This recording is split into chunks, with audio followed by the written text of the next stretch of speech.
Hello and welcome everyone, Stormy Sensei here. It's tournament day, Summer Smashfest number 19. Check-ins began about 15 minutes ago.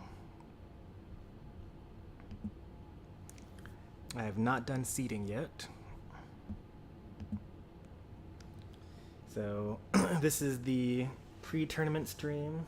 I'm going to do things like seed the bracket. Me being live should be advertisement for people actually showing up last second.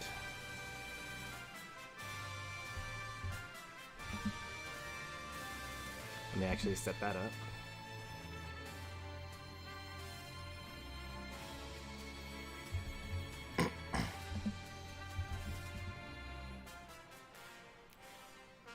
That does go to number 19. Alright, good. That's the link. Yep. The people that are in the tournament need the in-bracket role in Discord. That's another thing that I'm going to be doing when we get closer to the event. Be sure to log into challenge.com and check in for the event.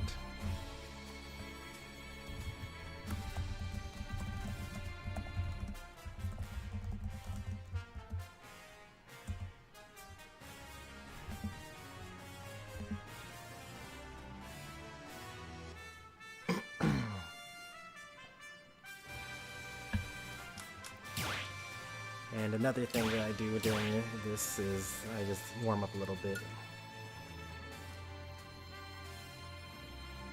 Elite Smash! King TDD!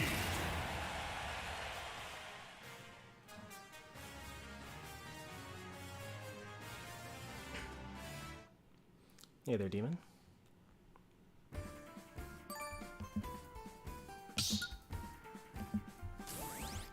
Well, maybe next time.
Oh, Gore was so bad.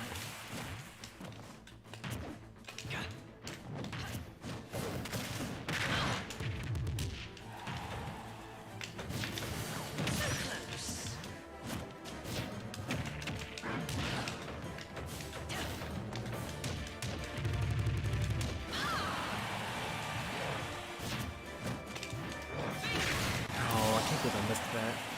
I knew everything that was going to happen there.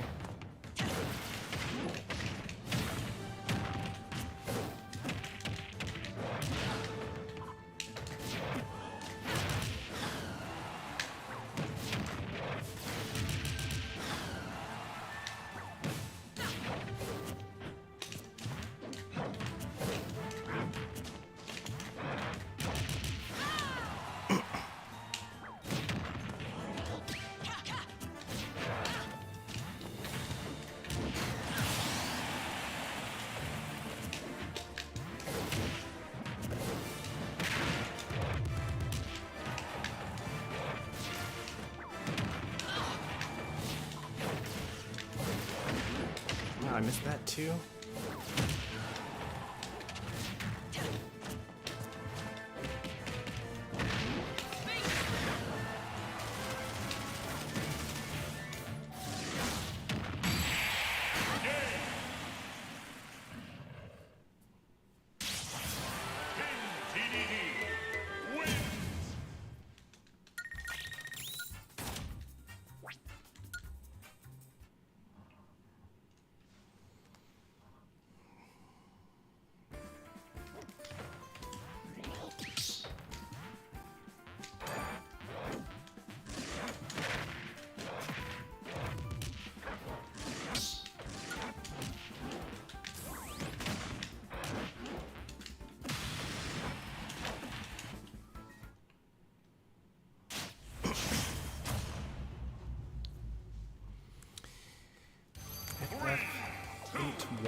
20,000.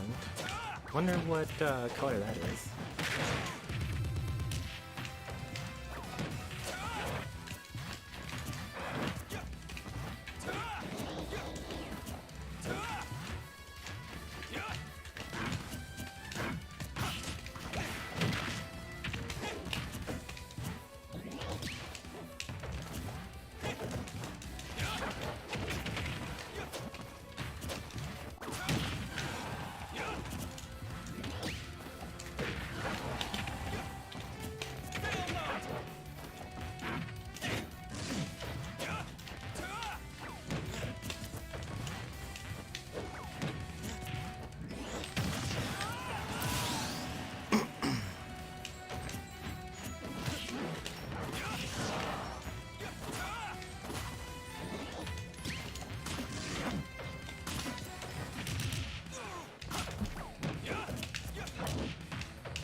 Oh, I meant to fast fall that.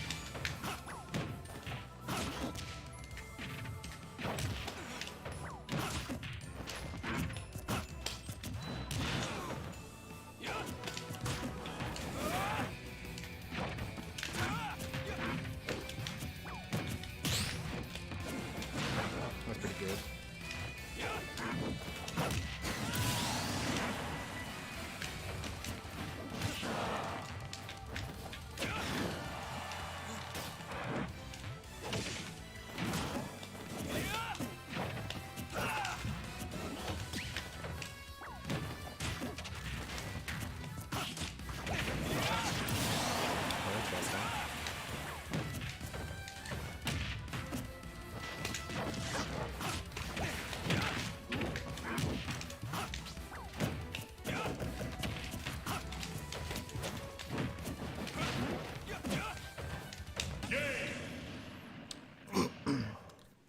Unfortunate though. TDD wins.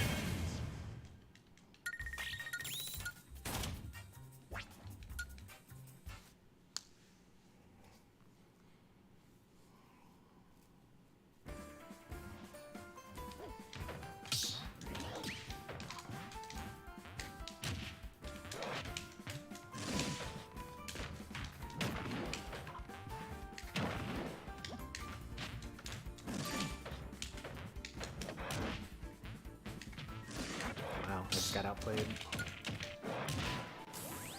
Oh jeez. Bot's no joke. 3,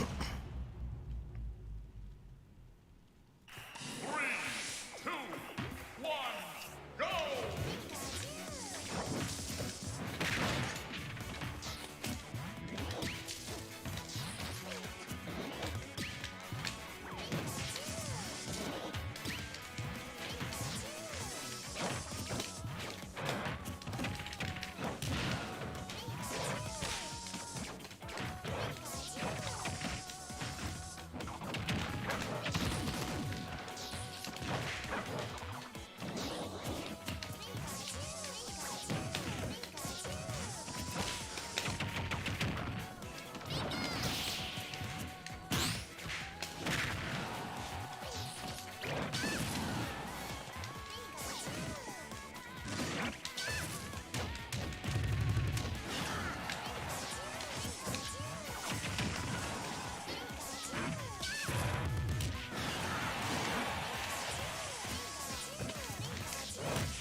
I knew he was doing that. I went for the inhale because it actually spikes Pikachu if I do it right. I should have just tried to recover it though.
No rematches today.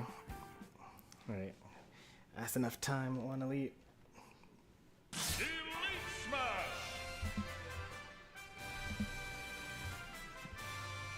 Alright, let's seed.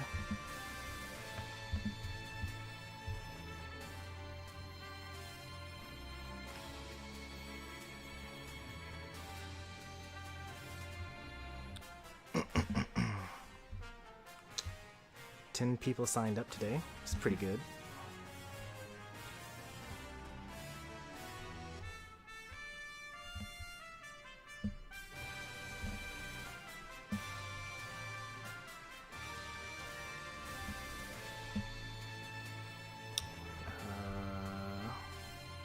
Next after that.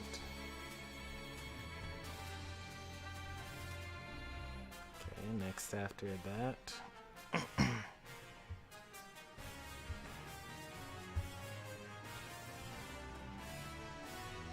It's been a while since M Destroyer has not participated in a tournament. So far, only 4 people have checked in, though. Need to have more people check in.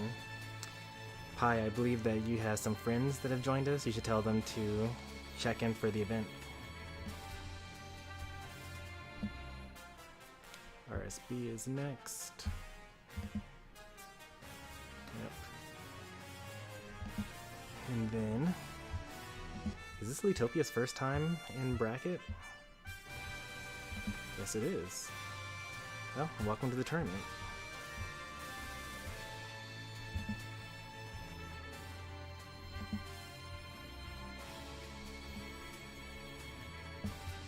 So then that makes the rest of this pretty easy. I actually know Sophia Lockhart. That's a John Dura viewer. Plays Min Min.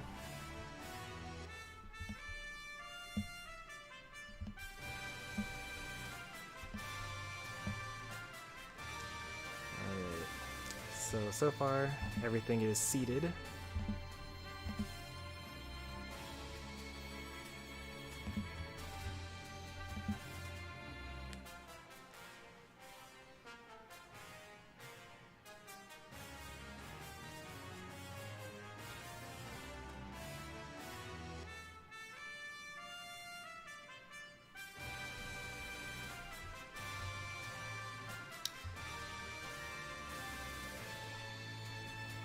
Hey there, John Dura. Hyped for today's tournament? Starts in 30 minutes. I need you to log into challenge and check in.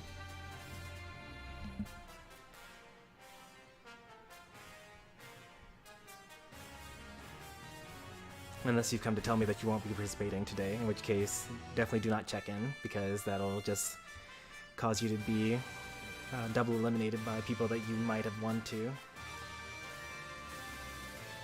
And then it messes with the seating, and it's all gross.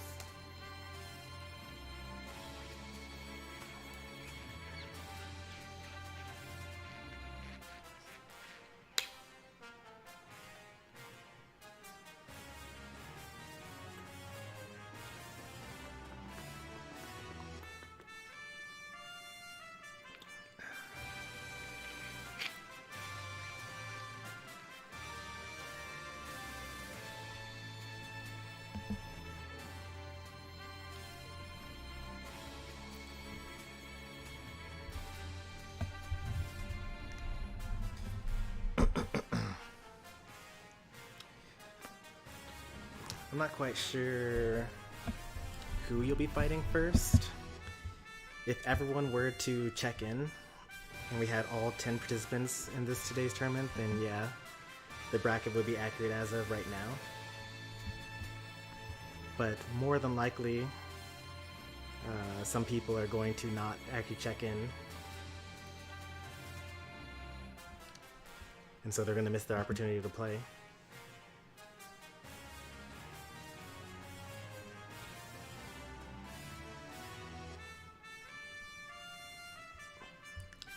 RSB, I need you to check in as well. You're not checked in yet.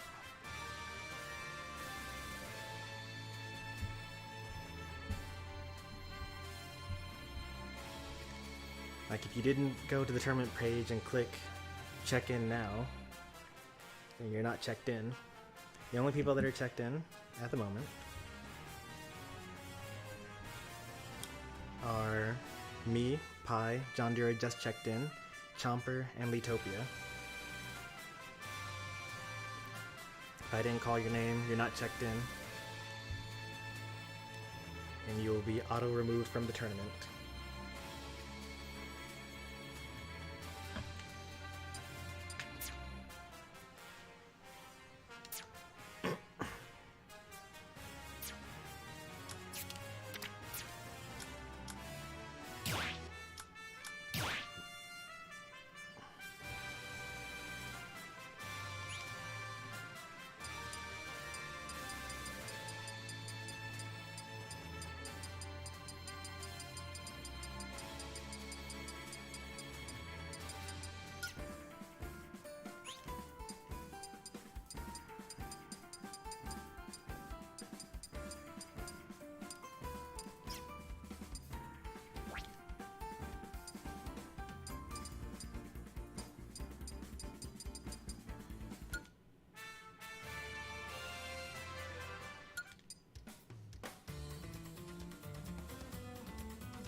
I do like events, that's a pretty good one.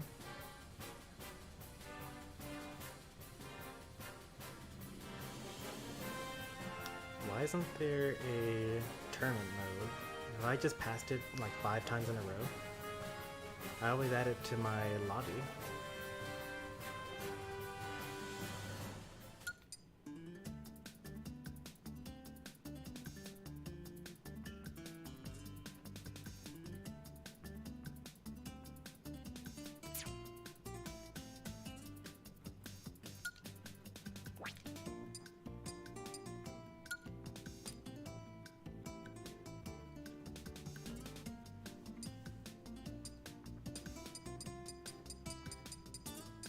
I guess tournament mode is only allowed in the lobbies for arenas and isn't allowed in an actual like gameplay in the actual event, which is actually something that I never knew. Like I never knew that there were songs that you could only play in lobbies without having it in the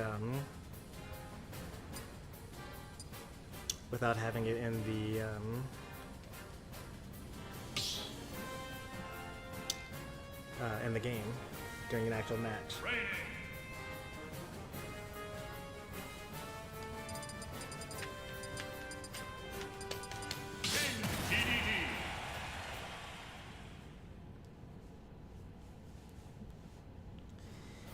Yeah, today's tournament's pretty stacked. I like it.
Yeah, I really like Potato Mine because they're very cheap, and their cheapness actually allows you to do some really nice strats early on.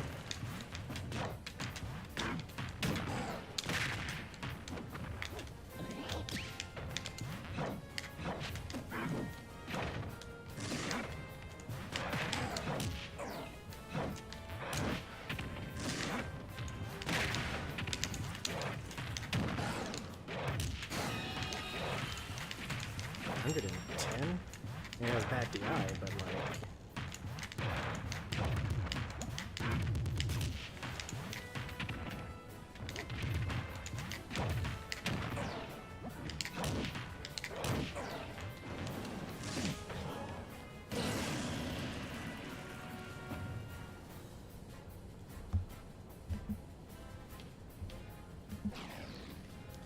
Alright, doing another check-in check.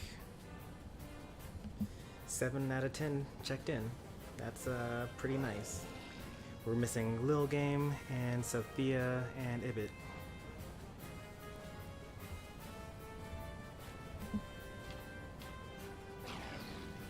Which is interesting because Sophia actually signed up for the tournament today. I'm pretty sure. They must have signed up during the replays of Tournament 18. Thoughts on Brawl DDD's back air? It was pretty good. I mean, he kind of just took his leg out. It was very similar to Kirby's back air, except he used one foot instead. It wouldn't kill, like outright, like DDD's back air does in this game. But you know, you could like, it was fast, so you could just like edge guard with it and kind of just stick it out there. It was very active, unlike this one, right, where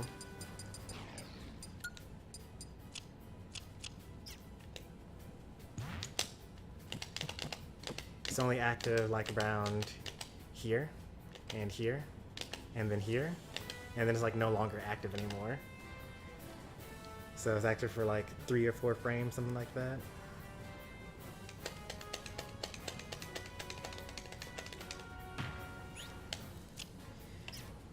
But you could like really set up some nice, easy edge guards.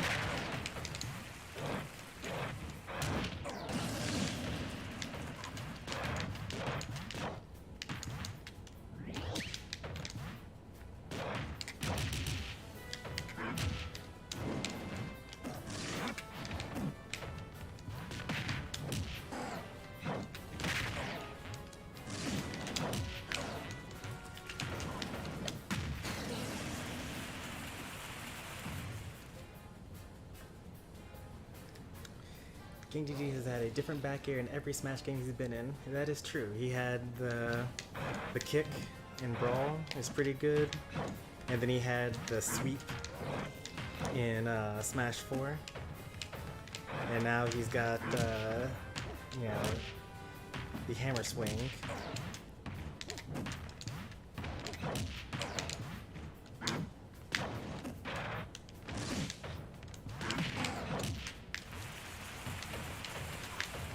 When does the tournament start?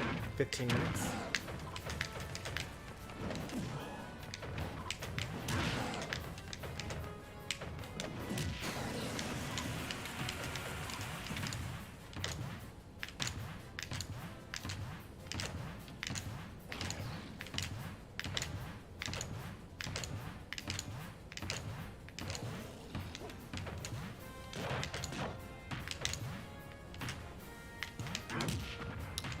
It's more than animation, isn't it? It would also be hitbox.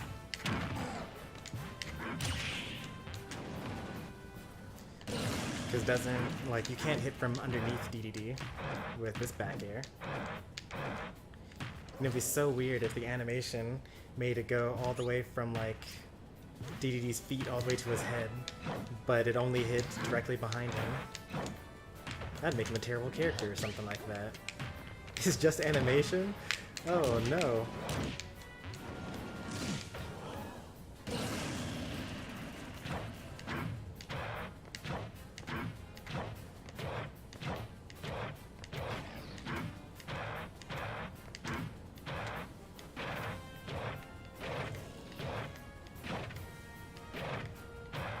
I'm trying to do like instant C-stick turnaround down tilts. There you go. Apparently if you hit it just the right angle, you get a down tilt in the other direction.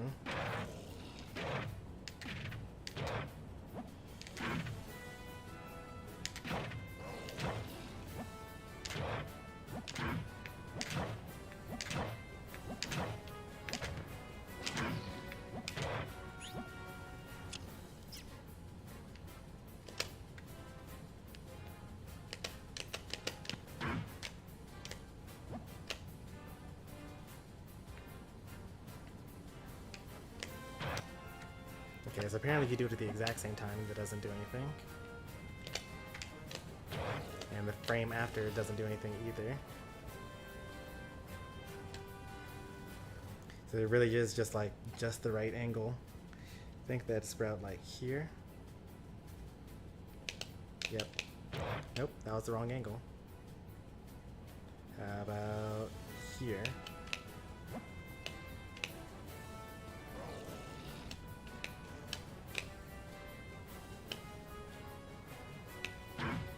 Still not enough over? Oh, well, okay, that can make sense actually.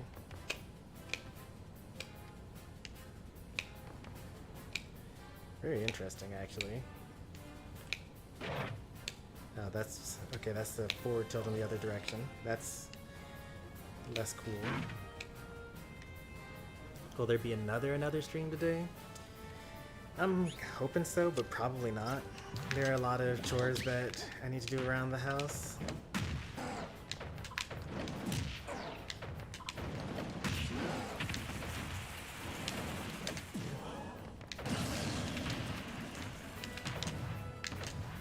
I would like to play some Unite, because I need to rank up. We're like a week or two into the new season. Also never showed off Glaceon. And also I'm supposed to be playing more Talonflame this season as well.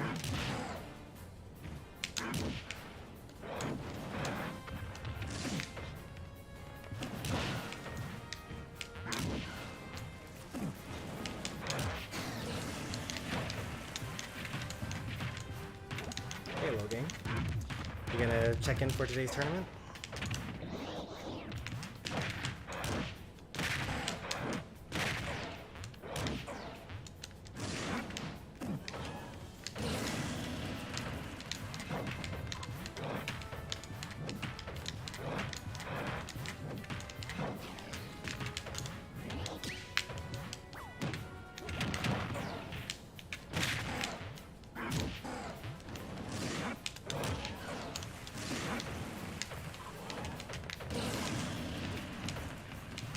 I haven't looked up any of Glaceon's abilities yet.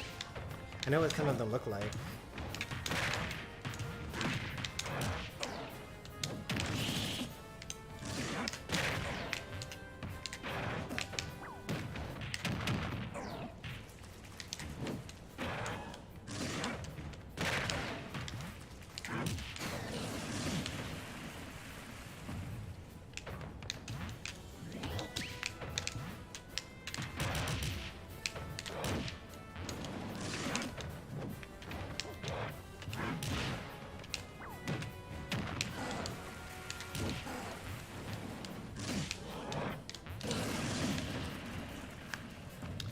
Buzzwole on the 8th, right?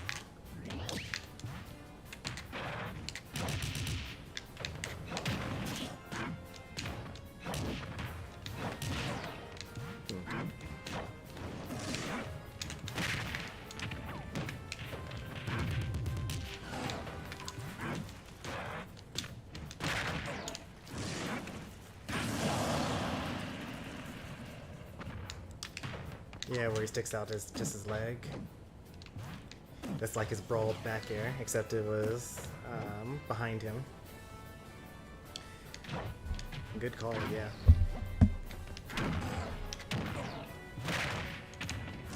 Oops, that's not what I meant to do.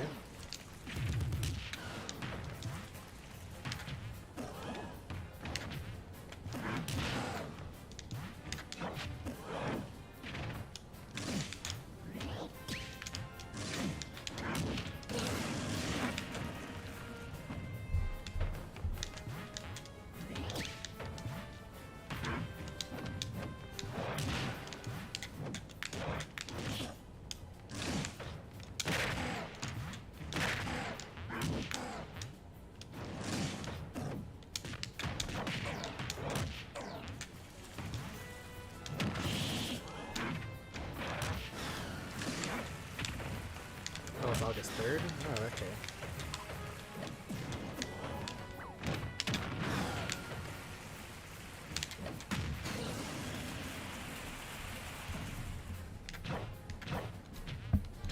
Alright, 10-minute warning here. Let's see what we've got in terms of participants.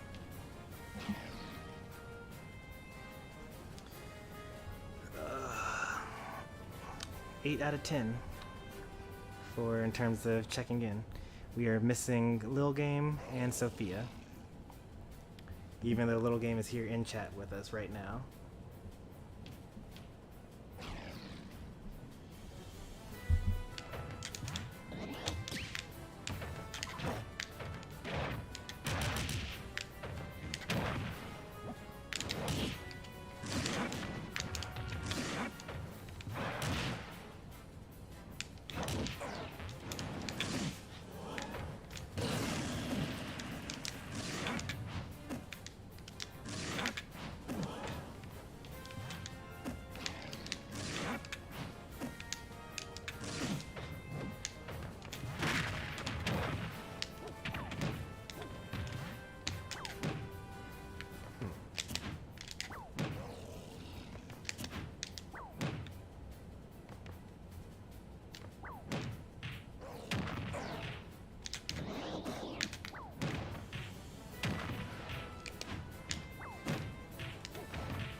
So it's like about here.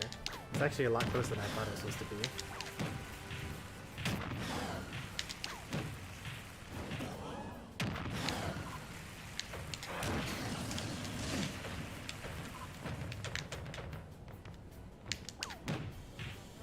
That's too far. There's actually a perfect spacing with these Gordos, where it'll actually, that's the one right there. You see how it it slipped past the ledge, so like it stayed there, but then it kind of rolled off. That's like the absolute perfect positioning for it. That was a little too far. That one was pretty good. Yeah, that's the one right there. That was too far. Unfortunately, pressing on the C-stick makes you go a little bit in the direction. You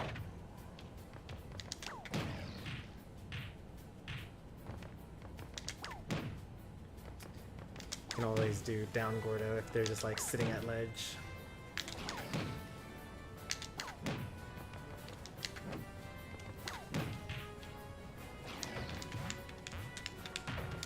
Give them less time to react, but you're further away, so it's safer.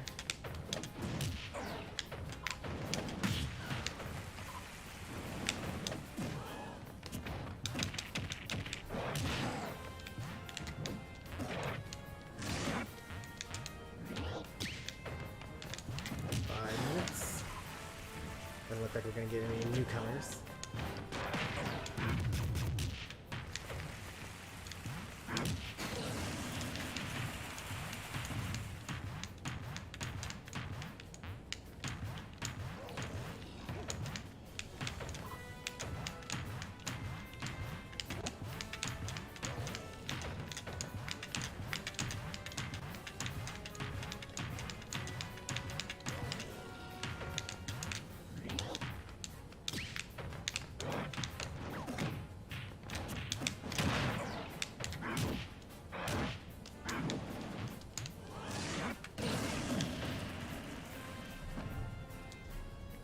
Alright, let's go ahead and move over to Discord and start giving people their roles.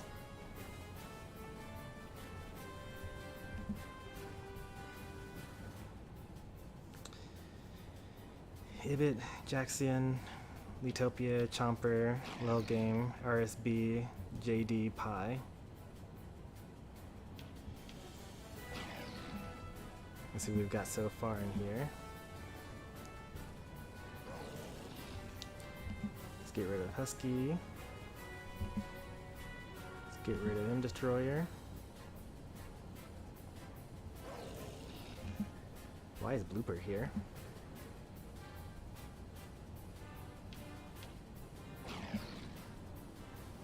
Let's get rid of Jose.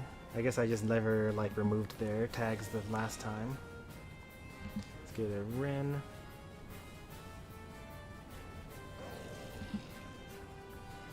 And Pie's already here, Chomper's already here, Lil Game's already here. I need to add John Dura.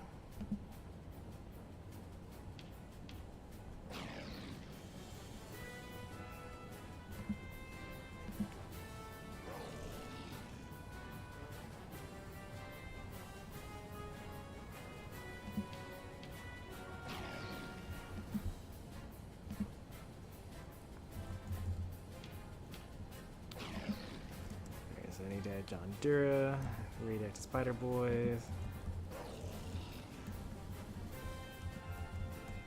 who isn't in Discord, that's fine. I'm streaming today, so you guys do all your striking stuff here. Real Game already has the role. Chomper, Leatopia, Ibit. And Jax.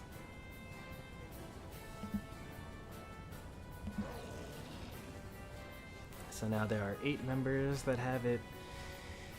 And then the 9th one is Radioactive Spider Boys, who's not in the Discord.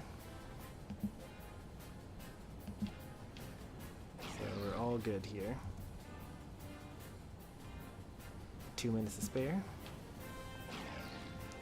Yeah, you can do striking stuff in YouTube chat because I'm streaming today.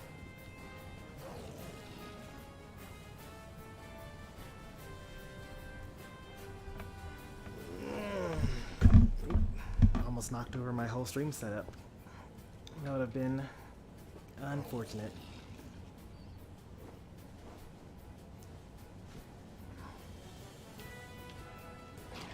I'm really due for an upgrade. I'm using an old Windows Surface. Everything's propped up on a TV tray. I'm using an old computer monitor, 23 inches, to actually play the game on.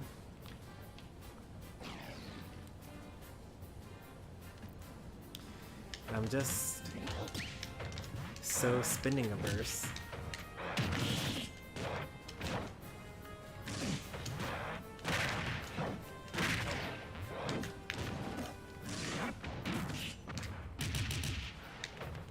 Pretty much everyone's checked in.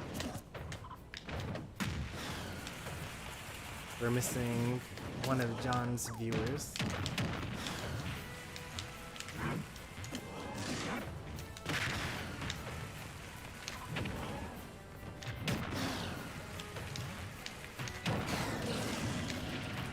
But I don't think they're going to show up. Yep, save all the replays. If your set is not done on stream, then if you save all of the replays and post them to shared content, then I will do commentary for it after the event is over.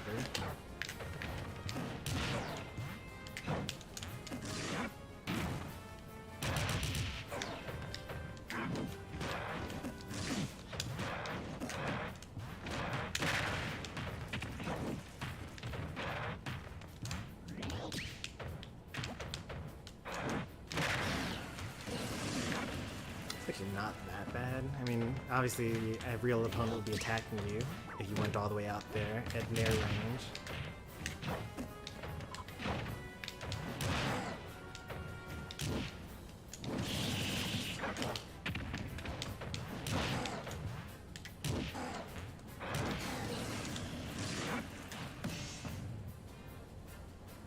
Alright, it's 4 o'clock. Don't think I almost accidentally pressed the shuffle seeds button. That would have been pretty awful. 9 out of 10. That's the highest percentage of check-ins ever for one of our tournaments, which is good. Process check-in results. And now we have our finalized bracket. I'm going to go ahead and show that on screen for everyone.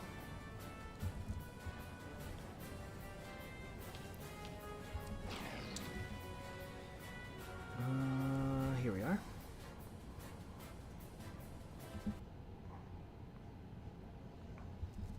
Alright, hopefully that doesn't kill the stream too much, but here we have our finalized bracket for everyone that's checked in. We lost Sophia somewhere along the way, but that's okay. Round 1, we got Ibit versus Jacksonian. And then the winner of that goes into me. And then for winners round 2, those that have a bye round are RSB versus Lil Game, Pi versus Leatopia, and JD versus Chomper. These are some pretty good matches. I like all of these. And then from there, we just kind of see where things go. We're going to try to put as much of Loser's Bracket on stream as possible. And we're going to start with Ibit and Jacksonian on stream because they're both newcomers to the channel and to the tournament series. But I also want to have Pi and Leatopia on stream as well. Everyone else can play off stream, but just save your replays. And if you save them, then I get to post them, or I will cover them in shared content later on. So good luck to everyone.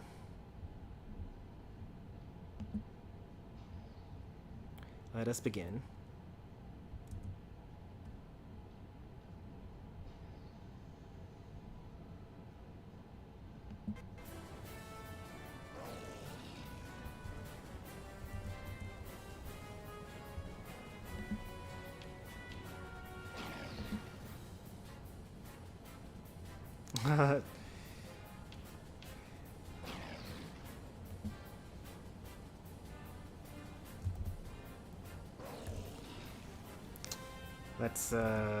We're still like only 2 seconds in. Are we able to restart this actually? Actually, I don't think we're able to. Participants.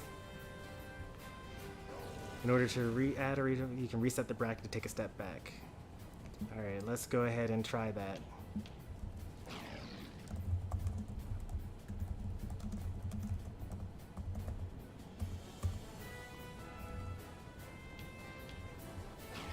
Alright, tournament has been reset.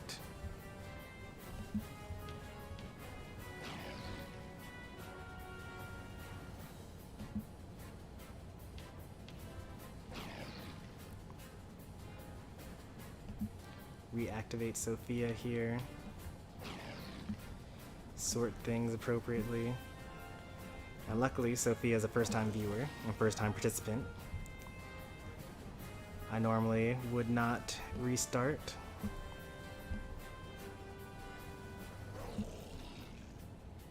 Why won't it let me move her? There she is. There we go.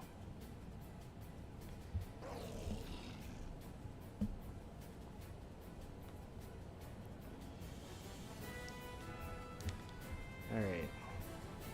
Back, everything's seated again. Everyone is good. 100% check-in amounts.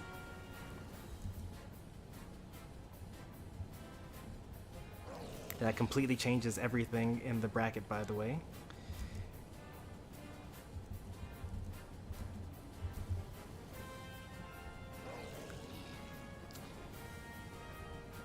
You just made it, Sophia. So now, instead of whatever I said last time, let's look at what the new bracket looks like with 10 participants in it.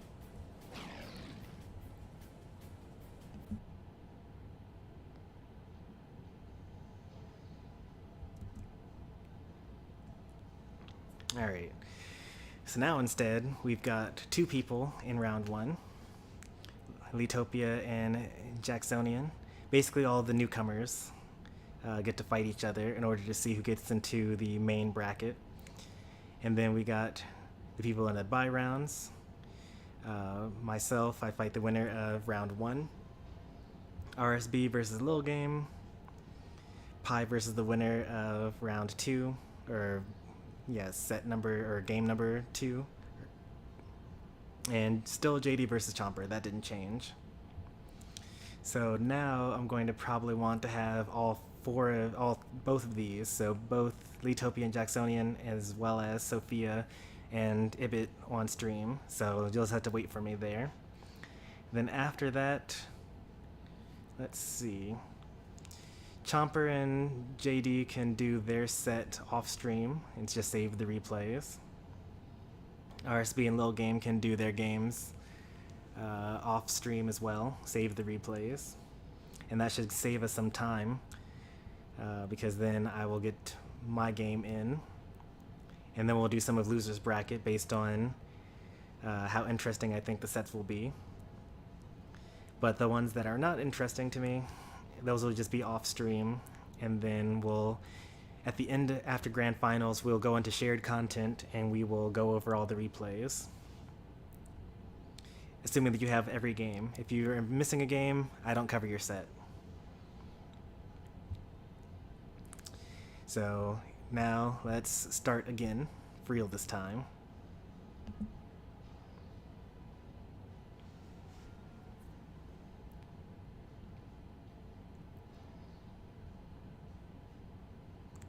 Tournament has started.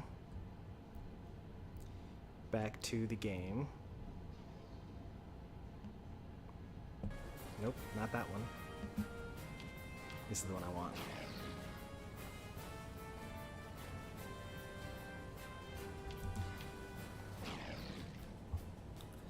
And I need to add the in bracket thing to Sophia here, so that you get access to all of the tournament chat rooms.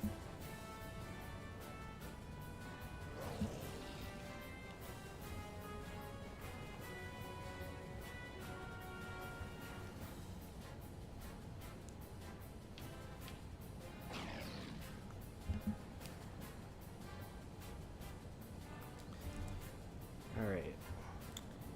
Let me make a lobby here.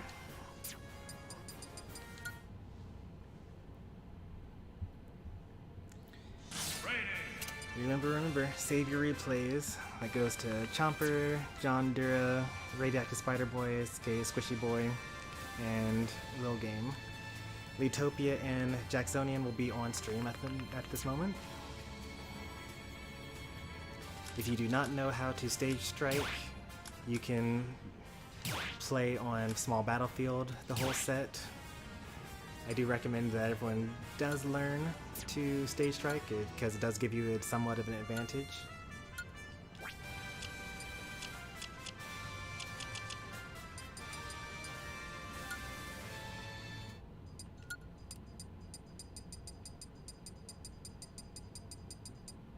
There we go.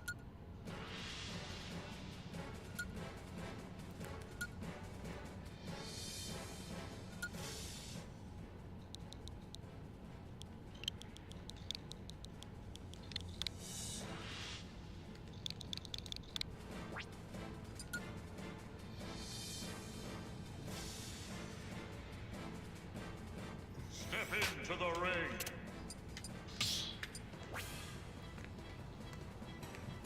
Alright, Jacksonian Dante and Leatopia.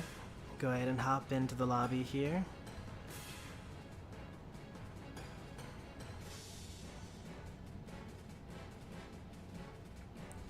The instructions on how to ban are in the tournament rules section of Discord, I believe.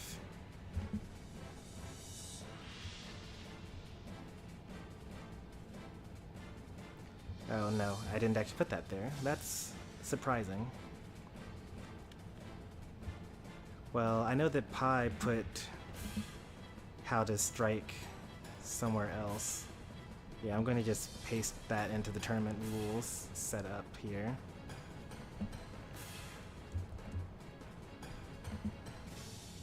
Am I able to literally move this message? Is that something that I can do as a Discord admin?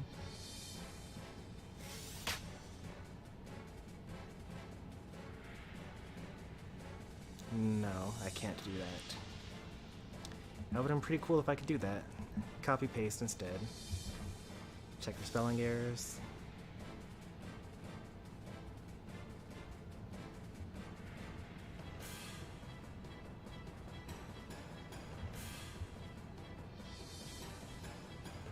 Yep.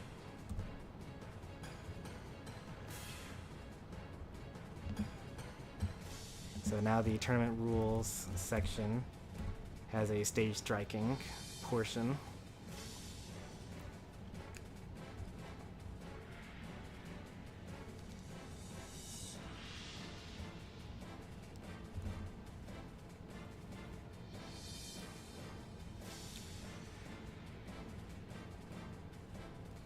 Oh, Sophia, don't make an arena. I'm gonna have you on stream after I have Leatopia and Jacksonian.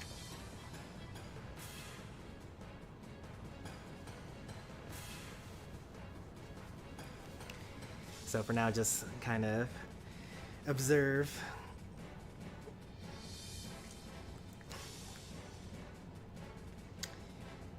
Yeah, once you've played in enough of these tournaments, I won't really care about getting all of your sets in, but since this is your first event for both of you, I want to have you on stream so that I have something from everyone, you know?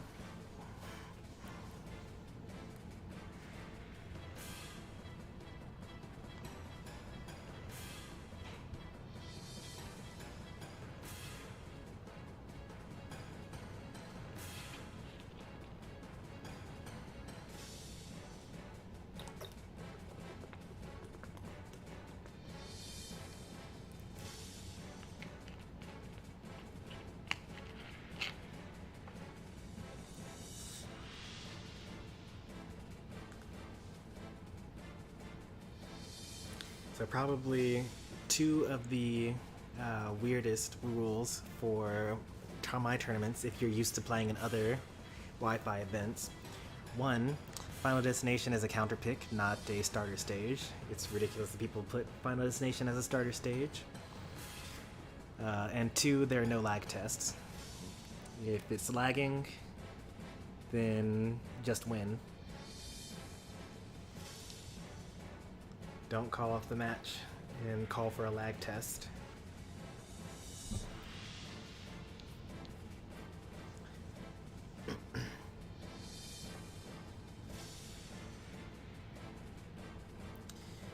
What are the set counts? Okay, so everything except for winners finals, losers finals, and grand finals are best of 3. First person to win 2 matches moves on in bracket.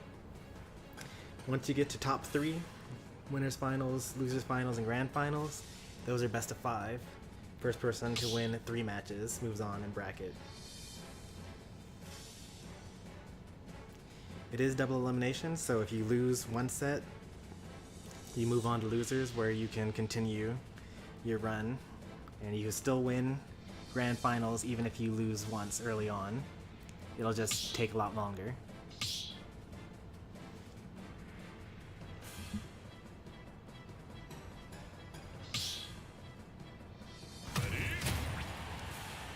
Alright, game 1, round 1, 10-player online weekly.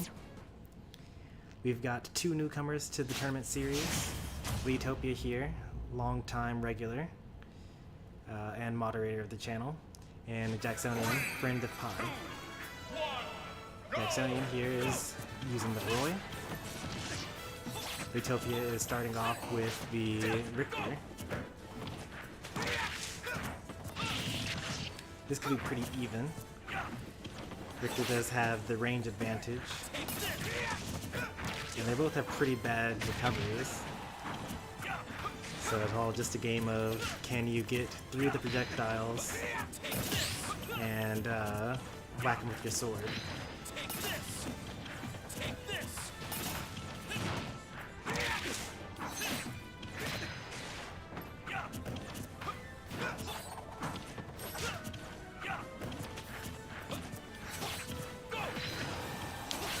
So far, Leatopia is doing a pretty good job of maintaining center stage. Got some good timing on the regular get up to keep your invincibility past the down smash.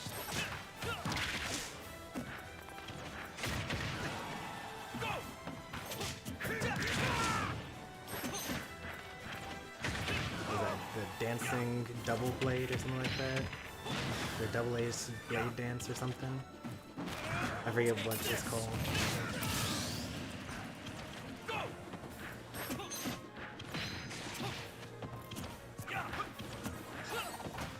Alright, first stock goes to Leatopia.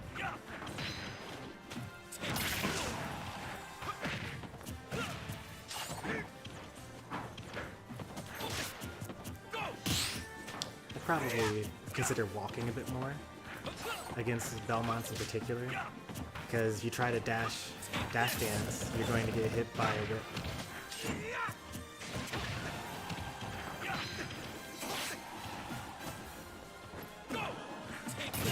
They jumped. Oh, still in disadvantage here. This is your chance here. Grab isn't much, but still holding the advantage here.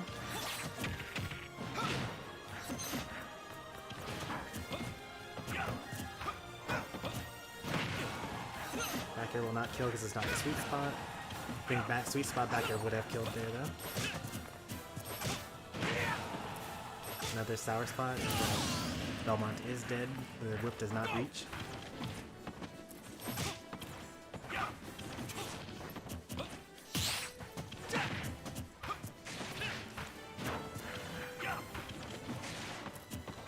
I like the platform movement.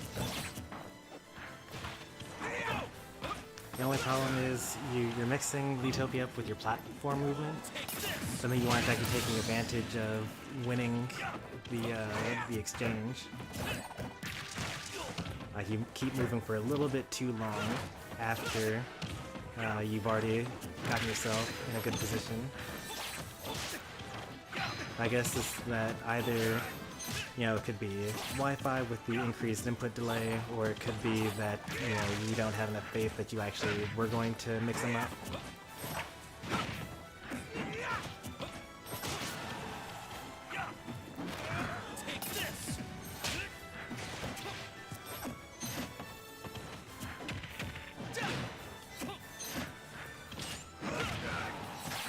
Expected a roll there. Mr. Tech died to a forward smash.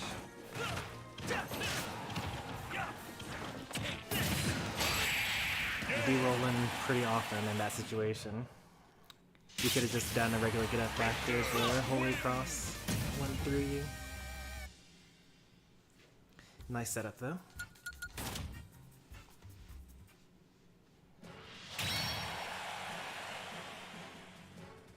Alright, that was game number 1. Let's see what the adjustment is for game number 2.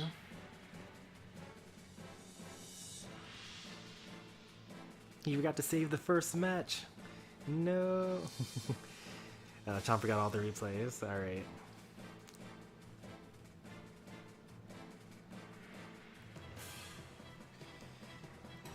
The tournament is saved.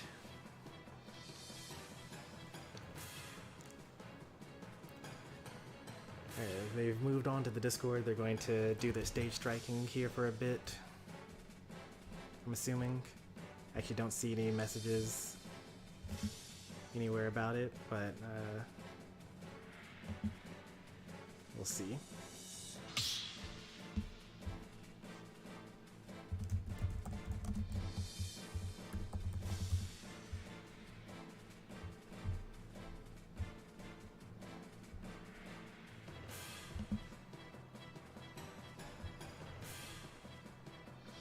Oh, okay. There are 2 threads that I needed to add to my list. They are there.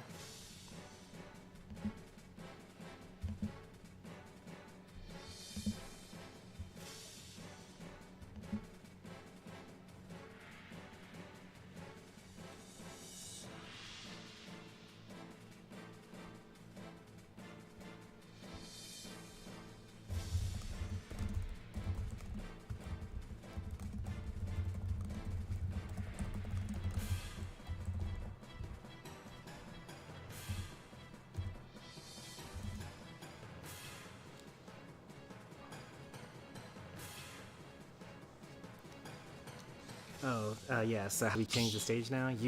Choose 2 stages you do not want to play on out of the 7 that are available, and then the loser chooses one of the remaining 5 available stages.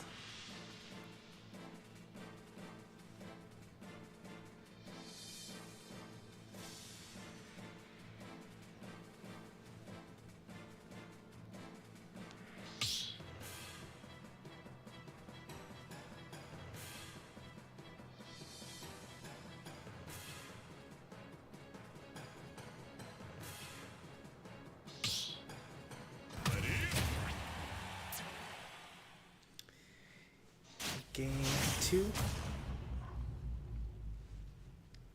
Let's see where we end up headed.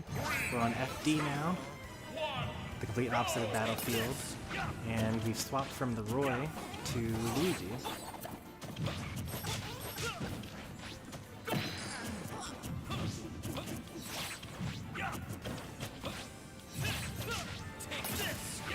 I can kind of see where the dash dancing came from Roy. Just like the Luigi player in you.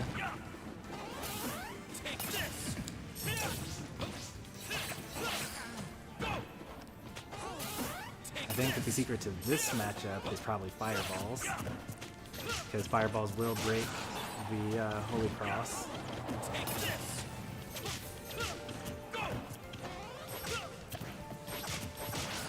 I'm sure that, I don't know whether they know the 0 to death combos or not,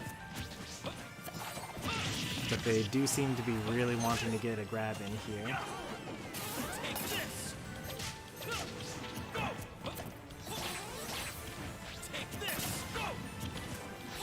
Like, this is all even until Luigi actually dies here.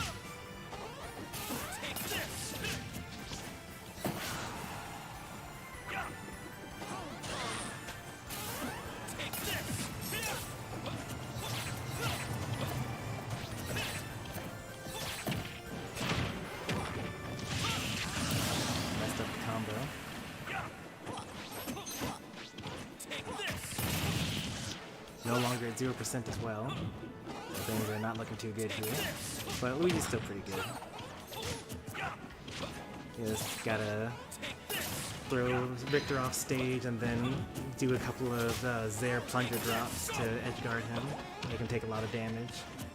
And that's your chance. Axe is really terrible. It takes like a million years to come out, and it has a huge blind spot. Oh, I like it. I'm seeing the fireballs now. You can actually use it to gain some space here. But Sonny is a little bit too overly cautious. He takes some of the space back, and then he gives it right back up afterwards. Like, he'll jump up and now he's center stage, and then he'll kind of back off again.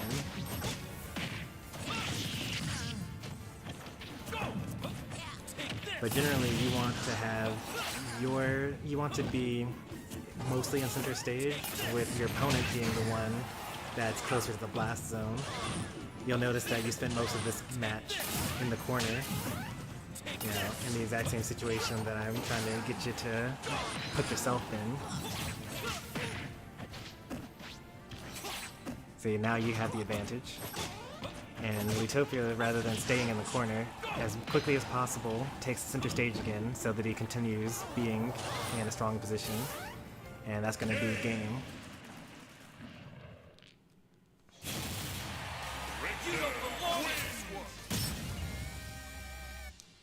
Alright, good games to both.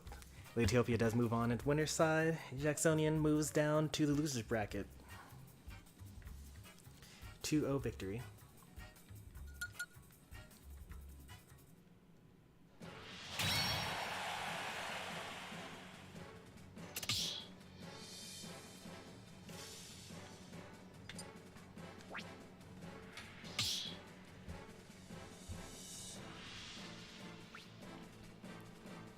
Next up, we get Ibit and Sophia.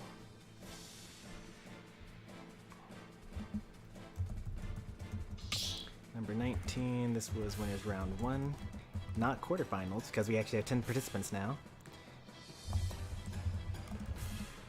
Utopia versus Jacksonian.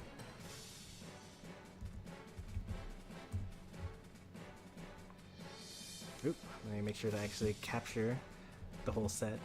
That would have been awkward.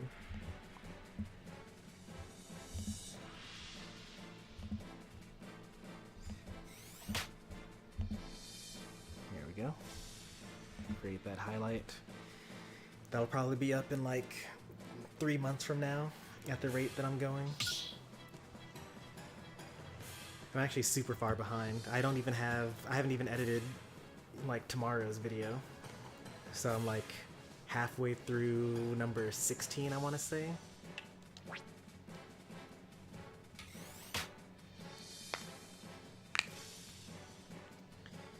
You can use the tournament rules section of the Discord chat to learn how to do stage striking if you want.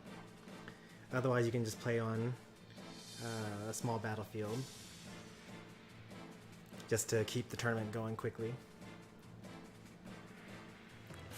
But at the same time, this is a weekly and a learning channel, so if you want to learn how to stage strike in a low pressure environment, this would be the place to do it.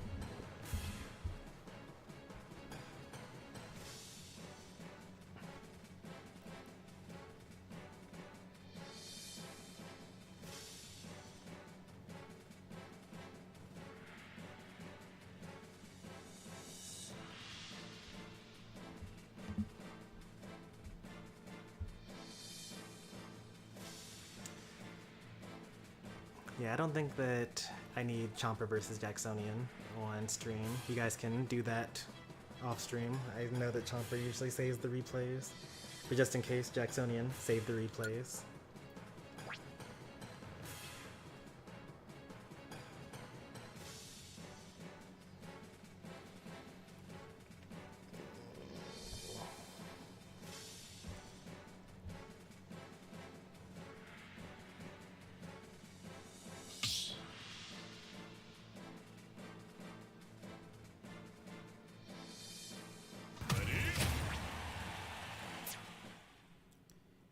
Winners round 1. Summer Smashfest number 19. 2 newcomers, Sophia and Ibit. Sophia is a viewer from John Dura's stream. Has recently been doing offline tournaments, trying to just improve and become a better player. Ibit is a friend of Pi, I'm assuming from high school or something like that. So I have no idea what to expect from either of these players, but so far we've got the Min Min and the Kazuya.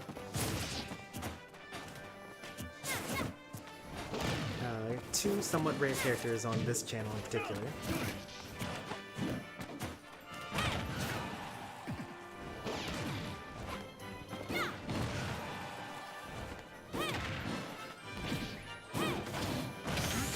Very nice, the coverage. I personally prefer using tilt attacks on Min Min because you get to move away or forward while using them. But so far the smash attacks have been working.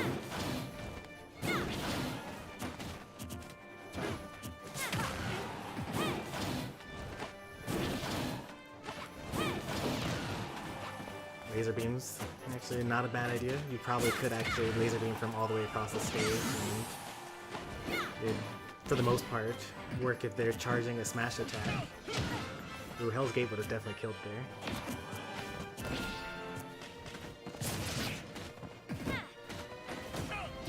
Yep, there's a Hell's Gate. She's already dead.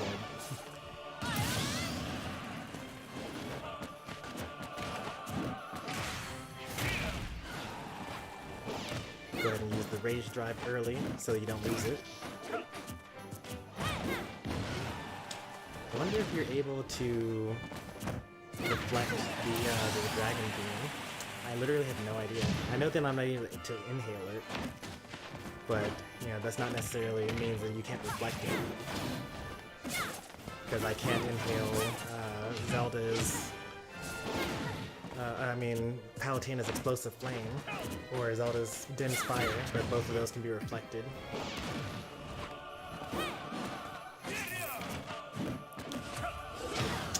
You know, if you had time to do you know, the Z motion or Dragon Fist into the A button, you probably could have just done side B, and then it would have put her in that little crumple state, and then you could have done your kill move afterwards. The Kazu Classic. Little input mess up there, but we're still alive, 100%. Kazu. Super dead. Some rage drive there. Doesn't have it for the next stock though.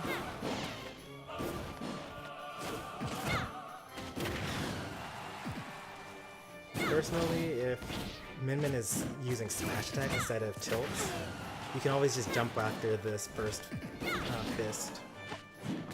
Like you shield the first one, just jump, because she'll either not use the punch at all and you'll be in the air, or they'll use a punch and you'll be above them. Dragon Beam is a sword, not a projectile. Got it.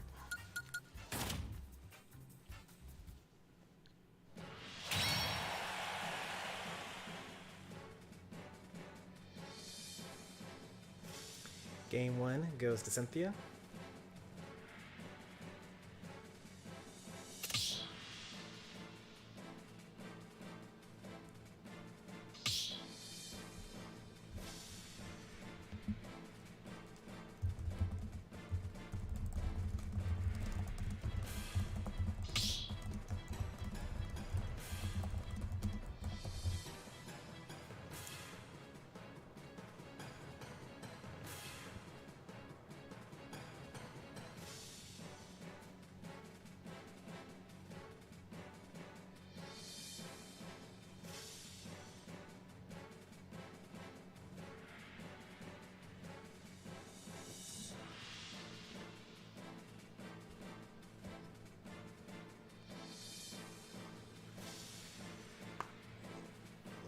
Correct.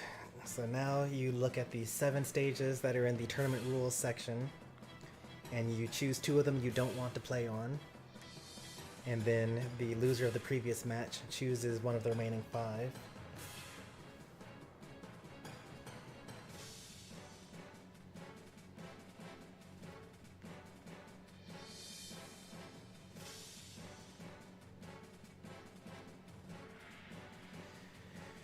And when it comes to posting replays, it would be really awesome if you uploaded them in reverse order. So 3 followed by 2 followed by 1. But you don't have to. It just makes it more convenient for me later on.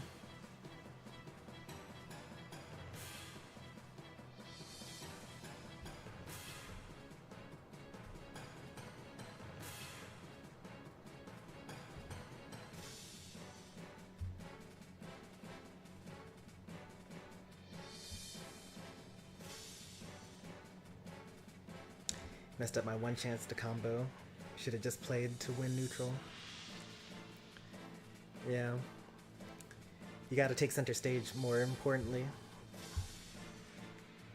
Like, if you're playing to win neutral, but you're already in the corner, then you're not gonna be able to like back up if you need to give any space, and especially against a person that is, you know, cracking a whip at you over and over again. You're gonna need to be able to dip in and dip out.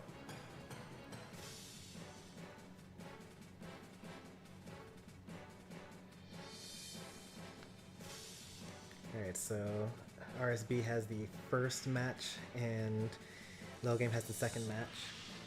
That's hilarious, but it's a good thing we have a little bit of redundancy.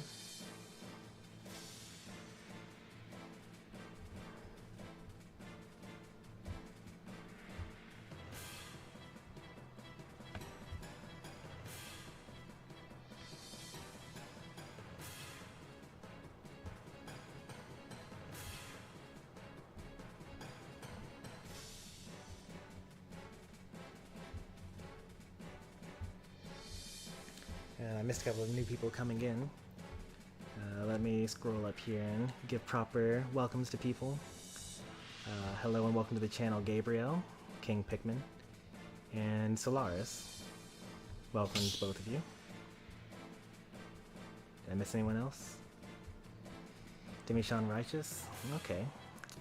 I did not realize that they watched Demi-Sean Righteous. I've watched Demi-Sean from time to time. I watched his Xenoblade Chronicles playthrough, and I come by his Smash streams sometimes.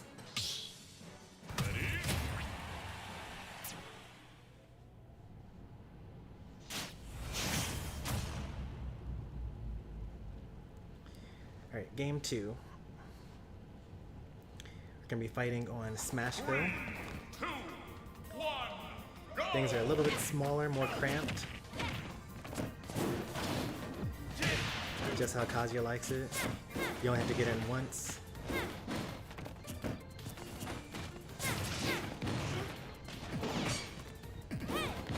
Uh-oh. This is bad.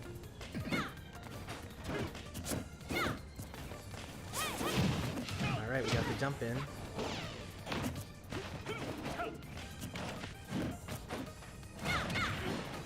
Spot dodges kind of don't work because they just, you know, they can change the timing with which they throw their fists.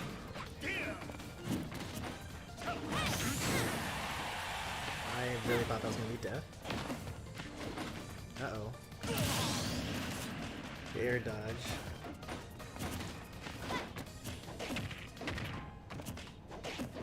Nice grab.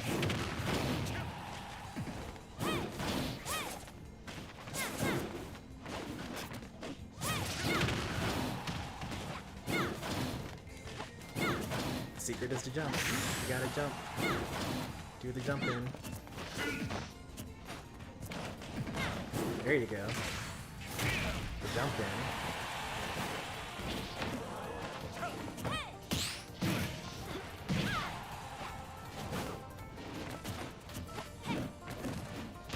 I won't kill it yet, but the next one will. Jump. Roll does not work. I think down there would have worked there.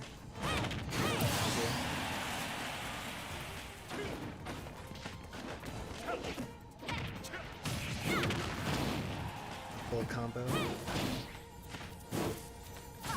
Interesting. It actually clanked with the down B.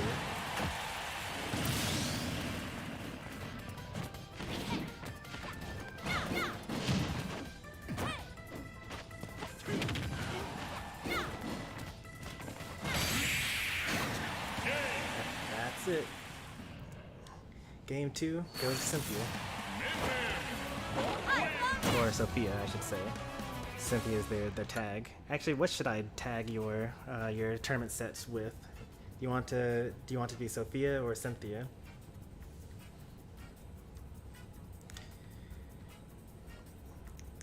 But congratulations to both players. Sophia moves on in winner's bracket, and Ibit will climb through loser's bracket. Sophia, got it.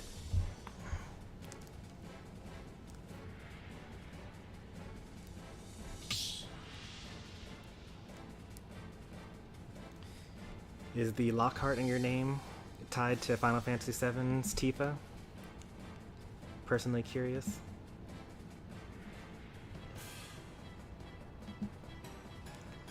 Alright, got winners round 1, Leatopia versus Jacksonian. Let's do this next set here.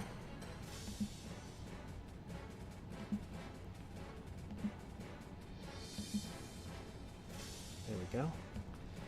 Grab this. Number 19. Winners round 1. And who was at the top of bracket? Let me see here. Sophia was. Sophia versus Ibit.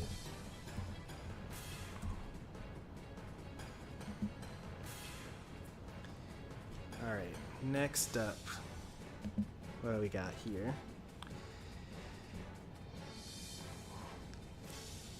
So RSB versus Lil Game has already happened, and in order for the tournament to go on, let me go ahead and report the score here.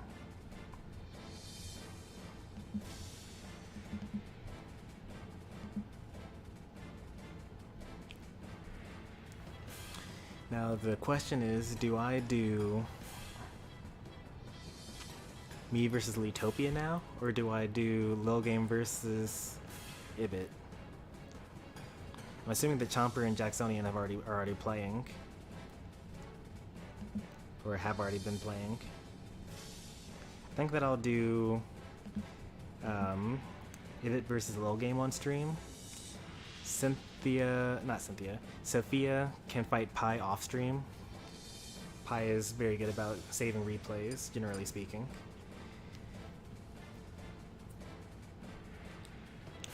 Or do I want that on stream? I think I can't have everything on stream. Let's have me versus Leatopia, and then I want to have Pi and Sophia on stream as well. And then losers bracket will just have to save their replays for now.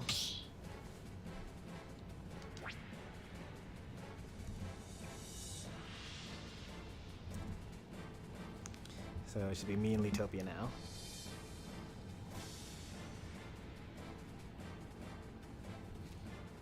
Yeah, you can go to the Discord, and Pi will be there, and you guys can do your stage striking and do your set there.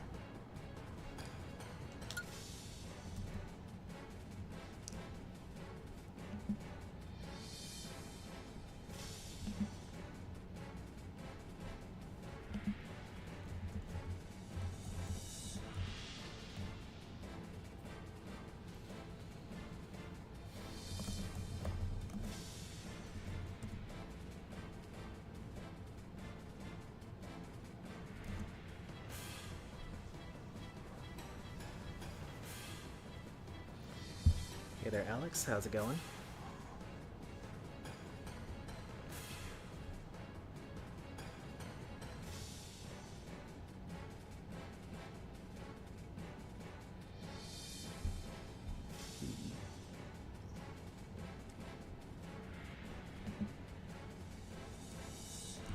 Correct, you're facing Pi now.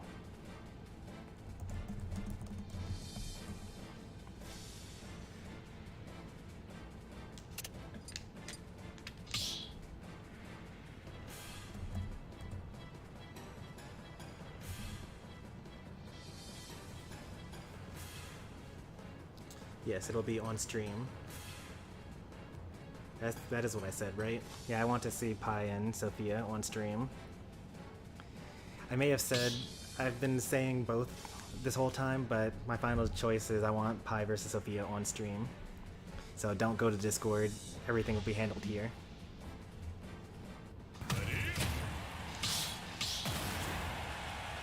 Alright, winners quarterfinals. Me versus Leatopia. Leatopia's first tournament series appearance here. 3, 2, 1, go! Best of 3.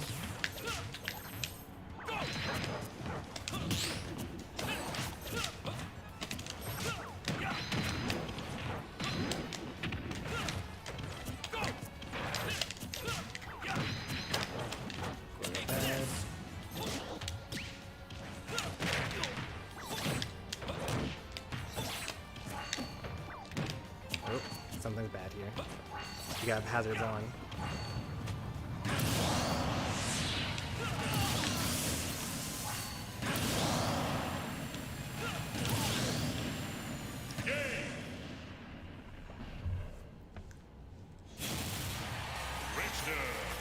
Farewell.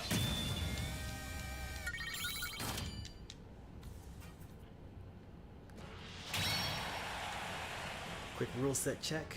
That's my bad.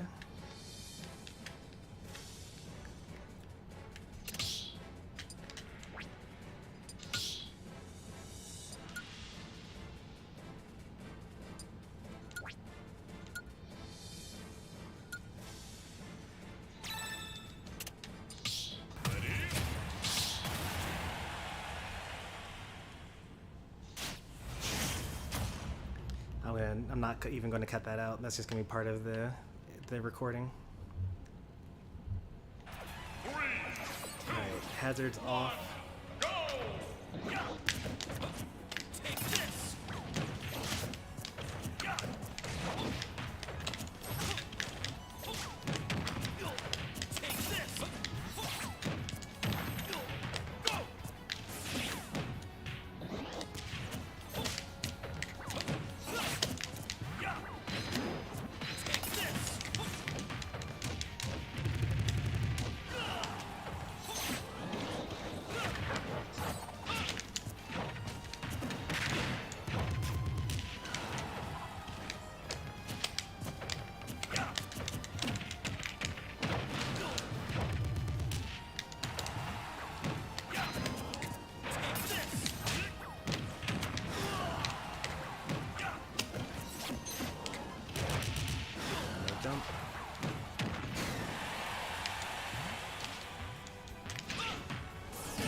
no, going out bad.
Oh, caught me jumping.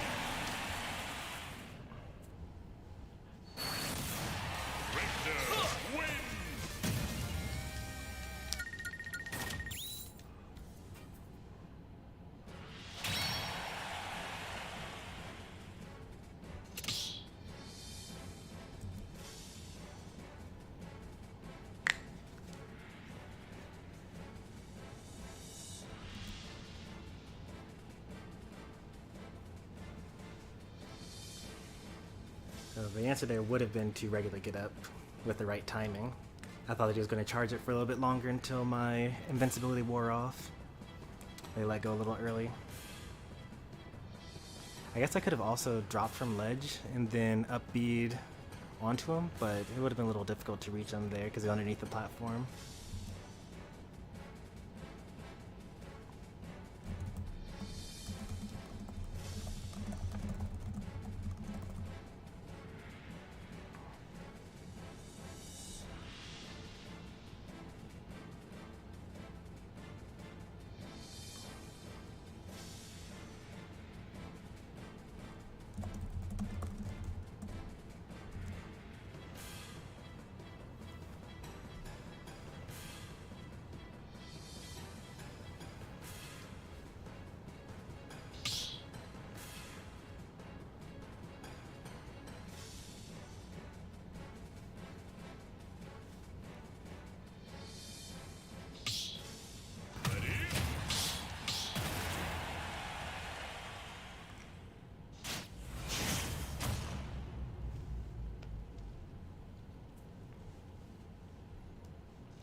But a welcome one.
back to PS2.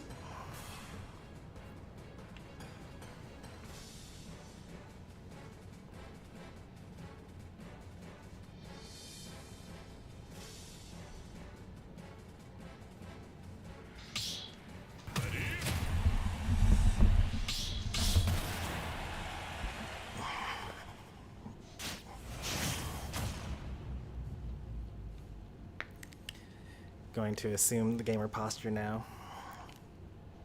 3, 2, 1, go! Take this! Take this!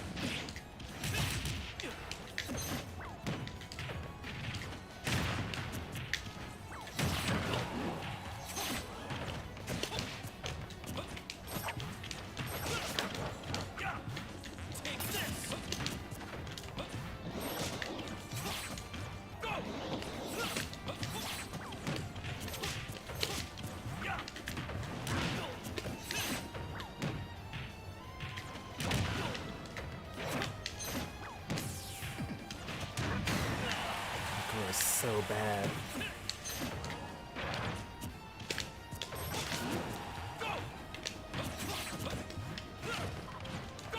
Whoa, whoa, whoa, whoa, whoa, whoa, whoa. Hopefully that's just a temporary lag spike and not a disconnection.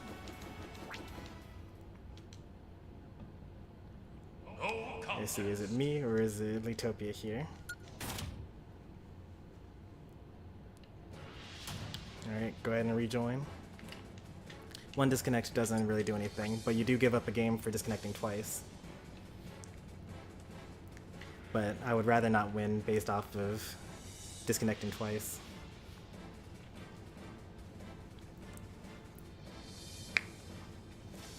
Pretty much everything that can go wrong has gone wrong in this set.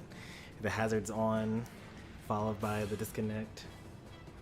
But otherwise, it's been a very competitive and good set.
Got like a whole stock ahead, so I'm gonna kind of be a little patient here. No need to rush this.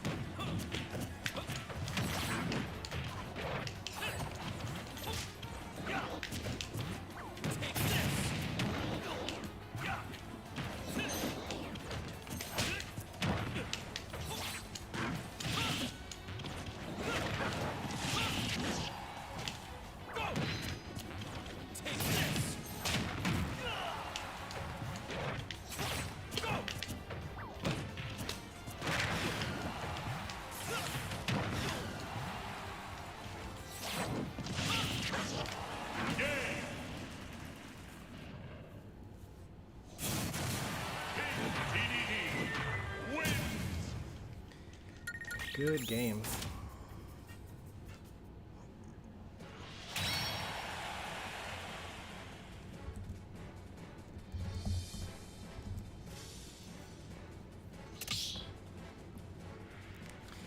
From a tournament runner standpoint, that was a terrible set, but in terms of competitive matches, that was very good. I enjoyed every moment of that. Actually had to change my posture for it as well. Round 2 was really close. Alright, we're gonna get Sophia and Pi in here, while I make a highlight of that whole set. That was actually, we played 5 games in total that set.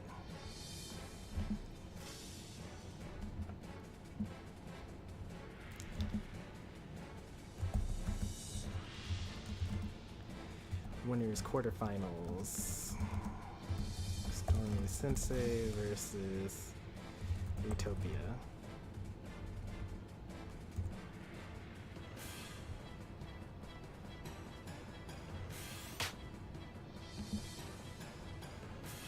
We've got quite a while before we play RSB. We're going to watch this set, and then I'm going to do a couple of losers bracket sets as well.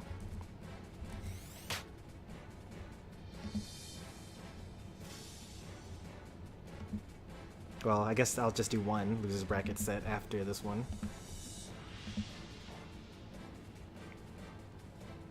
And then we'll play.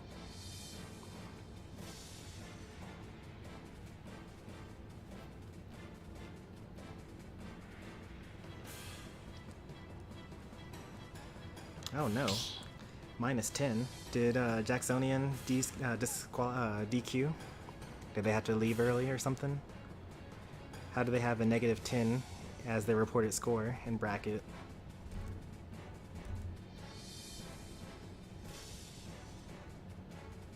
Or was that a mistake? That -10 is supposed to be a 0? Okay, I'll fix it.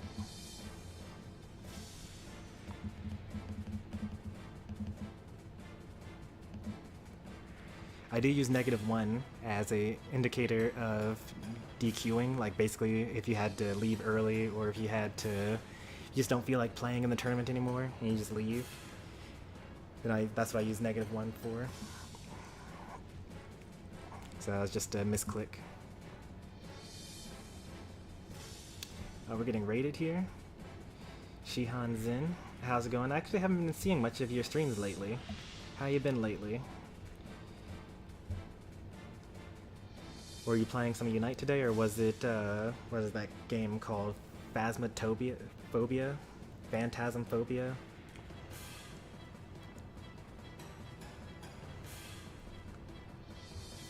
Let's see which raiders we've got here. We've got Shihan himself, excellent streamer. Prebu, Skillies, I'm gonna assume it was Unite then. How's the tournament? So far, so good. We are still kind of early in the bracket. This is winners quarterfinals, so this is round 2, and there are 10 total participants. So the winner of this moves on to get guaranteed top 4, I think. No, to guarantee top 5, and the loser of this goes on to losers bracket. We actually haven't had anyone be, we had 2 people be eliminated so far.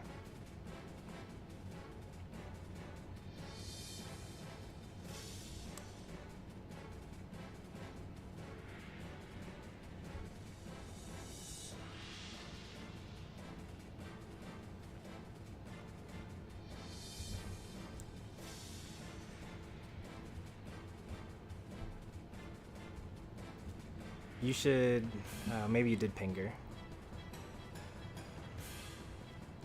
Oh, you didn't ping her. You should ping stuff like that. Make sure that they know what's going on.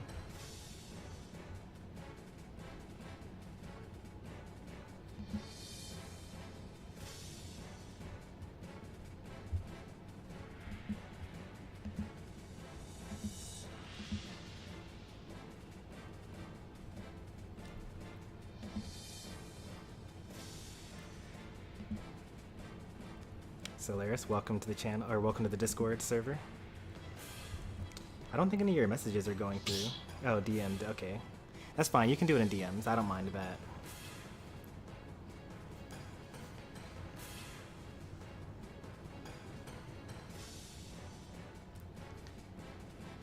I'm afraid that if my controller dies, because it's my only good controller. I'm kind of the same way. My controller drifts like every time I plug it in, and I have to like soft reset it, X, Y, start for 3 seconds, turn it back on, and hope that it doesn't drift anymore. But it's the best controller that I have. It's actually not the best controller that I have. I actually do have a silver GameCube era controller that I played Melee on for many, many years, and it's still workable. But my wife got this for me as a gift early on in Smash 4, around the time that I was buying up controllers, because I knew that they weren't going to sell them forever. But when I opened up one of those new controllers that I bought during the Smash 4 era, it has snapback. So like if I try to jump up onto a platform and inhale, I'll accidentally B-reverse it, and then I'll inhale the wrong way.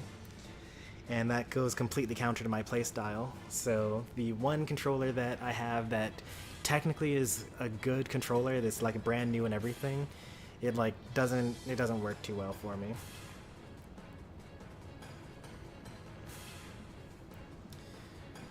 This controller is really good, and my silver GameCube controller is really good. It's like in storage somewhere.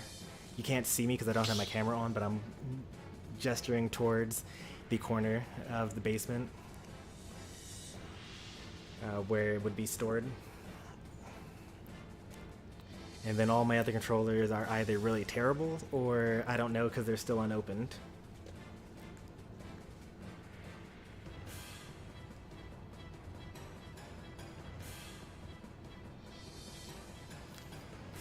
I'm going to go back to my non-game position. No need to have this terrible posture for this long if I'm not actually trying to win a video game.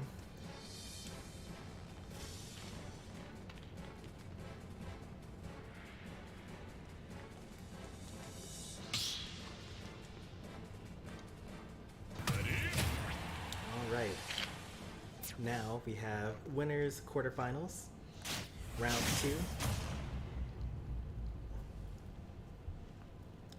We have Pi, the winner of last week's tournament, second seed in this event, versus Sophia, who is a newcomer to the channel and to the tournament series.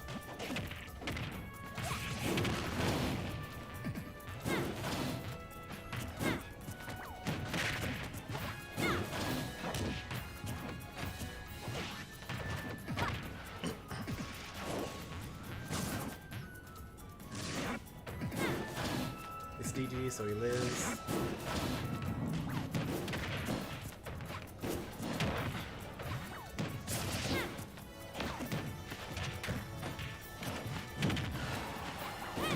That is a little too slow. Next double pinch will definitely shield break, so Pi is going to stop shielding for a bit.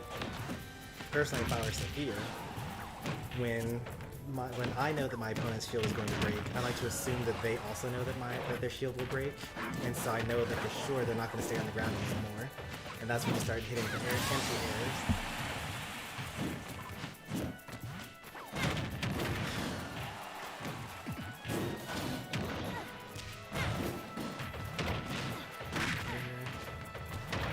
I thought he was going to do something crazy, like bait air dodge into forward smash.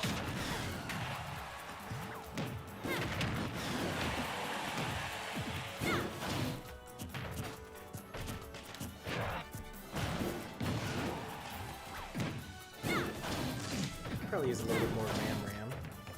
And I say once again, you gotta jump.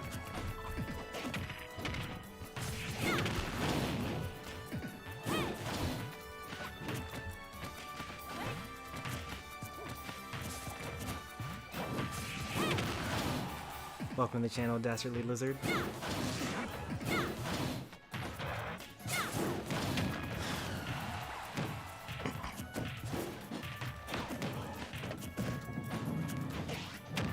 like to, I mean, I don't actually know the timing very well, but I like it when the dash attack hits first, and then the Gordo has time to stop them from doing a shield grab. Oh, not dead though. DDD. Gordo bad though, so ends up taking the lock there. I personally think the Ram Ram is definitely the best of the arms against DDD.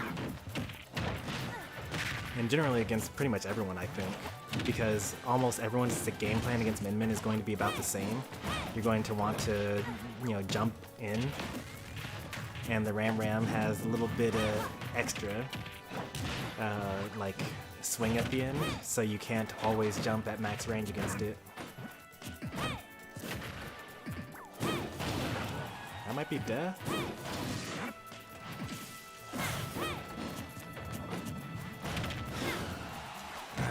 It's not quite at kill percent yet. Oops. Okay, now it's at kill percent. And he was a little bit too far to the left and did not actually snap to the ledge, which I'm sure is what he wanted to do.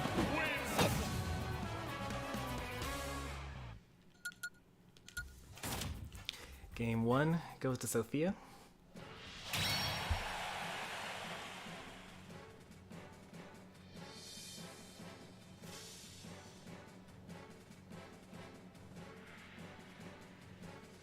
Have I ever been rated by Supreme Latios? I have. Supreme Latios NYC. They rated me earlier this week, I believe.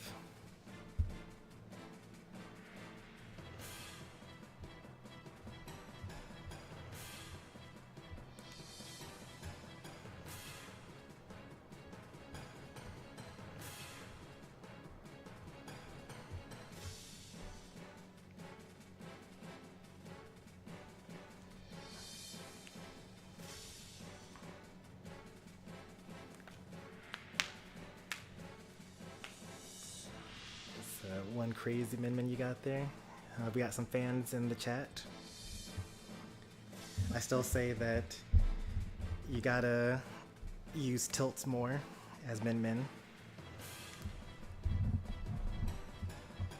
I haven't seen anyone use the grounded up B version ever.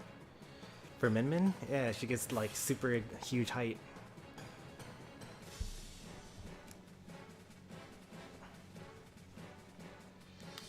Would it be a controversy to add more ARMS characters and Sonic characters?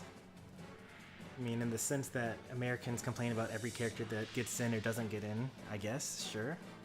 But not really. I feel like having more characters is, you know, just means more matchups to have, more characters to play as. Maybe you'll find that one character that speaks to you just perfectly.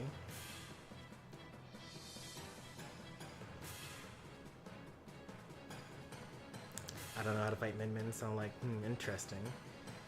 The answer is mostly the jump, unless they use tilt attacks, because Min Min can actually jump while using tilts. So if you are used to the stay on the ground charge smash attacks from across the stage type of Min Mins, and then you start fighting like the crazy Min Mins that really box you out for the entire game, it can be pretty rough. But Min Min's just a pretty good character. They've got good range and they've got good power at that range.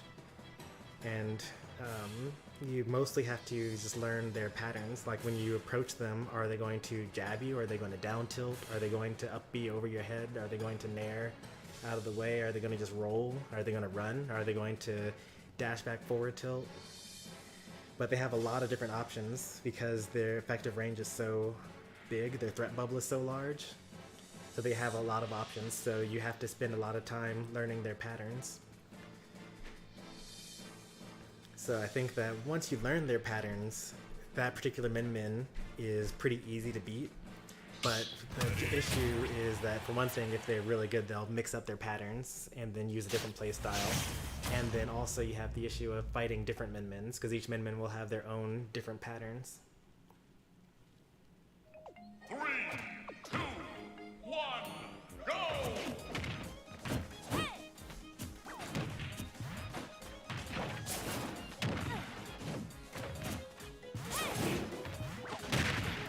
actually at first I was like, I don't like the stage choice from Pi, but I kind of now like it.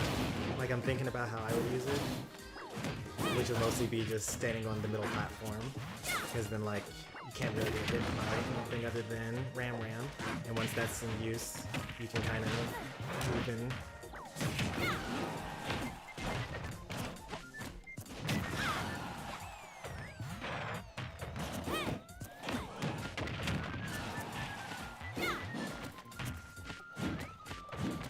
But the only dangerous part is that Min can actually...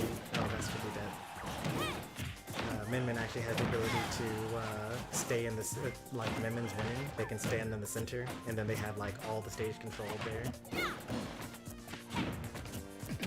Oh, so close.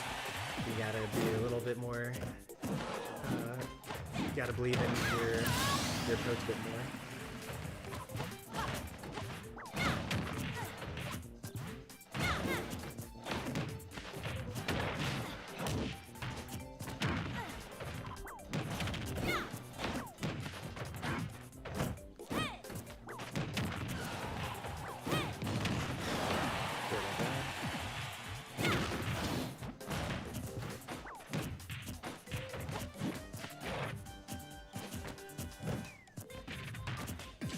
That should be super dead.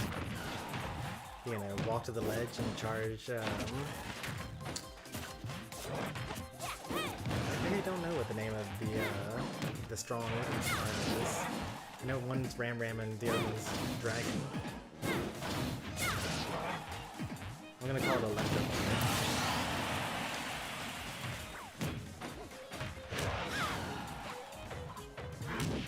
That should be it. No jump, having to air dodge. That means you run out there and forward air them. I might die here. I barely missed that. Luckily, he has 2 jumps, or has multiple jumps. There, Pi was expecting to run away. Didn't happen though.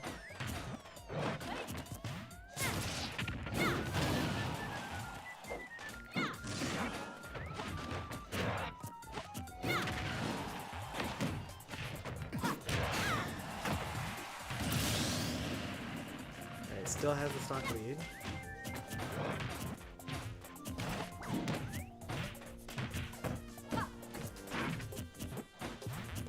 Gigawatt, thank you. Oh, the jump over. That's the secret right there. Oh, the jump over. That's the secret.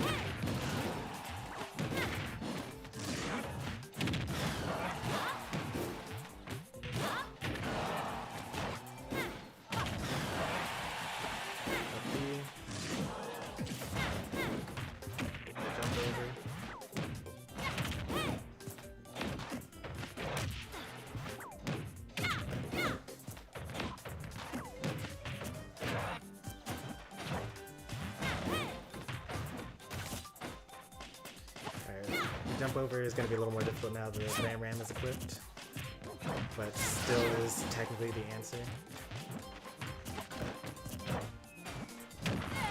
That's death? Oh no, they jumped out of there. Thought he was going to get hit by the up air.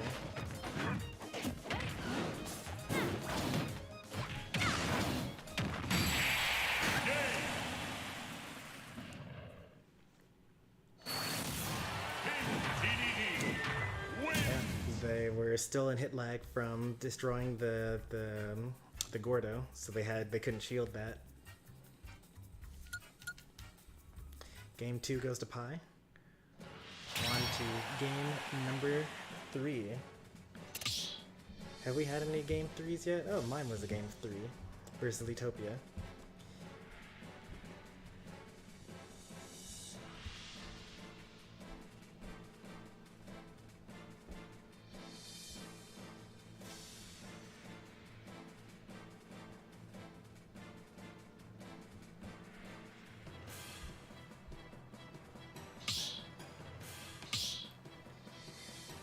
I'm not sure if Isabelle can pocket the Dragon Beam. I don't think that Isabelle can.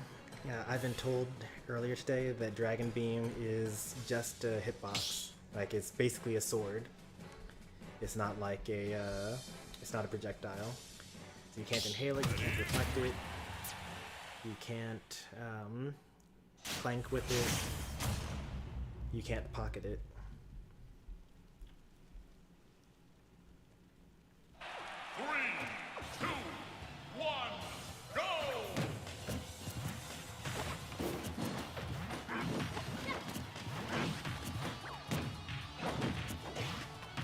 Jump over. Spot dodges never work.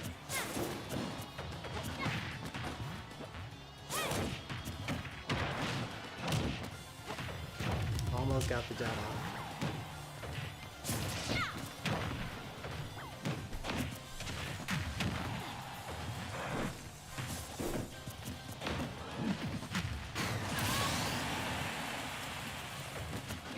Any option that you choose every time is bad. Usually the rolls in have been working out. Well, the jump over, it's over. He's figured out the matchup. He's done 3 jump overs in a row. Oh no. Alright, Sophia, now in order to change this, you gotta start using tilts. And you gotta jump with those tilts.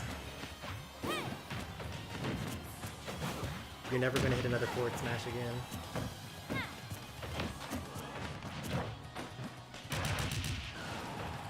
You could have hit that forward smash.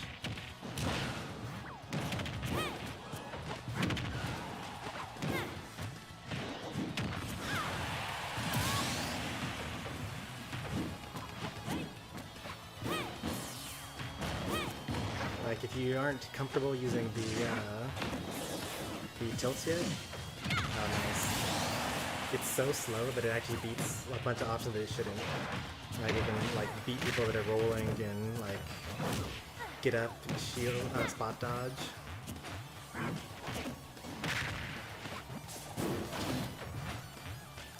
So if you aren't very comfortable with the inputs of doing tilts, you can just walk. So if you're walking forward or even running forward, actually running forward you'll do a dash attack, but just like walk forward and then press the A button, and then you'll do a tilt arm, and that's going to give you the next level in the menu. But I don't think that unless you change it up, because I don't think that the smash attacks are going to work anymore here.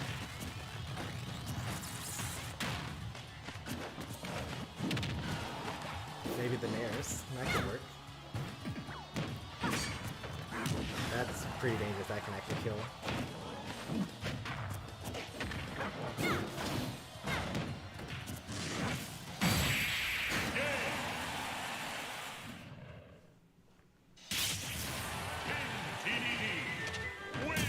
Good games as both. Pi figured out the pattern, got some matchup experience, and applied it.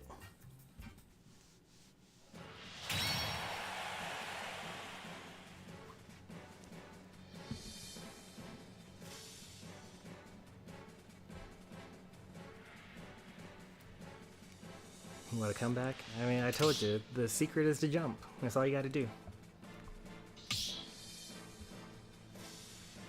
Simple as that. Just jump.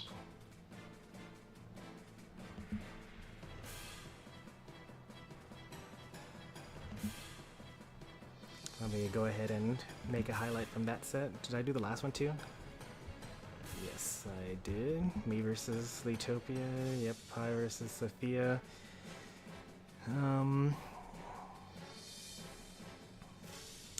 Has Leatopia and Ibit happened yet? I want to get Chomper versus Sophia on stream. And then after that I'll do me versus RSB.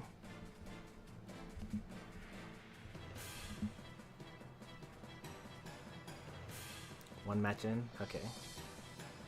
So keep on doing that.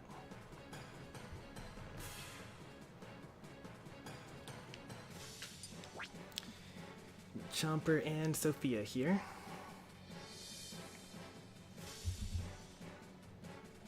Oh right, I need to actually make the replay, or the highlight. Almost forgot.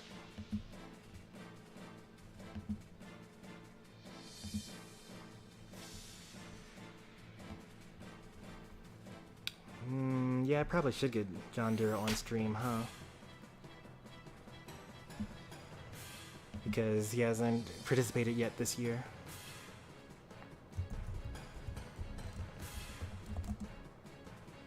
We're semifinals. Pi versus Sophia Lockhart.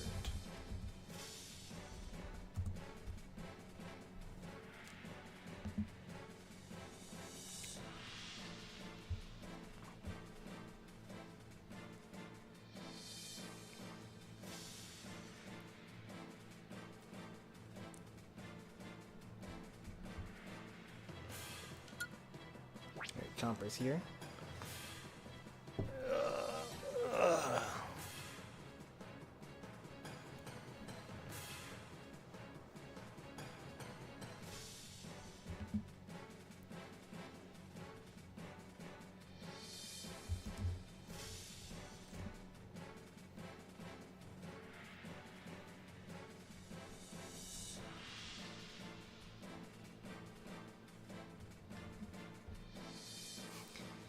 You're nervous. That means that, well, okay, that can mean a couple of things here. So, yeah, everyone gets nervous in bracket, even top players. And to some extent, you kind of want to have that because it heightens your senses and your awareness and whatnot. You do have to play in a lot of tournament sets in order to be able to just play through it and just get used to that feeling and just like being okay, just have that feeling and just keep it without trying to get rid of it. Because if you're nervous about being nervous, that's when the problems start to come across.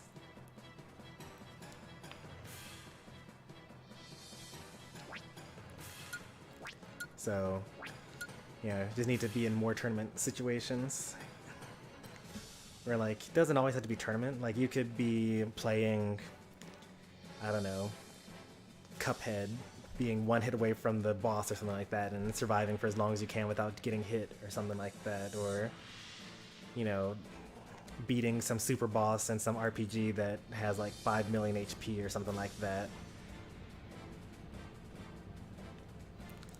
But all those types of feelings are all the same.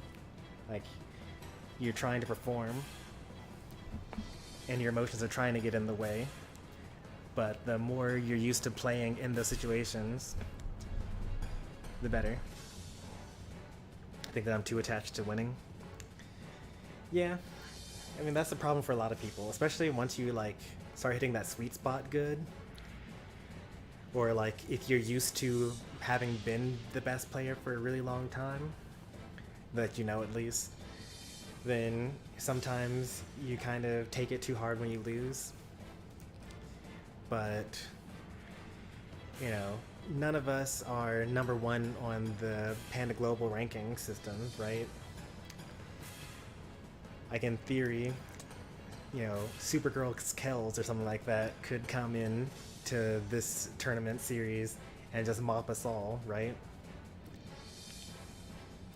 And you gotta realize that even if you lose to a good player, then it just means that you're still good, it just means that they're also good.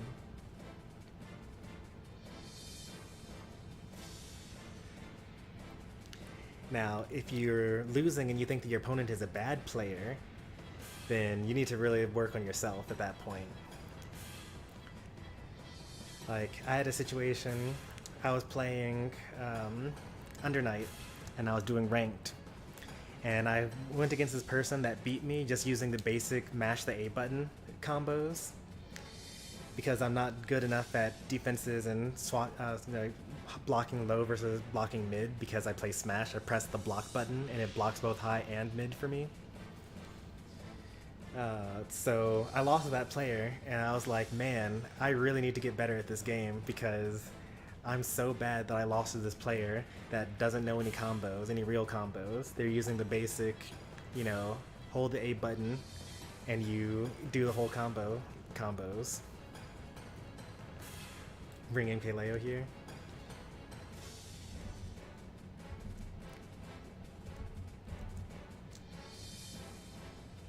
Sophia, are you still here? You cooling off after your last match? What's going on? Let's do a... We're not going to do an actual match, but I don't want this lobby to shut down.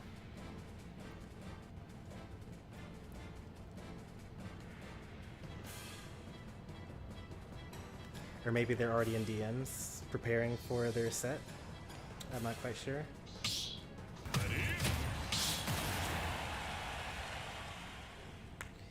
I am used to losing. I'm also used to losing. You probably wouldn't know it from my time as a streamer, because for the most part, I win all my viewer battles. But when I was in college and I first discovered competitive Smash for the first time, and you know, found a group of people to play with on like the daily basis, I would like to say that I lost for like 3 years straight, basically.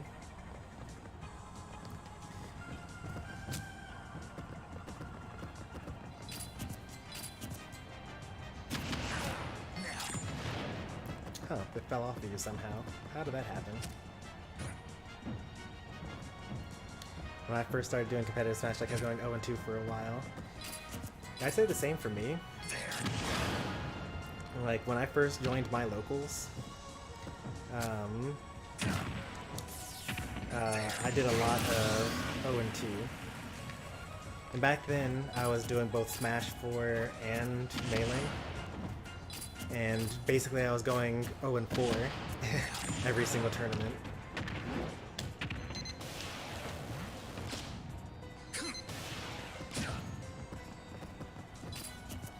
But, you know, you just keep on playing, and, like, I think that one of the things that helped me the most was, honestly, I mean, I give the character cores a lot of flack for not actually giving good advice most of the time, but I participated in one of the Kirby chords, like, Star Rod tournament series, and I happened to be seeded into, like, SDN, one of the best Kirbys, or I think the best Kirby in Europe.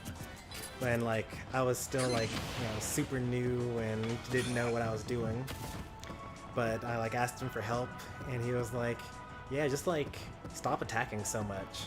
Just, like, sometimes you just gotta land and not try to fight your way down. And from there, like, it just all kind of went from there.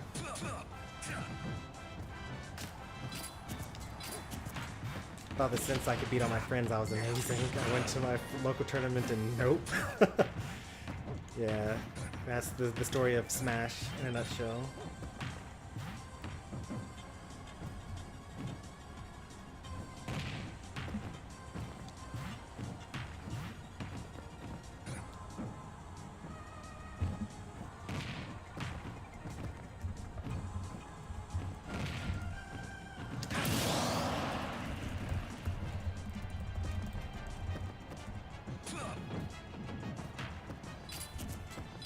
I just pinged Sophia on Discord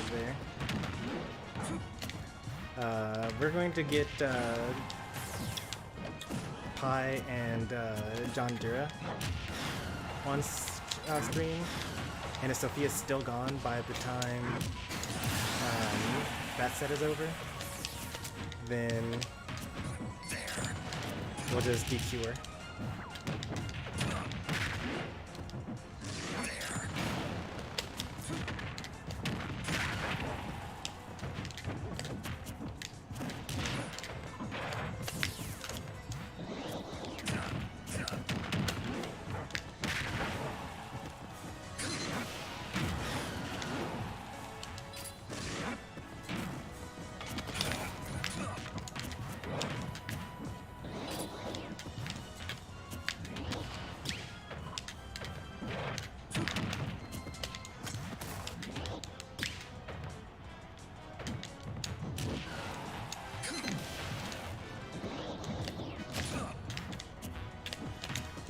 Enough up tilt, by the way.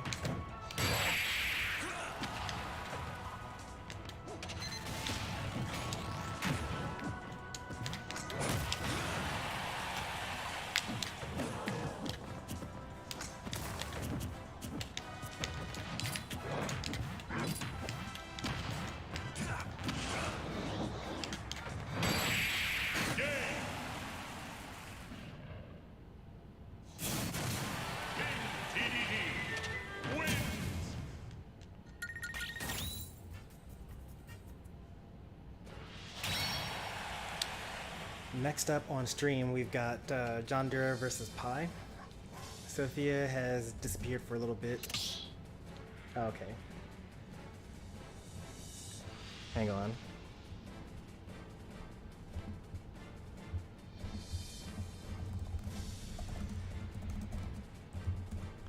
Yes, he just replied to me on the Discord.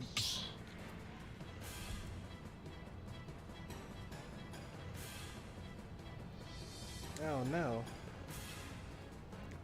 What about Ibit? Did Ibit save the second game for the replay?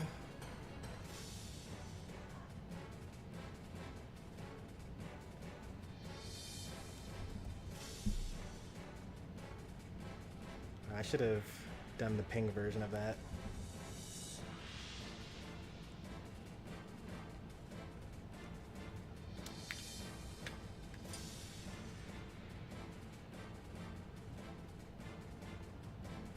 Oh, unfortunate. Ibit versus E. Miller lost to time.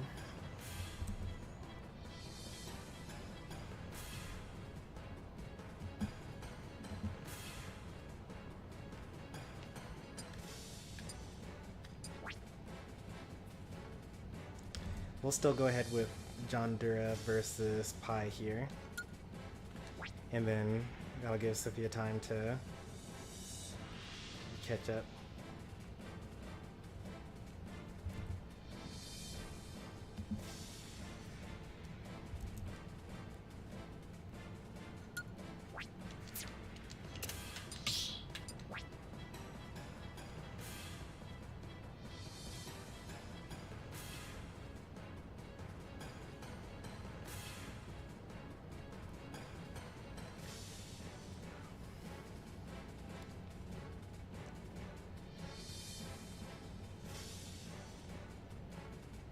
After telling myself so many times to save the replay. Alright, JD is here, waiting for Pi.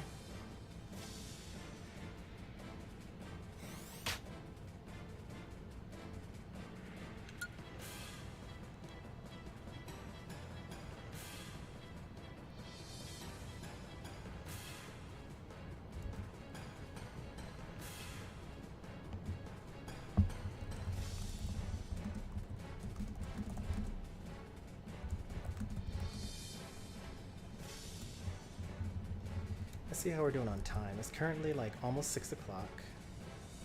We've been streaming this since like 3, so it's been 2 hours so far. 2.5 hours so far. And we have 1, 2, 3, 4, 5, 6, 7, 8 sets more to do. And we've only done 1, 2, 3, 4, 5, 6, 7, 8. We're only halfway through the tournament. We're gonna have to start doing some of these sets off stream. So I think Chomper versus Sophia is gonna be off stream. Leatopia versus Ibit already happened. So actually we have 9 left. We've done 9 and we have 7 left to go. But even still, we're not making good time right now. There are too many hiccups this tournament.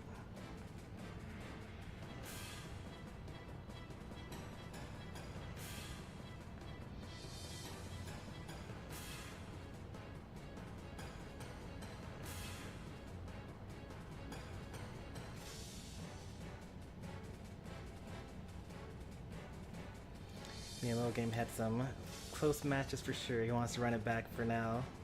So I'm gonna do some after tournament friendlies. I mean, that's what actual tournaments are for. Like, if you were to actually show up in person to an event, one of the best parts is the pre-tournament friendlies and the post-tournament friendlies. You just gotta hope that your local scene has enough spare setups so that your TO isn't kicking you off of the setups for bracket events.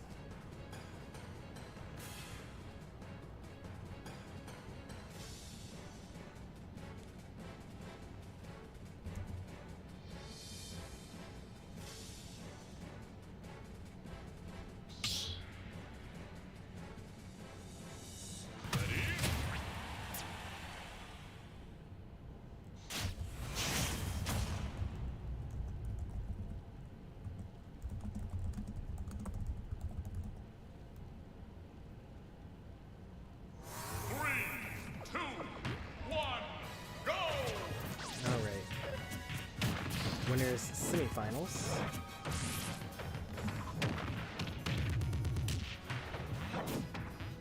Pies DD versus John Dura's Samus.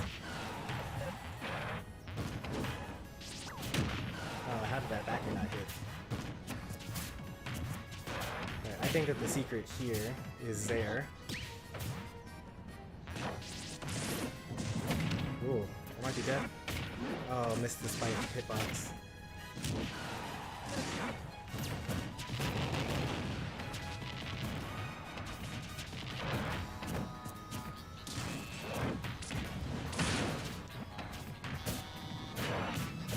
Oh, jab 2 so bad. He hit jab 1 but couldn't hit connect jab 2. No,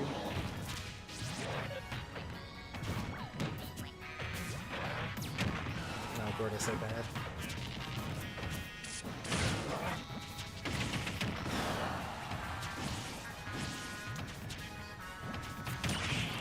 I mean, I'm a crazy person, I probably would have gone for that B there.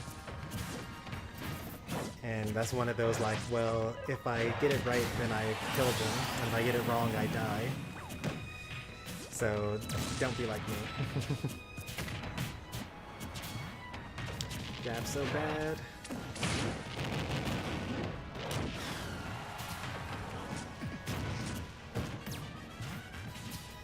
I actually do like the mini charge shots. When I play Samus, I also use mini charge shots. It's actually more useful, generally speaking, than having one, you know, fully charged shot.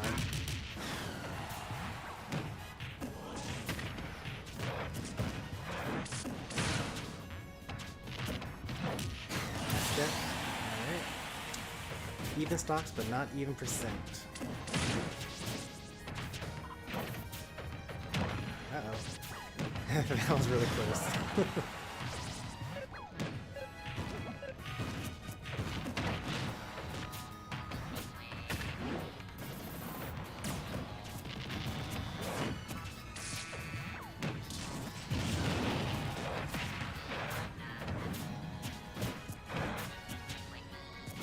Ooh, almost hit him with the shield poke there. The more you shield, the smaller your shield actually becomes. And if it's not covering your body when an attack actually connects with that location, then you actually take full damage. It's such a cool mechanic in this game. Up throw? No, back throw. Both would have killed, I think.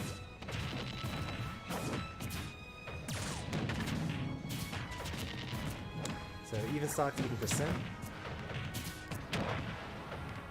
Still think Zare's the solution here. It's very difficult for DDD to deal with it.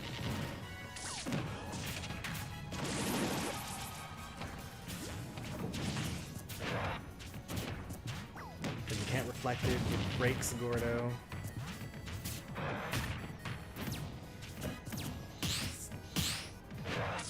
Oh, that was supposed to be a turnaround, I'm sure.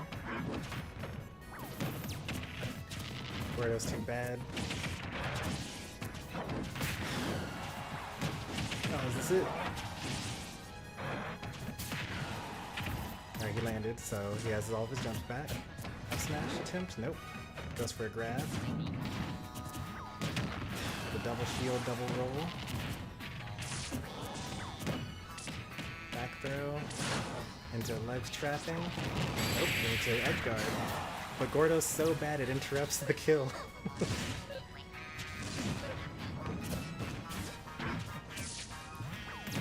This is now an even game.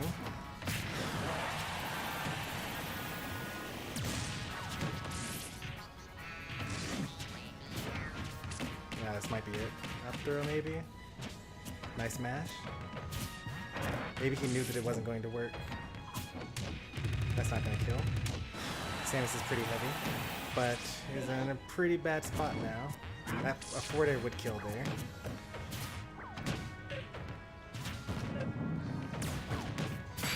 Nice. We're dash attack underneath the Gordo. Saved by Gordo being bad. Exactly. Game 1 goes to John Dura. On the Samus.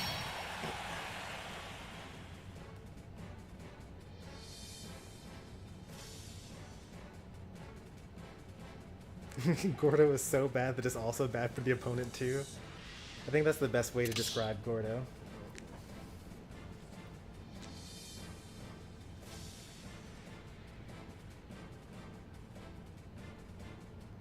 You get 2 bans. So you can ban Smashville and 1 other location. Since you won the previous game.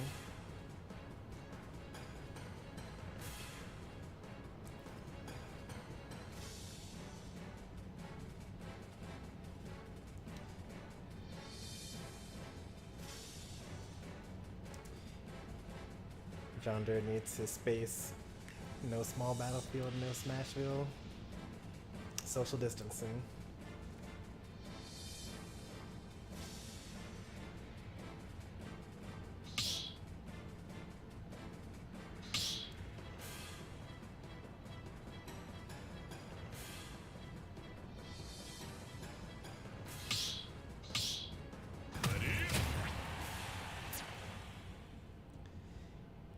We're so far in bracket, but we're still only best of 3. It's kind of crazy. Normally, if Pi had won as many games as he already has in the tournament, this would be best of 5. Go!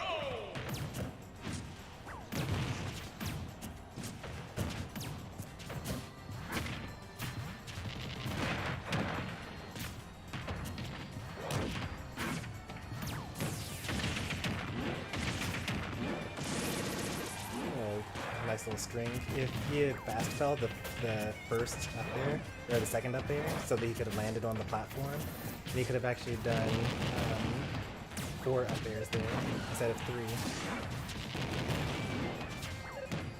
Or, you know, 1 extra. I don't actually remember how many he actually did.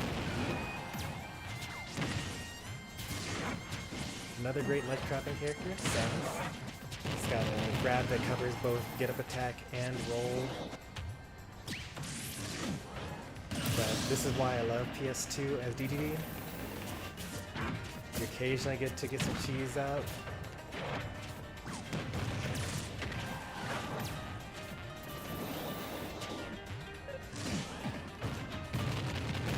Unfortunately, he rolls in. The bomb scared him into getting hit by the up smash.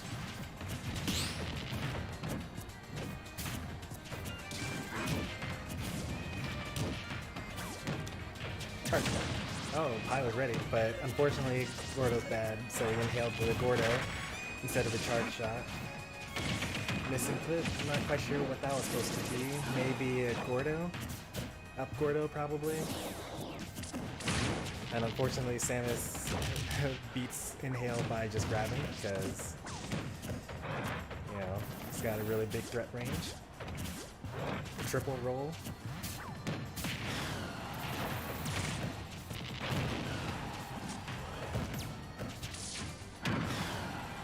That's the first Zaire we've seen. I wonder if it was an accident.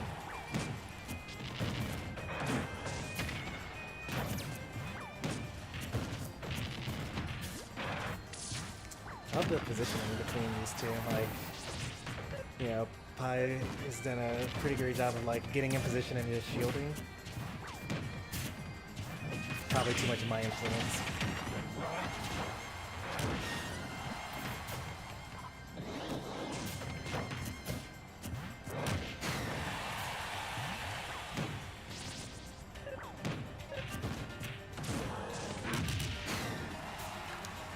DDD's no slouch when it comes to the ledge trap himself. Back throw might kill. Not even close. I forget Samus is actually kind of heavy. Up there will Omega kill though.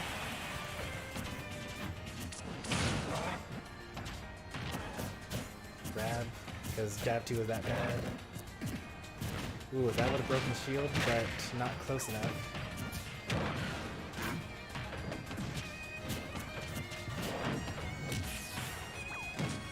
Dead hand?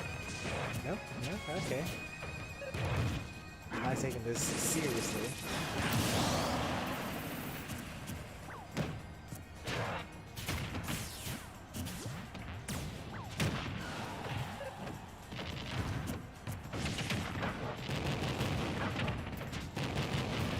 Uh-oh.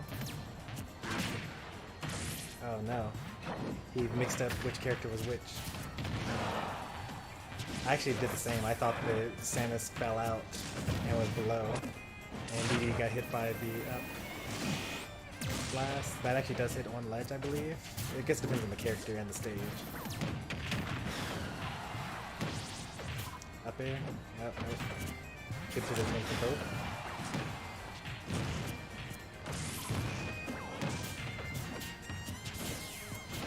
I would've jumped. You hit me with that. And the up smash seals it. Very close game. The hit lag from the Gordo once again causes that to have so much lag that you can't shield. We're going to another game 3.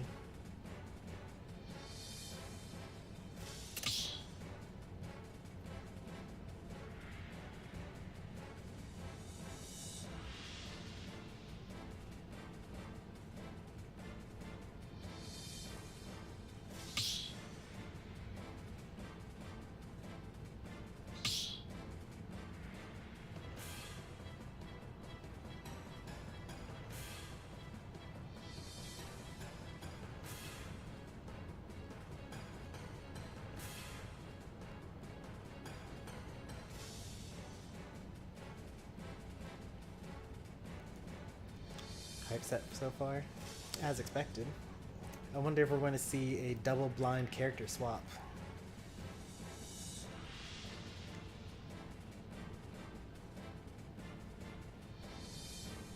Like, will it be DDD versus Samus? Is it going to be Steve versus Fox? Like, it could be any number of things here.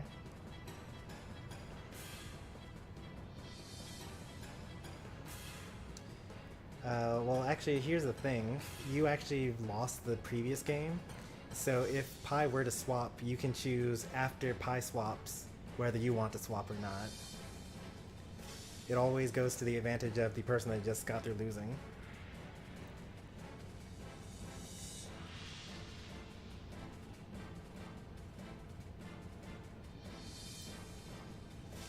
At least that's how it works in offline events.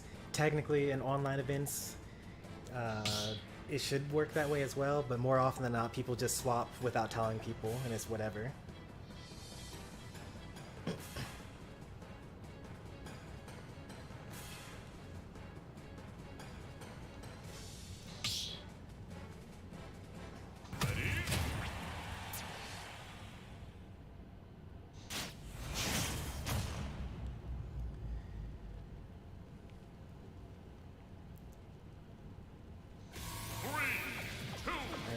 Full set Samus versus DDD.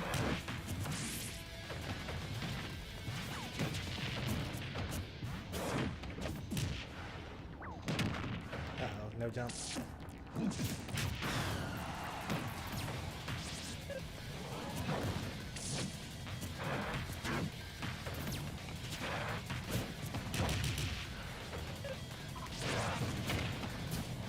This isn't that bad. If we remember from the last game, JD actually had like a 180% lead and then got inhaled cheese. That was a Wi-Fi shield. Shielding is frame 1, but on Wi-Fi, because of the input delay, shielding is actually frame 7. So sometimes you like are looking at the attack as it's about to hit you, and you're like, I'm gonna shield this. And then, you know, it gets a little bit closer, and then you press the shield button, and then you get hit because input delay.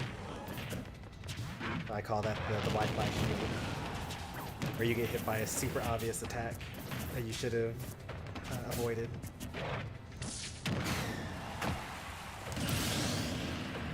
Alright, stock 1 goes out.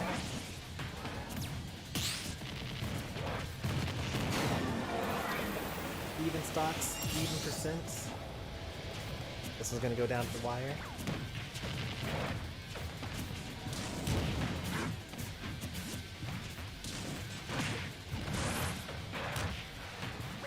I'm just now realizing that we're on Great Northern Cave, which is not legal for this tournament, but they both agreed to it, so it's whatever. I actually love Great Northern Cave, and I actually want that to be on my stage list, but because it's DLC, I can't be sure that everyone's going to have it. Like, I'd be getting rid of Pokemon Stadium 2 for Great Northern Cave, and I'd be getting rid of Lilac for Hollow Bastion.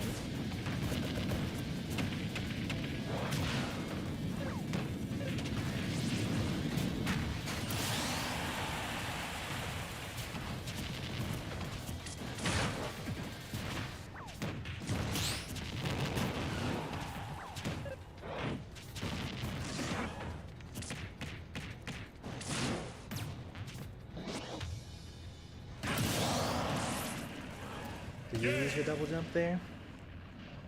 You did, yeah, you used your double jump. You can't be using your double jump against DDD off stage. If you're going to, you gotta at least hit him.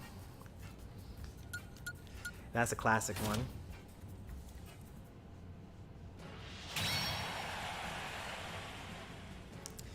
But good games to both players.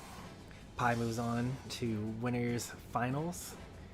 And John goes losers bracket.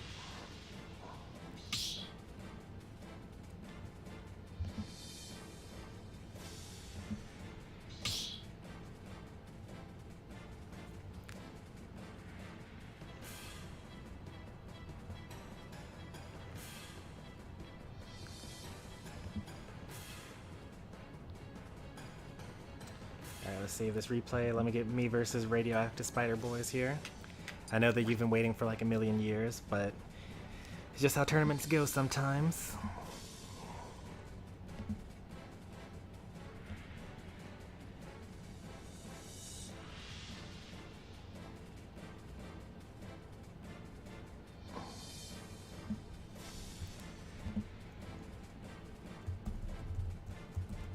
Number 19. Winner semifinals. I actually mislabeled the last round. I called that winner semifinals when they were actually quarterfinals. Pi versus John Dura. Yeah. As many games as we're able to do off stream from here on out, we're gonna do off stream because I want to, you know, mostly be done with the actual bracket, and then we can go back and do replays if I have time. I mean, I'll have time, but it'll be better to get this stuff out of the way so that if anyone has any sort of obligations later on tonight, what we don't want to have happen is people dropping out of grand finals because they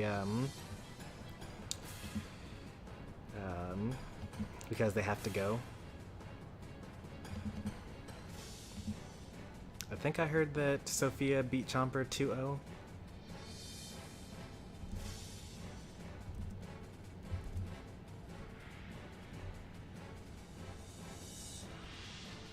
I'll be number 20 for sure. Alright, sounds good. Alright, RSB, we're up.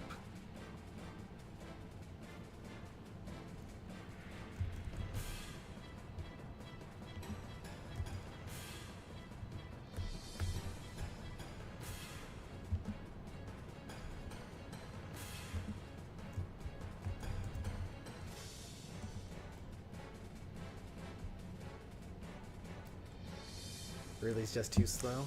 I could see you having some trouble against Ram, but you know, if they're charging a smash attack arm, then you could just jump over and side B.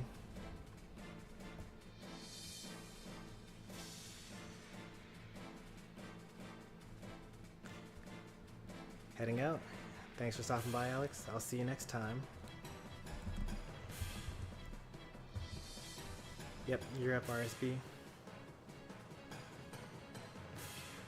I did and it didn't work. You gotta do it better. I'm pretty sure that that's the answer. I mean, I'm not 100% sure because I don't play Ridley like that and I don't play against Min like that. But based off of their kits, that should be your response.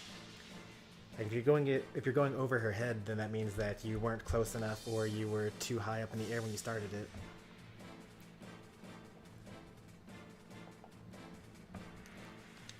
Sometimes you gotta change your game plan, and sometimes you gotta execute your game plan better. And if that's not the answer, then yeah, I don't know. You still need to just like jump over the arms and then like grab them or something. You could probably skewer or something like that.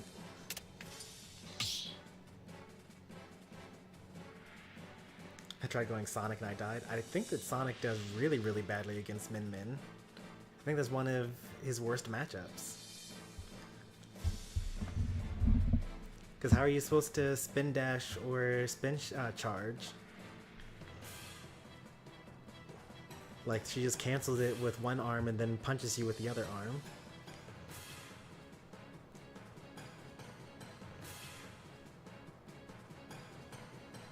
She basically gets to just stand in place.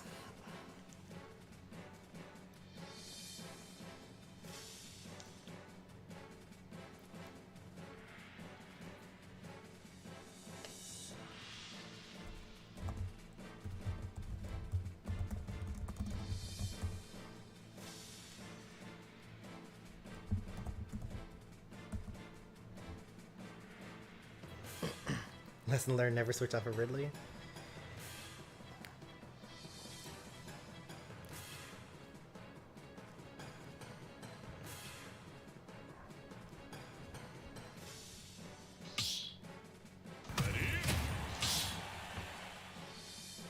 Right, winners round 3 here.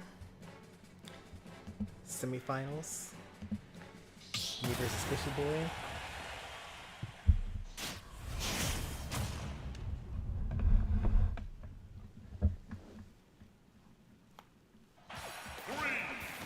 Starting off in PS2.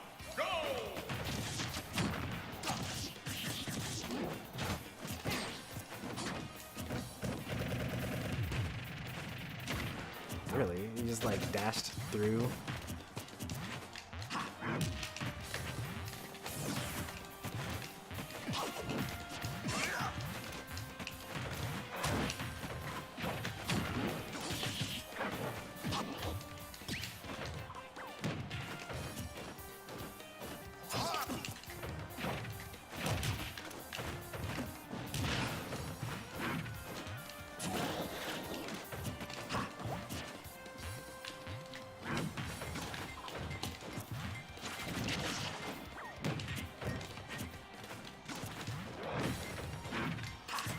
A lot of jumps there.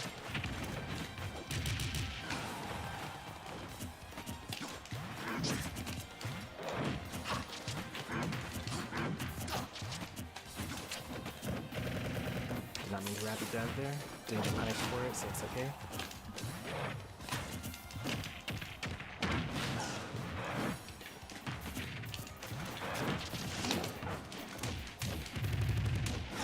Should have died to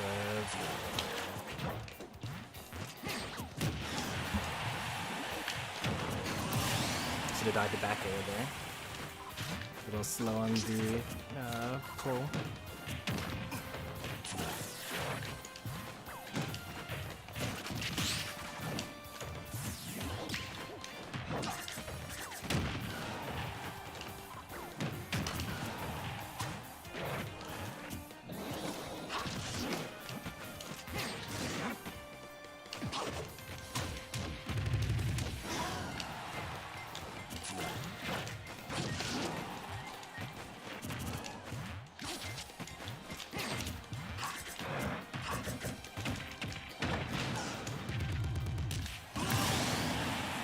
Gotta be out of that.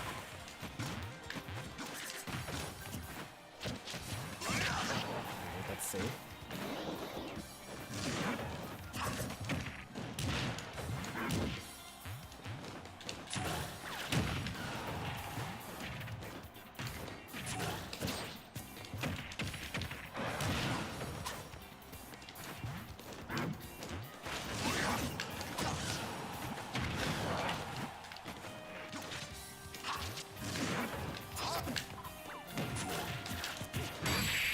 Oh, thank goodness. Oh, I was worried that Gordo was going to mess that up. TDD wins.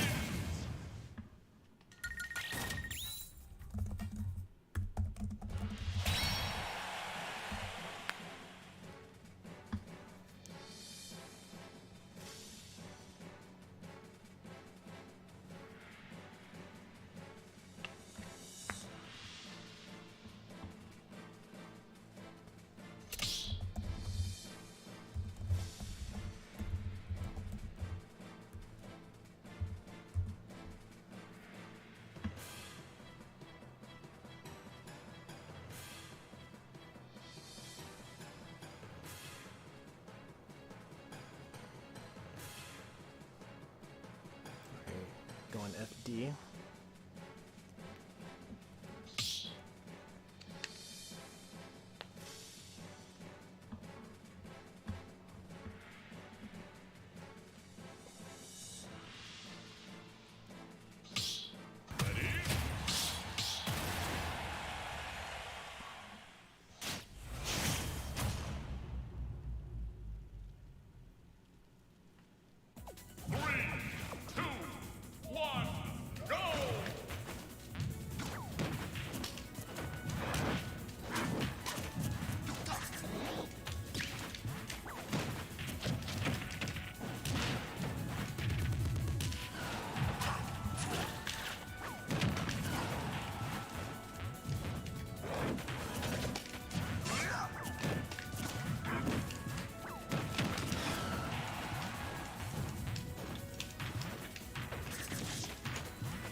Oh, very nice. I didn't know that you could choose which side you ended up on like that.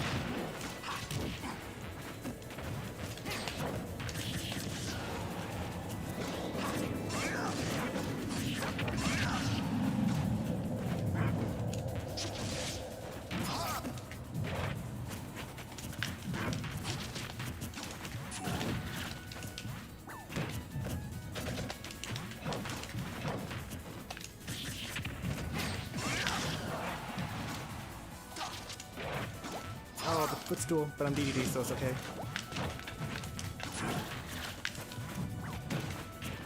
Those characters would have died there.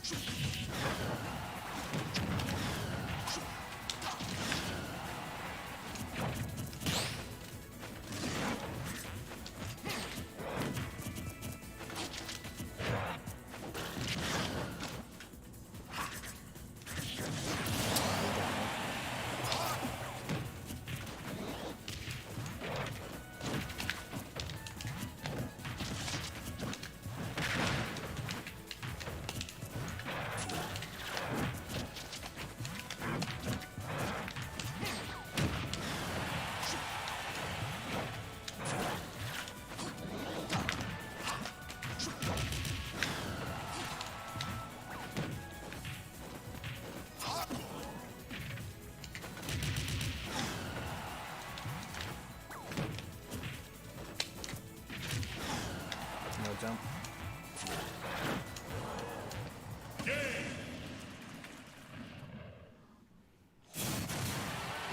TDD wins. Good games, Radioactive Spider Boys. I'll see you in grand finals. I didn't know Meta Knight had an instant down smash. Pretty sure that's the reason why I lost one of my games. Yeah, it's pretty fast. It's like frame 7 or something crazy like that. And forward smash is like -7 or something.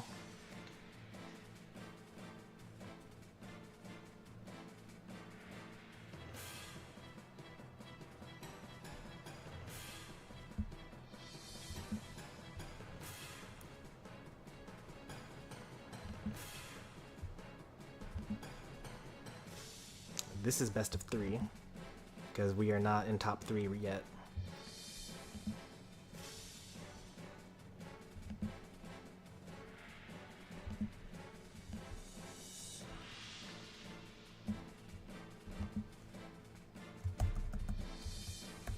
The first best of 5 set is going to be me versus Pi in winners finals.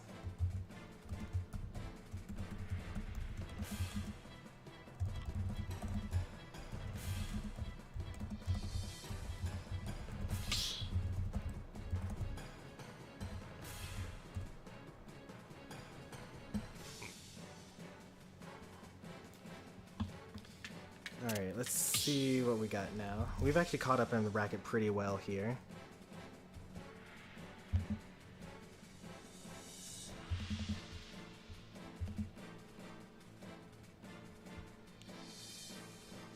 I'm assuming that John Dura's playing against Leatopia somewhere. Yes, they are. Okay, cool. So then I could actually get Sophia versus Radioactive Spider Boys here on stream. And then we'll do losers semifinals. And then we'll do top 3 on stream. Because it'll be weird to stream winners finals and then, you know, go back to best of 3s.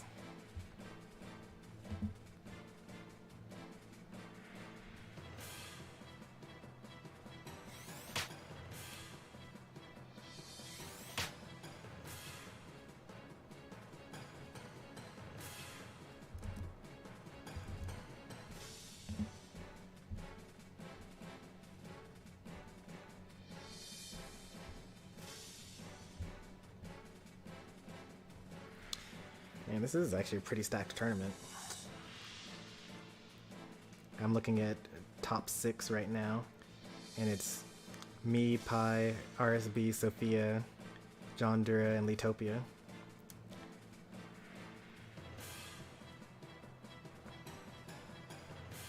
Alright, this could really go any way. It's pretty exciting.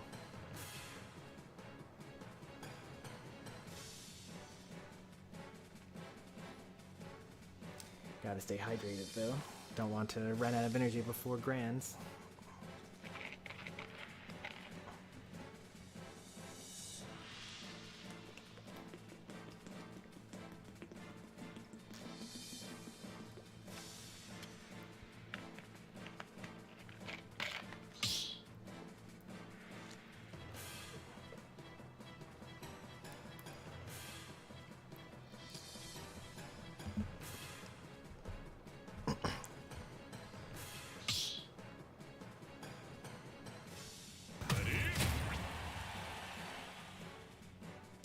Here we are at losers quarterfinals.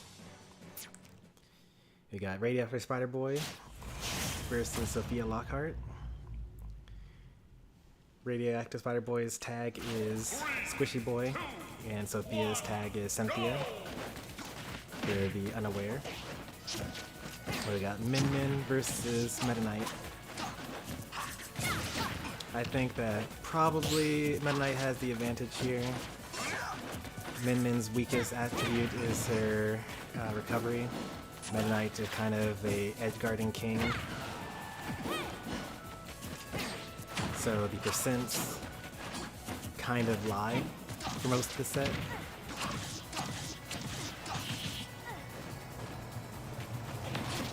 Oh, that was so close.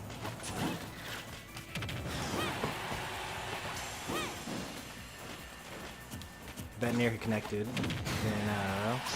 and then dies there. The synchronized, they ran up to each other, shielded together, rolled together, jumped together, and nared together.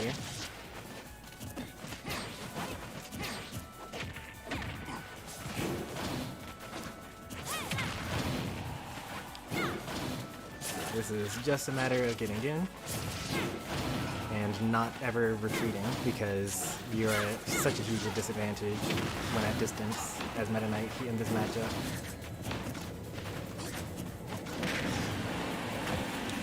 That was a very quick stock, actually.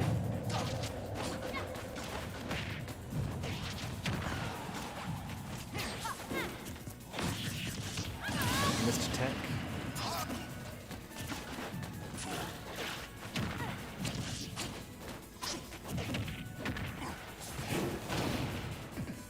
Used up a lot of jumps there, but you're still good. It's got plenty to spare. You got the jump overs.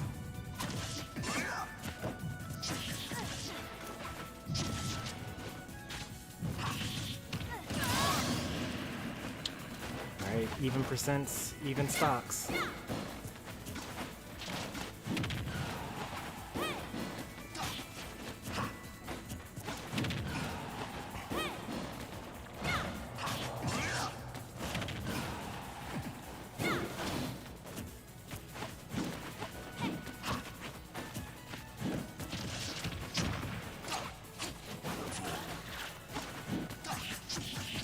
This might be it. Alright, doesn't go for it this time. Probably thinks it's a little too risky. This might be it. Nope, doesn't go for it again.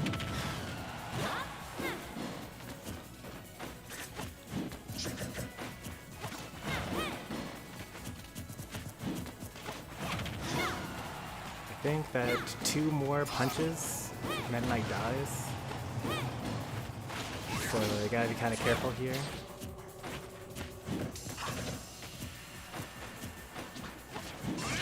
Ooh, that was close.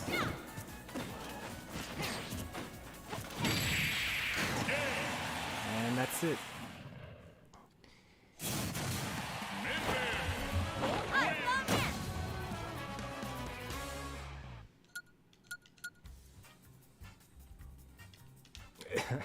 I didn't even notice FD game 1. I mean, you played on Great Northern Cave, so...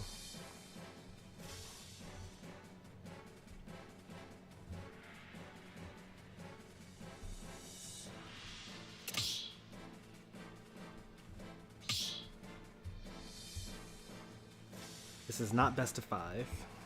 The first best of 5 will be me versus Pi, and everything after me versus Pi will also be best of 5, but everything before that is best of 3.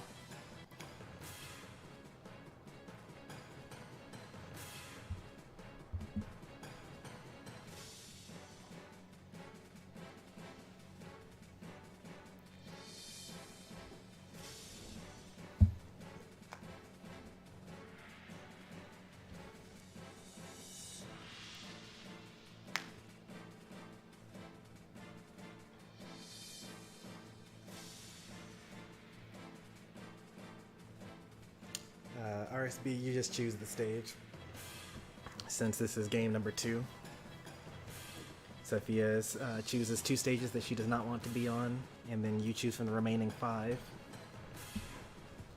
So, you just pick the stage.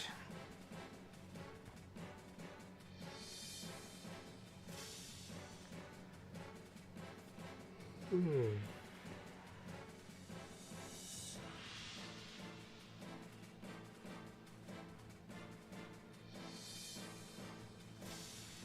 Going to Smashville, game number 2.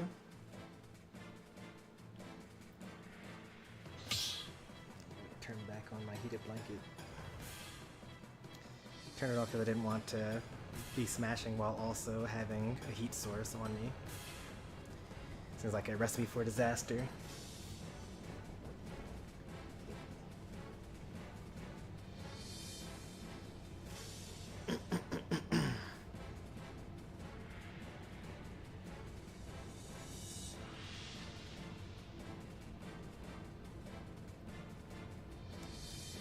I wonder who the top placing viewer is going to be this week. That is the prize for winning, or for getting as far as you can in the tournament. If you're the highest placing viewer, you don't have to leave any of my lobbies for the rest of the week.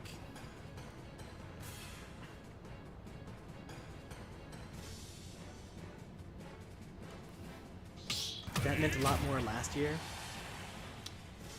when I wasn't in the office. But it still means something. 3, 2, 1, go! Alright, Smash Hill, everything's a little more cramped. Over this a pretty good min-min counter pitch here. Gonna pretend that we didn't see that stutter.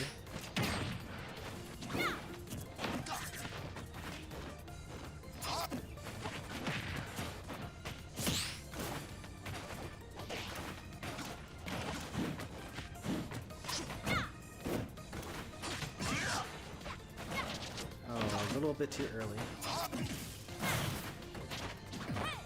little bit too late on that.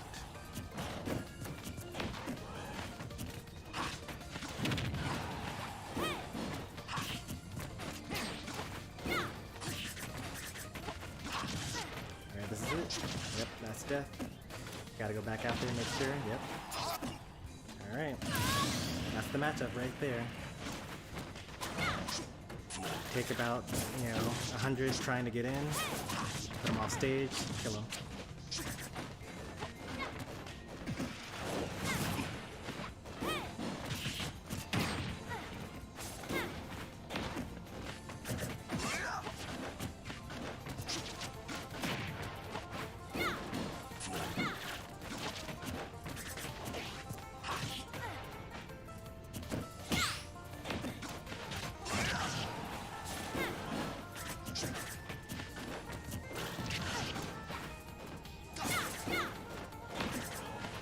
That is rusty. Yeah, it was pretty low there. I mean, it would have been worth if we got that back air. 80 kill at 85%. I mean, it's not really that worth it because you can kill it, with 0 as Meta Knight against minions.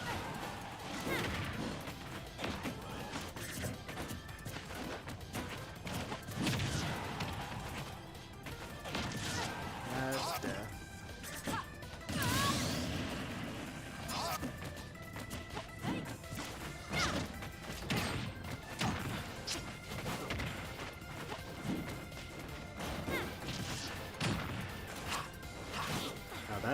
She was about to steal it. Maybe not.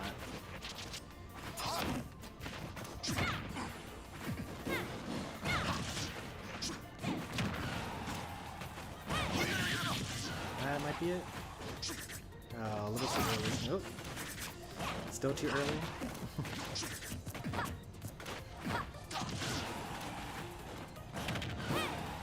The defensive punch. Okay, that wasn't going to be an SD. You can actually make it back out from that.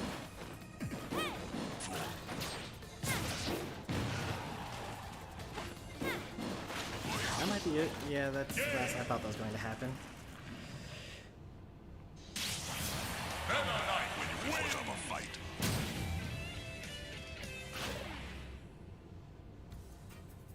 Alright, game 2 goes to Radioactive Spider Boys. That was just a matter of, actually getting the edge guards out.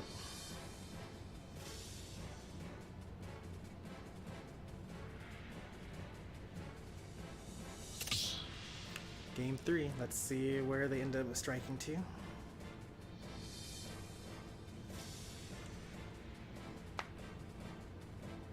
The mid-set GGs, kind of weird.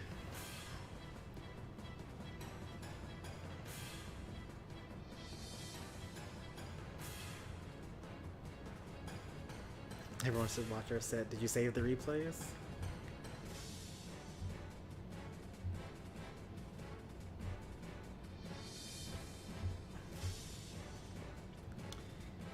No PS2, no Town and City.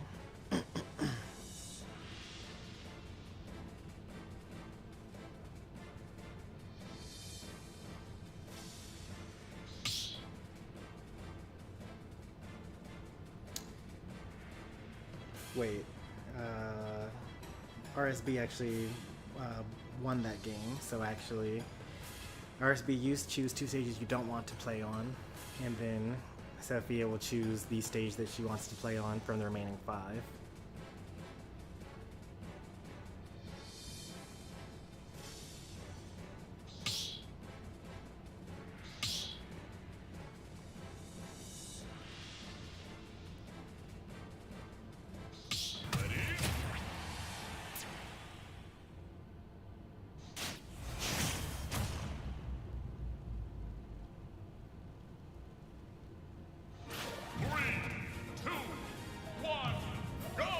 Game 3. I'd love to see it. Alright, so we're gonna need for Min Min to kind of stop relying on her opponent being grounded here. That's kind of been the weakness all tournament. Yeah, more nairs. That should help. And like no smash attacks.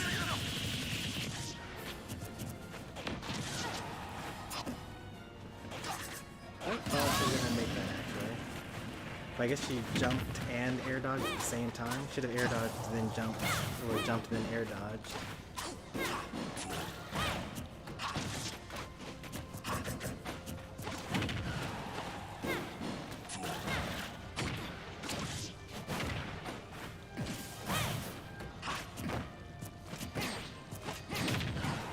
Nice. I'm liking the nairs. A little scary, but you actually have to hold away when Meta Knight has you off stage and he's hitting you with up airs over and over again.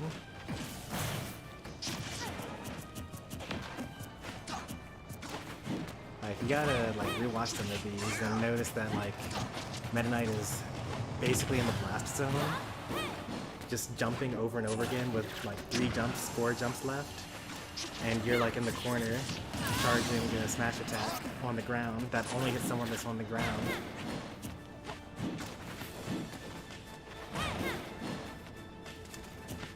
And now RSB, I was thinking probably like, okay, well I've got this huge lead. If they want to stand on one side of the stage and charge smash attacks, I'll just stand over here because I'll be fine. So that might be it. Nope, you needed to drop down one more time. Since they didn't have a double jump or a air dodge, then you definitely should have been out there for the kill. Now you're just giving them an opportunity to make a comeback.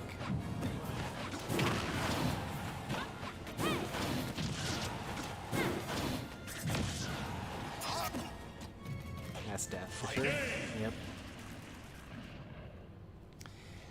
Good games both. Cynthia is tied for 5th. Squishy Boy goes on to continue his losers bracket run.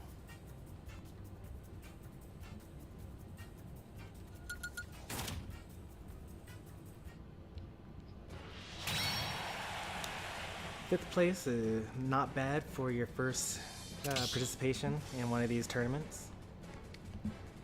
If you go back and rewatch some of the sets that or if you just go back and rewatch this tournament stream, you'll see that I have lots of tips for you on how to improve your Min.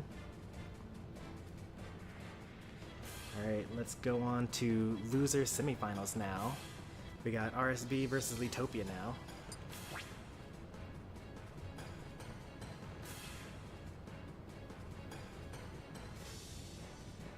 I'm glad this is an online tournament because I do not smell good right now. That's funny.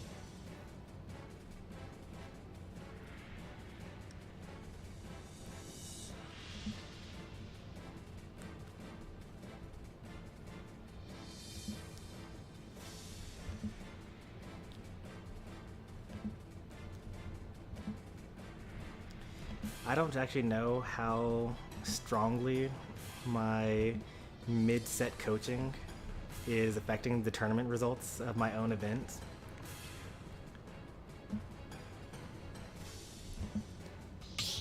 I do feel like a lot of people kind of have learned the min-min matchup today.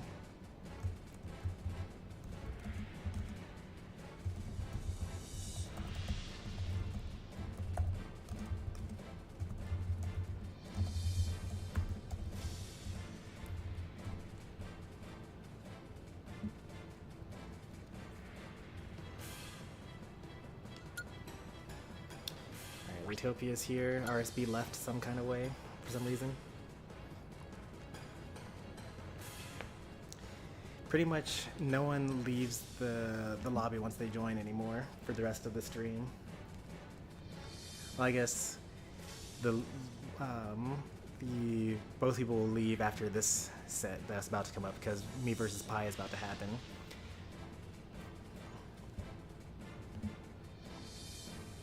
Has to be banned now. I mean, that is part of the experience, is the mid-set coaching that you get from participating in one of these events. Counting on Leatopia to win the tournament in my place. I do that as well. When I lose to someone, you know, I expect them to win the tournament. Because, like, if you lose to someone that got first place, then it's like, well, that's okay. And if you lose to the people that got first and second place, then it's like, well, you know, if the seeding were better, I would have gotten third place.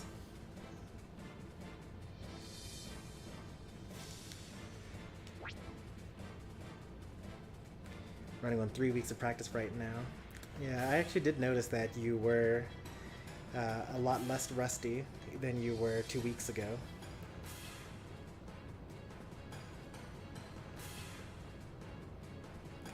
Like, you may be about the same skill as you were at the end of last year, which is pretty good.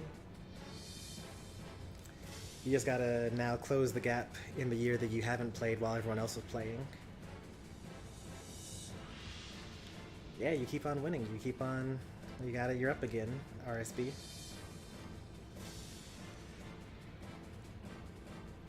That's loser's bracket for you. You don't get any breaks.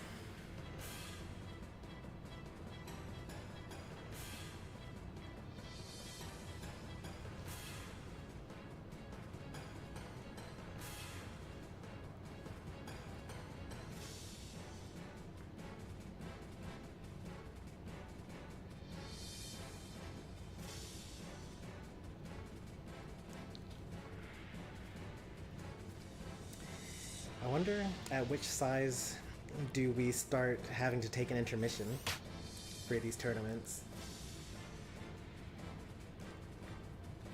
I've been going at it for about 3 hours now. 3.5 hours actually. And we only have 10 participants. Now granted, the first hour was me advertising the tournament.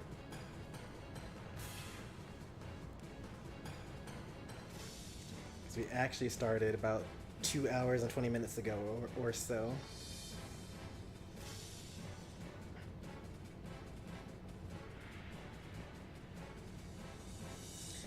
Fun fact, Richter and Meta Knight debuted into the gaming scene in the same year, 1994. So that means Kirby Superstar and... Where was Richter's first game? Was that Dracula X?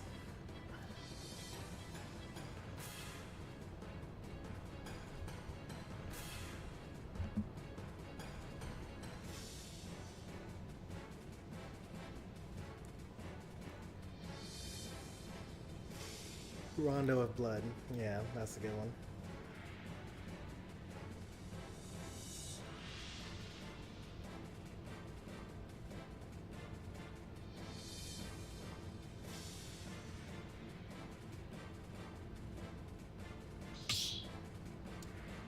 Is there a way to ban the bot? Not really. You can ban the bot, but it's a bot. They're just going to... So, like, if you ban this one bot, then the person that's creating the bots will just make another one. Like, I'm pretty sure that the bot just grabs other people's channels, changes their names, and then start joining random streams that have lots of traffic.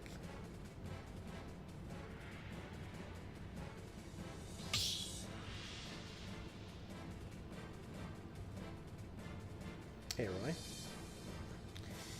Dracula X is a port of Rondo of Blood. Okay. I mean, I remember seeing Richter in Dracula X, so that's why I was like, I think that's the one, but didn't know that there were differences.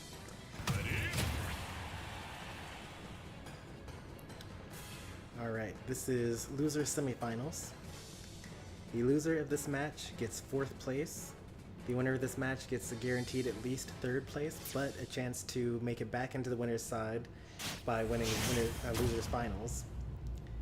But before you get to that match, you gotta focus on this match here.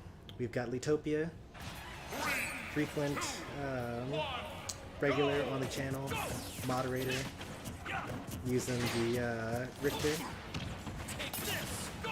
And we got Radioactive Spider Boys on the Meta Knight.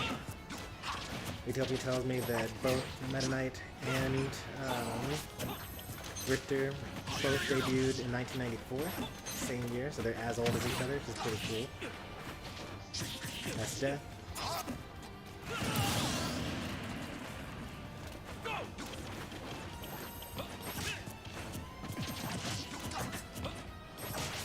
So some of you may remember some of the videos from a couple of weeks ago, if you're watching this when it's not live, where Radioactive Spider Boys was fighting in tournament number 17, and I was going on and on about all the mistakes he was making because he hadn't played Smash in like a year, or since Pokemon Unite came out.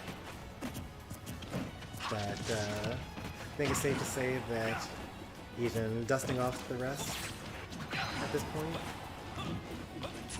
making some pretty good plays, beating out newcomer Sophia, beating, I think, Chomper as well? No, low game. That's what it was.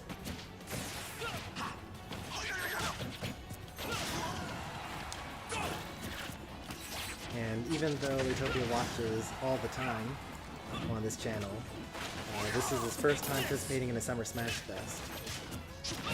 I think that typically he has like work or something like that. So not bad for a couple of, I guess they're not all both newcomers, but yeah, they both had a reason to not perform well today, and they both have exceeded their expectations and their seeds for the most part.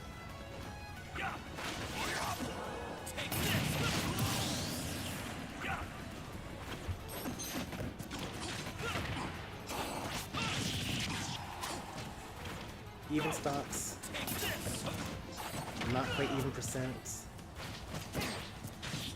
Meta Knight is still at combo percent, and Richter is a straight hit percent. Well, I guess not straight hit percent, but more so kill percent.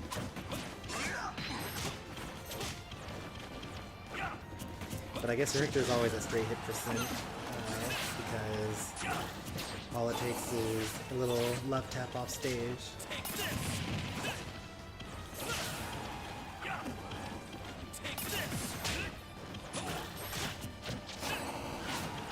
If he had done a drag down, he probably could have done up afterwards.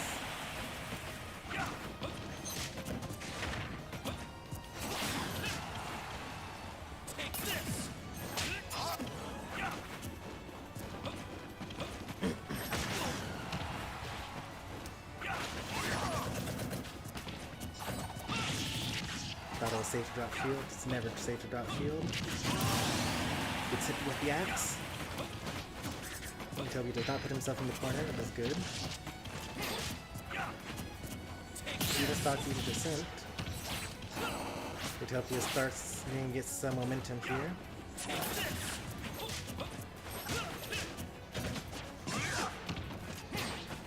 If he had rolled in, that would have been a nice forward smash.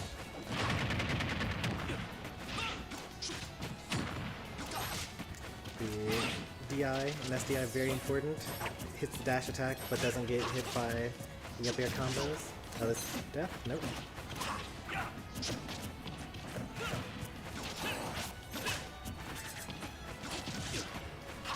Ooh, you saw the sparks. That was super, super close.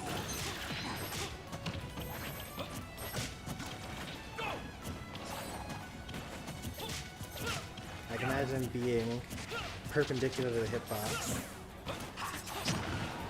And that being the reason why you didn't get the KO. Oh, interesting. I did not know that it would... It was too close to the ledge there. You usually do snap the ledge with your whip. If you're too close, it just does nothing. So, Leatopia did not react quickly enough to the fact that that did not work. And unfortunately, SBs.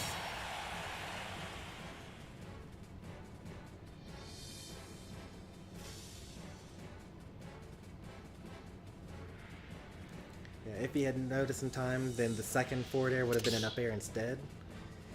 Or could have used up B. I'm not sure if he had a jump though.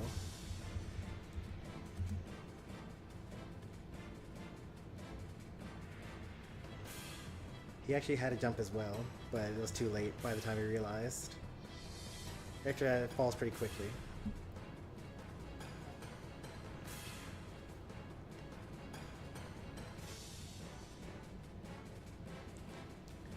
Alright. RSB bans 2 stages that they don't want to play on. Leatopia chooses the stage of the remaining 5.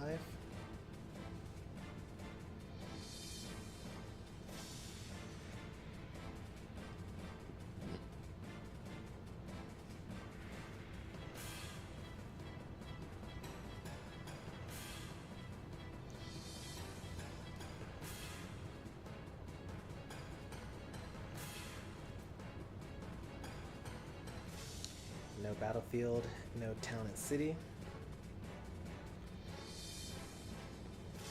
Yeah, those are pretty interesting choices as a Meta Knight to ban.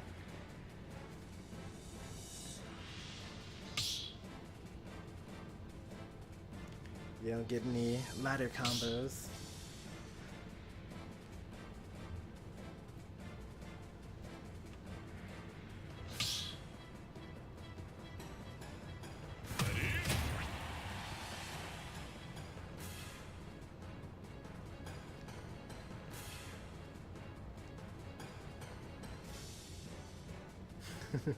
Forgot to save the replay. Oh, it's on stream. Yeah, I was gonna say, you don't need to worry about that. Game 2. Let's see what adjustments we've got. I mean, the adjustment would just be do the exact same thing, don't SD. Although, I will say that one adjustment that would help greatly in this matchup is stop waiting for Meta Knight to land. Just like go out there and get him. Like he's going to use up like 4 jumps and ledge in a row. You just kind of just like throw out a forward air or something like that. Threaten.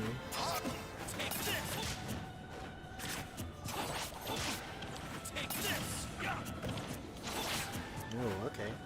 So there's the counterplay to the counterplay. If he uses the Holy Cross, then the Tornado beats that and also hits Richter. But using the whip breaks the Tornado.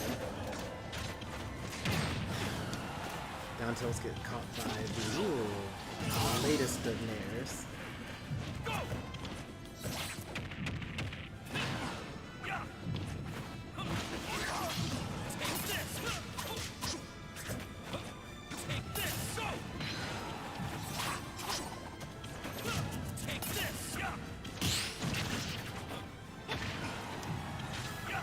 I don't know if it's better to have the multi-hit from Smash 4 or the strong hit from Ultimate.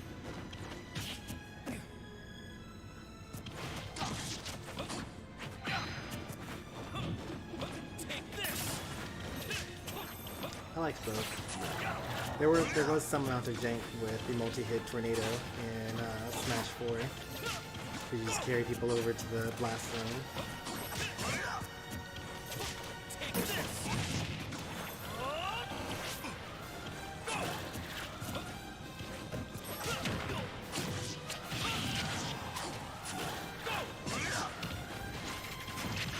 Now the chase down.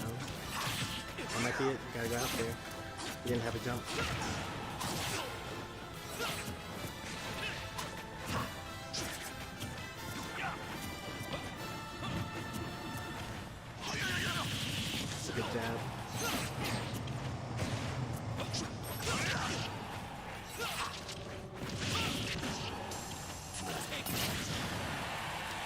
surprised that reached, honestly.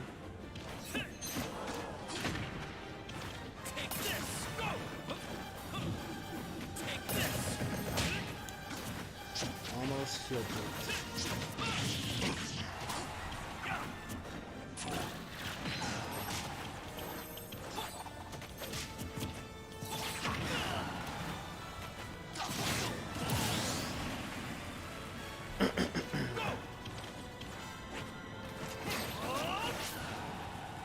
Max.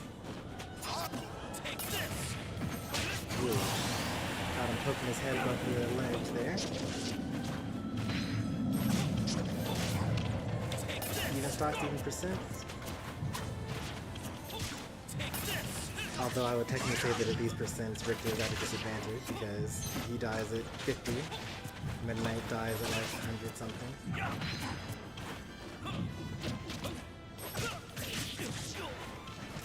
Ooh, that was close. Oh, if he had SD'd there, it would have been so tragic.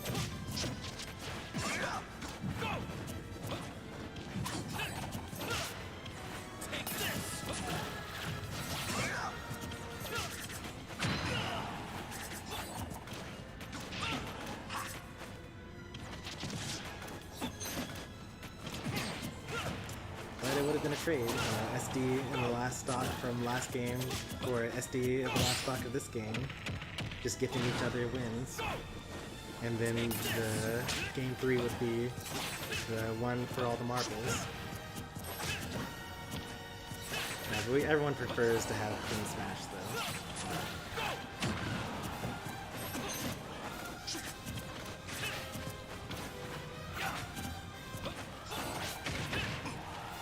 Uppy would not have killed there, so he goes for the down tilt instead. That was good. He went for the up B instead of forward tilt or smash attack. Reacted a little too late to the fact that he got hit there, but no harm, no foul. Still takes the game. With music like that, it should have been game 3, but it wasn't. So we'll move on to game 3 here.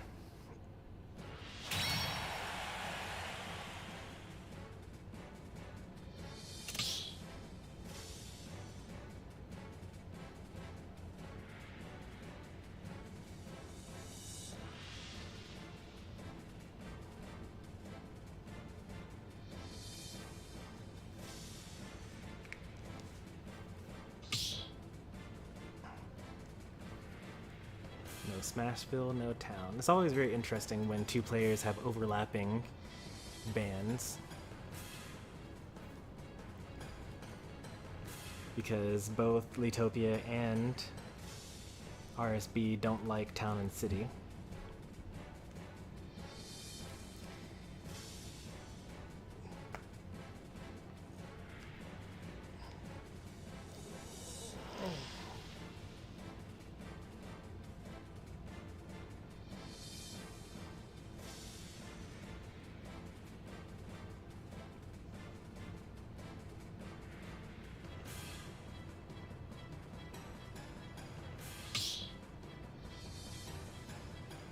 Alright, back to PS2. There are actually several variations on the rule set that I currently use. One of them involves not being able to choose the stage that you previously won on. I think that's a silly rule though.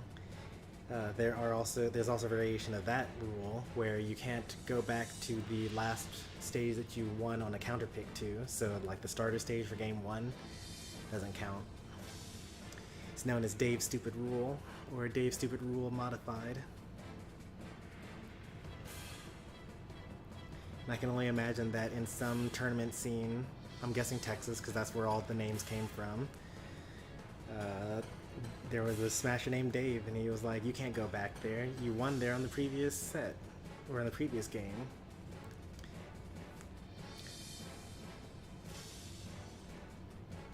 So if you're ever told that a tournament is running DSR, that's what it means.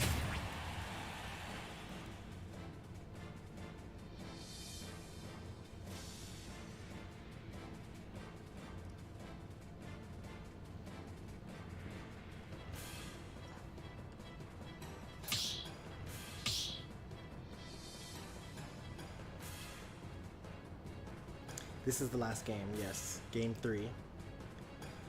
The first best of 5 will be me versus Pi, and everything afterwards will be best of 5, but until then, everything's best of 3.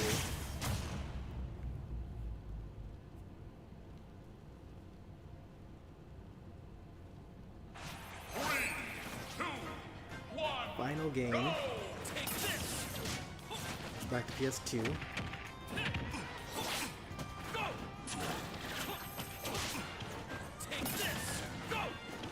If you actually use your dimensional cape from high up enough in the air, you actually don't have any lag when you land.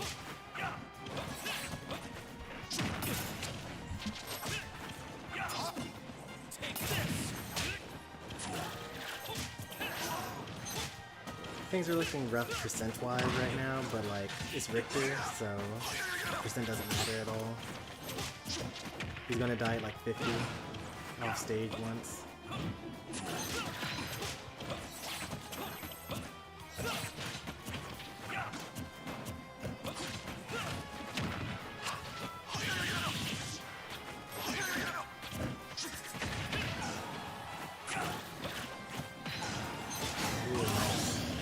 Good reaction to that hitting.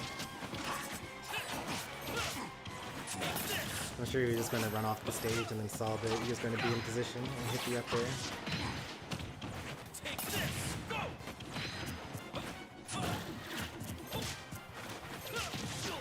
Alright, left in percents, but yeah, again, Victor. A little too early on that, but I do like that as an option. It's actually, I'm not a fan of doing it myself because you have to mash really hard in order to gain the height for the tornado to not SD. He almost SD'd there. Alright, even stocks, even percents.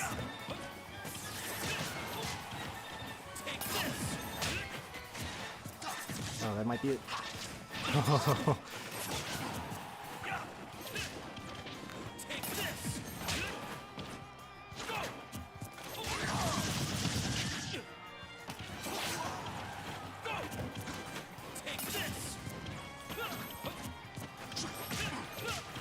Two barely missing dash attacks.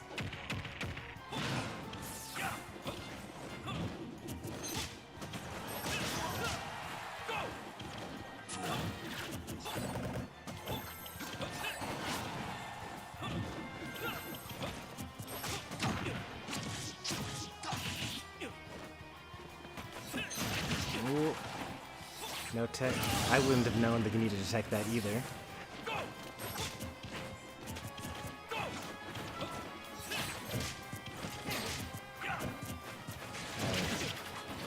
If Leatopia gets this stock at any point in time, then it becomes even again.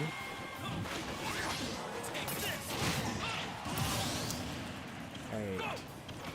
Even stocks. Advantage Meta Knight.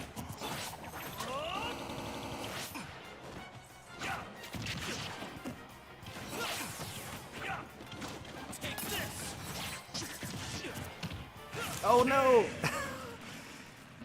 Oh no! It ends the way it started. He almost did that earlier as well. Not like this. It happens sometimes. He thought he was going to land on the stage, but he actually just bounced off, and so that down A input ended in a stop and drop. Whoops. Yep. Good games on both sides. Leatopia is out at 4th place, and RSB waits in losers finals.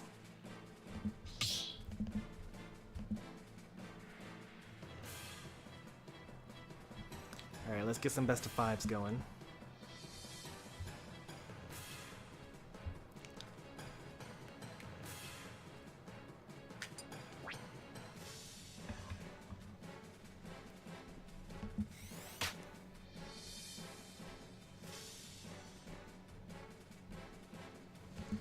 See you, John Dura. Thanks for stopping by and thanks for participating.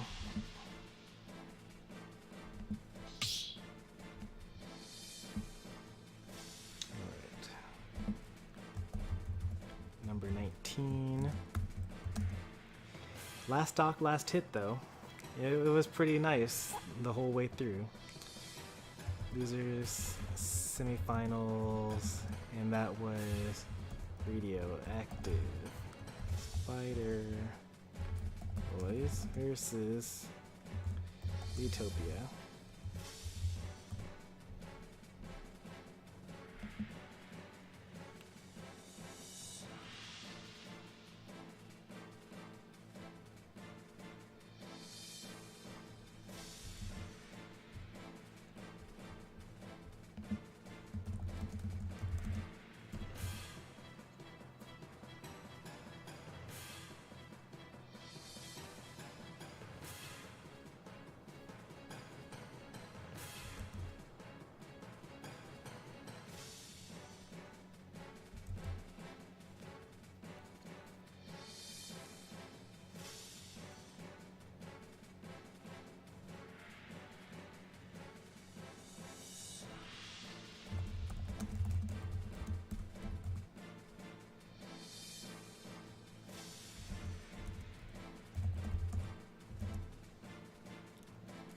I never made it this far.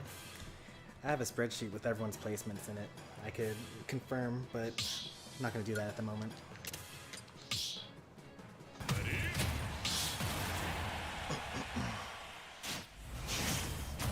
Oh, I mean, you got third place at least, so yeah, this probably is your best placement.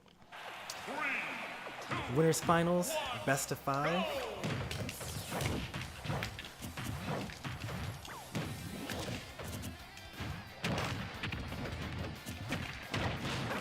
Dude, he's so fat.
There's both of those, apparently.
Just got a couple of Gordo good moments in there. Never. No Smashville, no small battlefield.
Shield broken there.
That's really bad.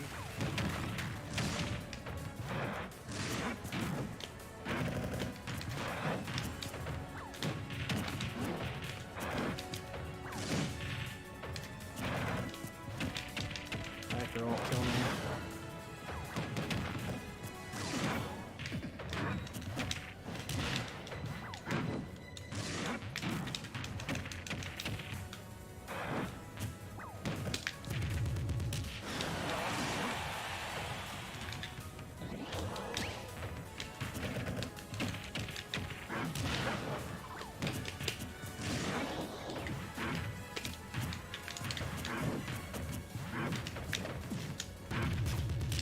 Probably could have up smashed here.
not going to ban Lila. What am I actually going to ban? Oh, let's think about it for a second here.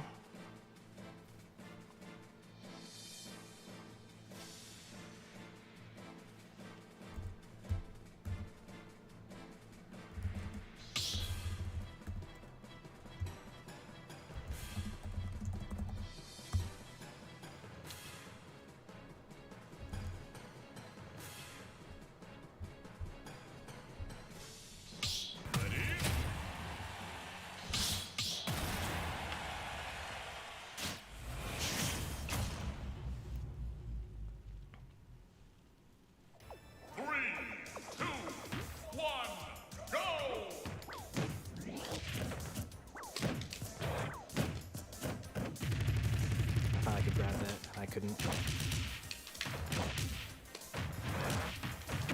That hit me.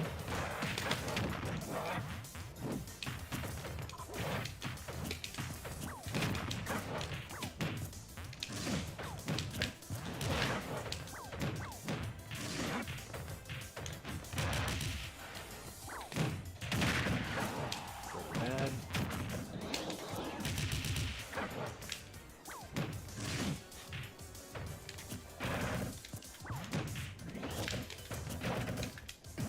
Oh, I was waiting for it too.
I'll take it.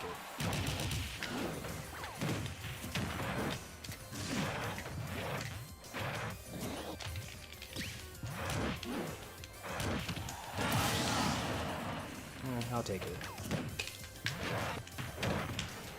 Oh, okay.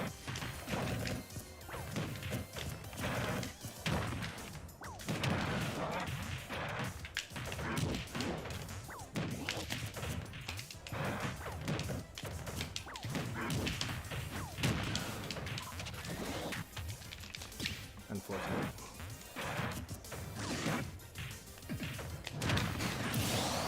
Thought he misspaced it, but I was wrong. Of course he didn't misspace it.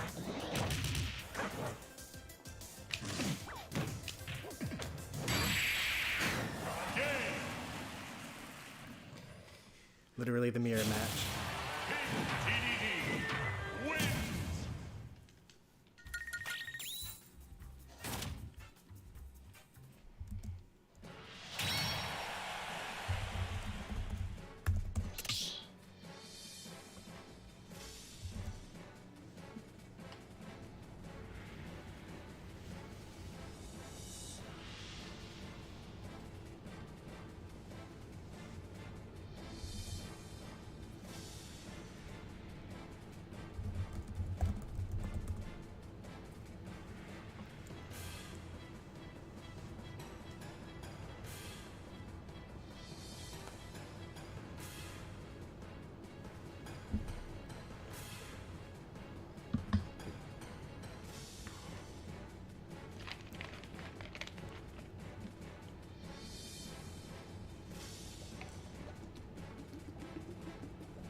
That makes sense.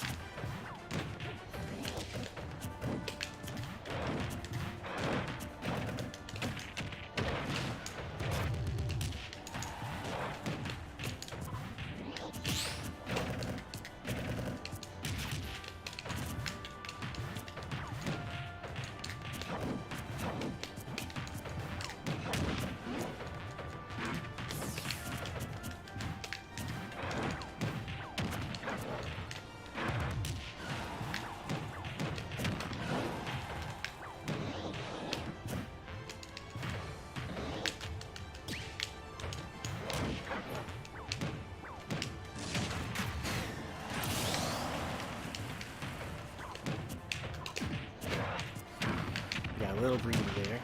It should have worked, but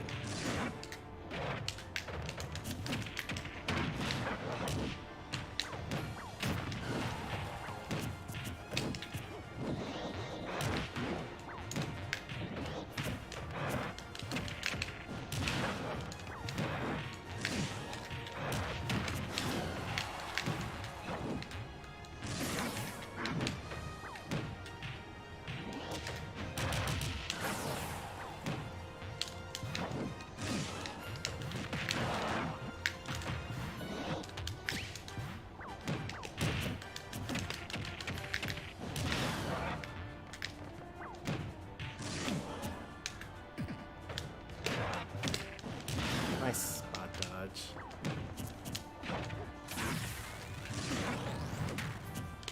Little jump.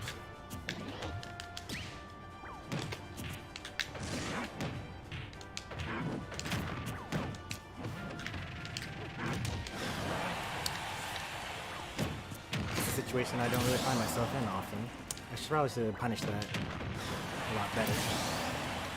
But Pi gives me the stock because he's like, yeah, I should deserve to die there.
Not dead. Oh.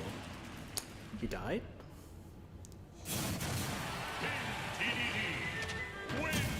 That surprised me. He had time to air dodge, so I thought that, I don't know. Well, GG's. Very surprised about that.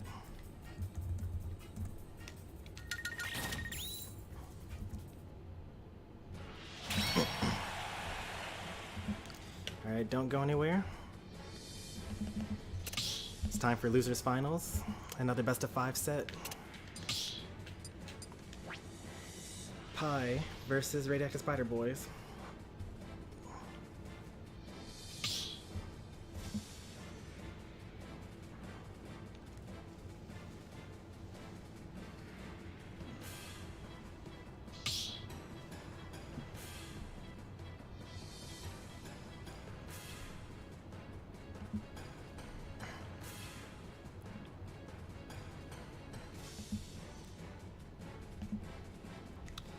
That was a very interesting, very meta game, or set there. Because my bans are always Battlefield and Lilat, because DDD doesn't do very well on those stages. So when I lose game 1, I counterpick to Lilat because DDD doesn't do well on those stages. And Pi was playing as DDD. And he actually even was thinking, like, I think he might bring me to Lilat if I don't ban it.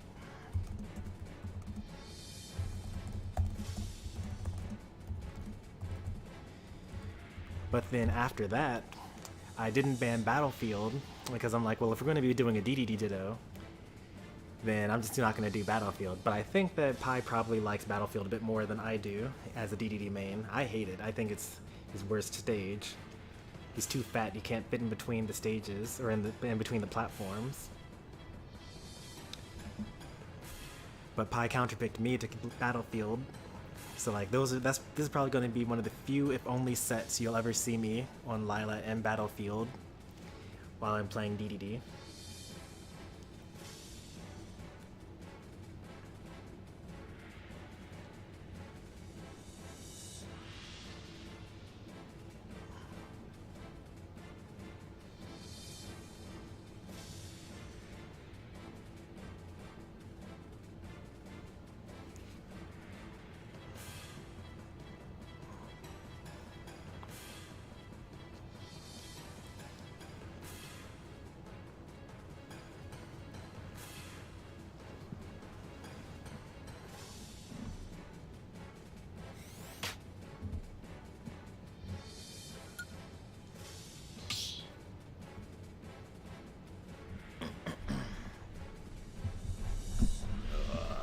Back to a reasonable posture, at least for the next like 15 minutes or so.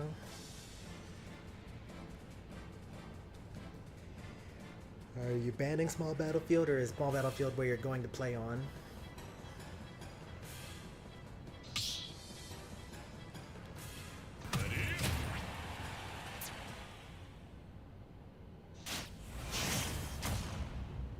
Guess we'll never know. Playing on small battlefield here. Now we've got Pies Steve versus Radioactive Spider Boy's Bowser. I have to wonder whether he is expecting the DDD. I personally think that Bowser does very well against King DDD, because DDD is not used to not killing, and Bowser never dies. He's like way heavier than DDD, which is saying a lot.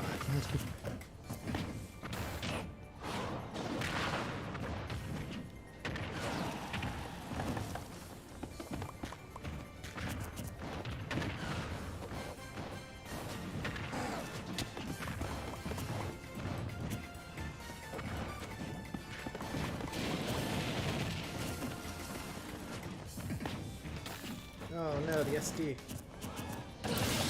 Too much of a fast fall.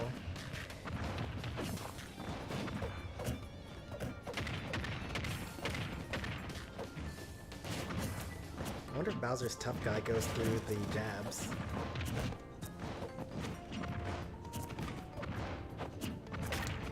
Did I see that right? Did I just see him do a block cancel back air?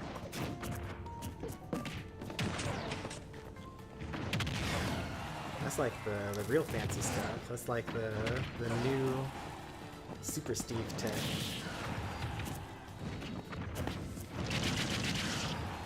Forward smash probably would have been the way to go there. It's not gonna kill because it's Bowser.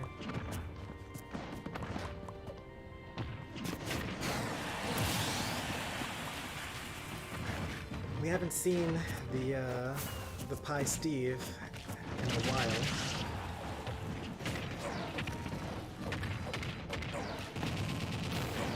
As the first couple of tournaments were all Cloud. There was a Steve game last week, but because the replays were lost, we never got to see it.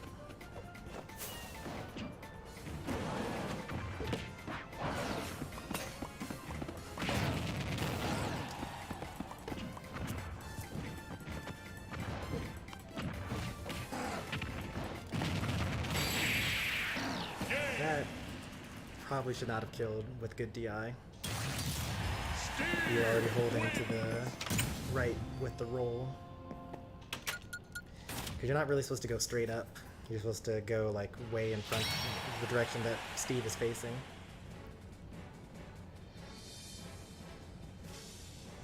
What a terrible time to play Bowser.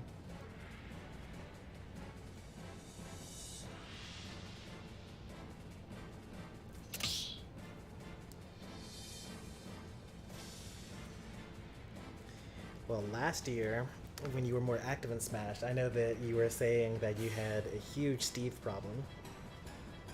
Although I think that by the end of the year, it wasn't as bad.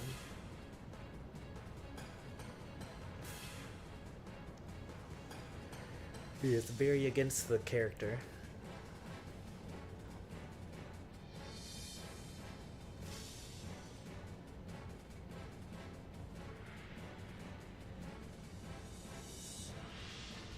Yeah, I thought so. Not a problem anymore.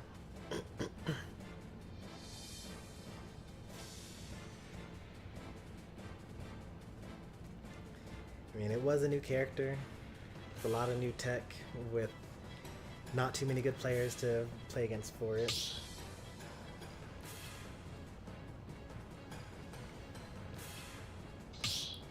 Alright, game 2.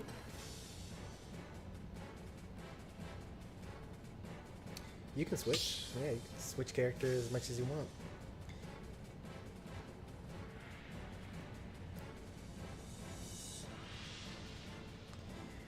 You are not locked in. The only people that are locked in, so you're switching your character right now. If Pi switches their character after you switch your character, that's a no-go. Because Pi won the last game, so they can't look at your character and then choose the character that beats your character.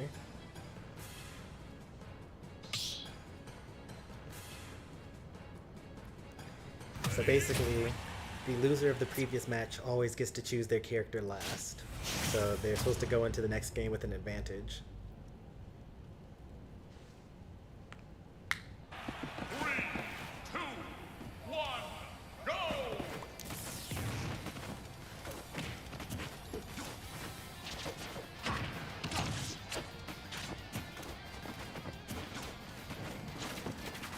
Oh, that's an interesting interaction.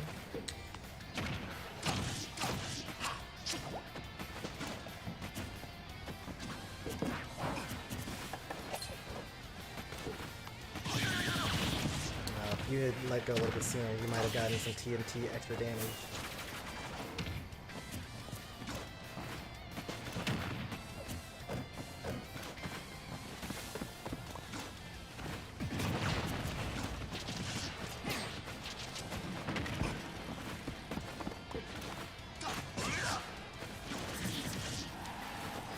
Good start to an edge guard.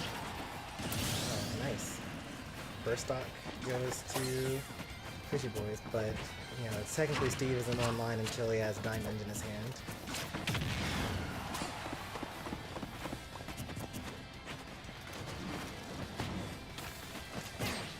Kind of letting go of a lot of opportunities to punish these. A lot of missed grabs, a lot of missed up smashes.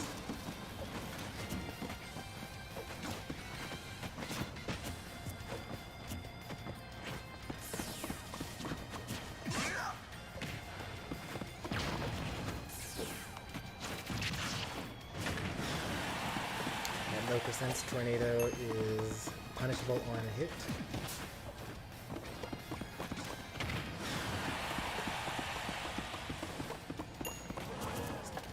Steve was almost out of iron, but now he's basically back to full.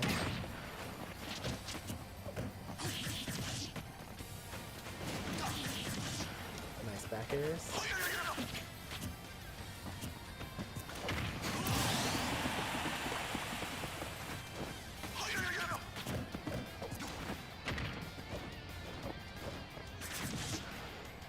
Steve's first count doesn't really, Steve's first stock doesn't really count, because that's when he's at his weakest. I mean, I guess he could technically be weaker than that. He could have no weapons and no materials. So many missed opportunities here. You gotta watch your opponent more often.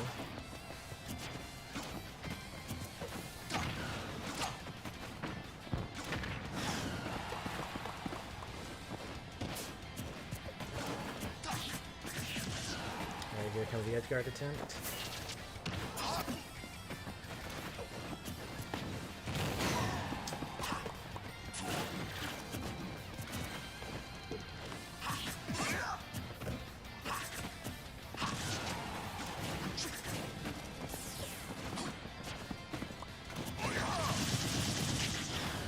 such an unusual option that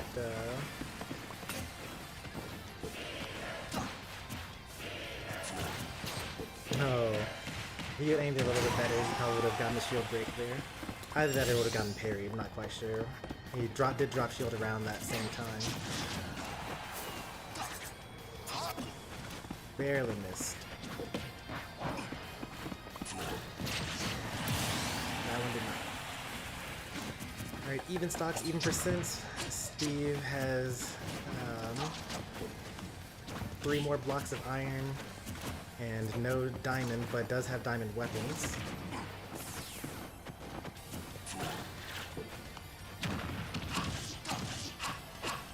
Missed the ladder combo.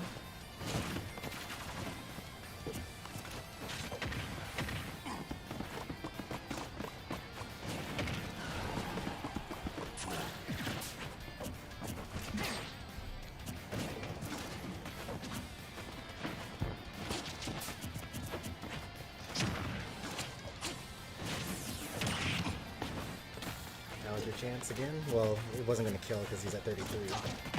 That's going to be hit death unless you DI right, and you did not. Close game though.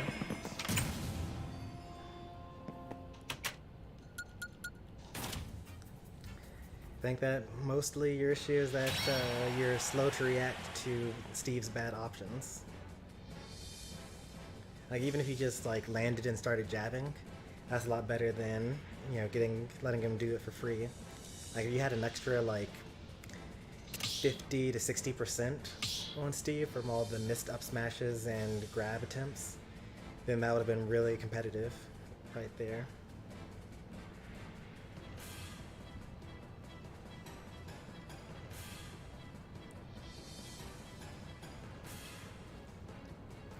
And then only one time you messed up one of your combos, I guess. So like you were going for a ladder and you landed too soon and your up air was interrupted. So Steve got out of the combo. Those were kind of your 2 fatal mistakes.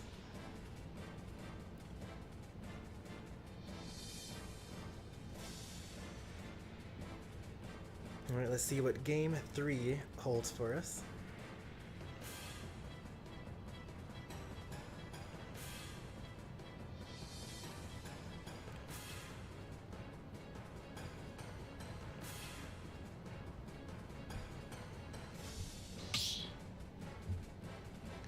High bands Lilat and Smashville again.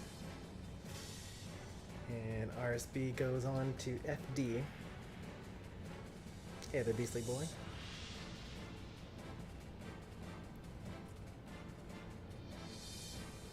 She give me a call tomorrow.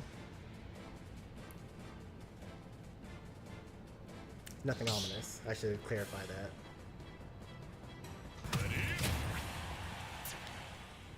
And with 2 games in his pocket, Pi brings out the Cloud, which we had not yet seen today. 3, 2, 1, go!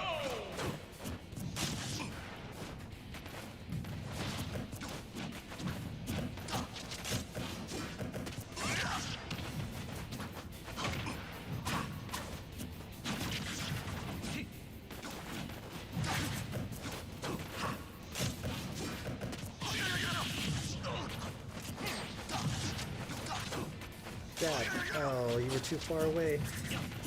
You totally could have killed Cloud there.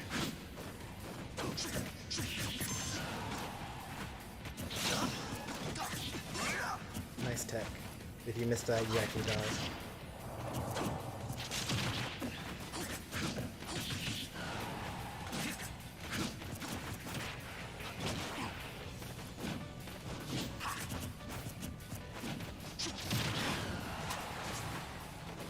Well, things were looking pretty good for Squishy Boy, but you know, he's not getting the edge guards, and Pi is slowly racking up the percent.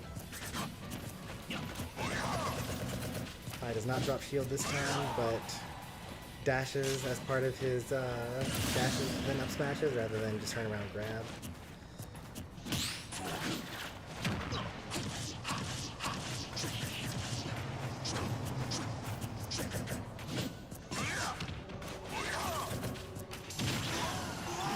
got the turnaround up smash that he was trying to do last time.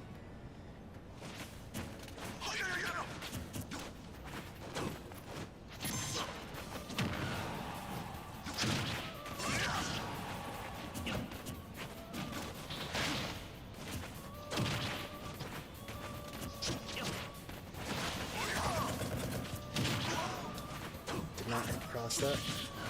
Didn't bounce either.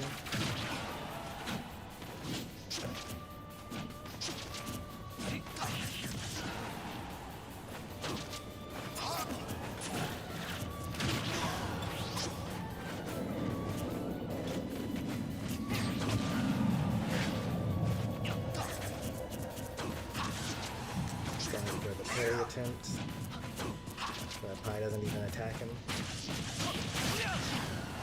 Even stocks, even percents. They're both at kill percent here. I could live this unless he swings too early. Actually did not expect him to go for a back early either. I thought he was going to try to cover low. Some good adaptation from Squishy Boy.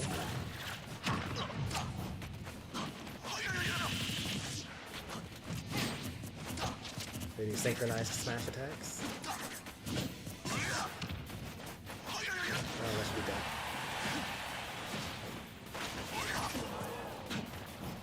Oh, dimensional cape? Nope. You angle that into the ground, then you actually bounce and you're able to have more control over where you land.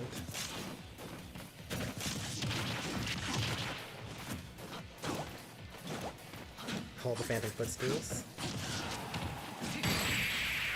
Into a forward smash. I would have jabbed there. It would have gotten the same job done, but it's more likely to hit. You've much yet to learn.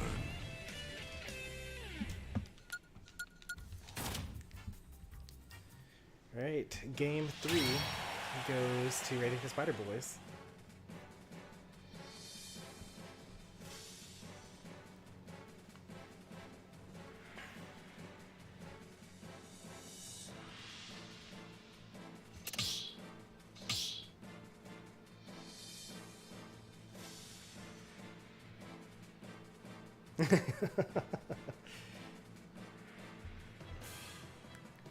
The real pros, when Cloud up B's at a shield and you shield the first part, well, okay, so the real pros parry the downwards hit, and then they actually hit him before he actually lands. That's like super pro stuff, right? But the next level before you get there is you can roll out of the way, so you don't get hit by the way on the way down, and you get to punish more freely. Suppose you could also spot dodge as well, maybe. I'm not quite sure if there's a landing hitbox on Cloud's up B.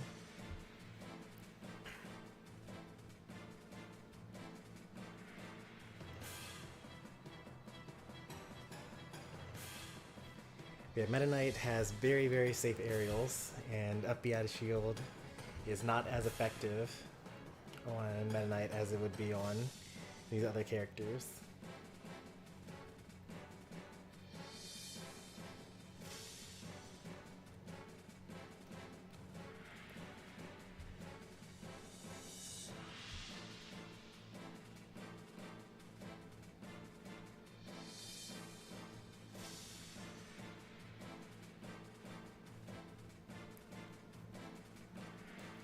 I didn't know any of that. Yeah, if you watch like, I don't know, Smash Factor or something like that, or some other tournament where you've got Spargo as Cloud and a top 8 full of people that fight Cloud all the time.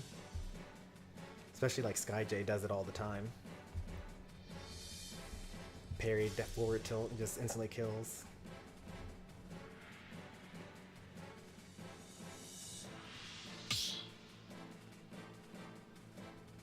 Meta Knight up B out of shield is negative on hit at any percent, or early percent.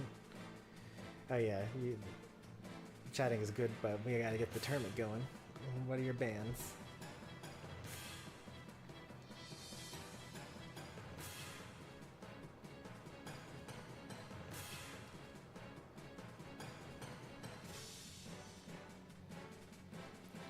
There's always a fine line to walk when you're asking the person that just got through beating you in a game to say their bans. If you say it too early, you look like you're salty. But if they're just like not choosing their bans, then like you're just sitting there doing nothing. Yeah, good to see you, 9-Volt. Sign-ups for the tournament closed 4 hours ago. But you can sign up for the next one. And at some point in the week, maybe, depending on my work schedule, we'll be doing viewer battles.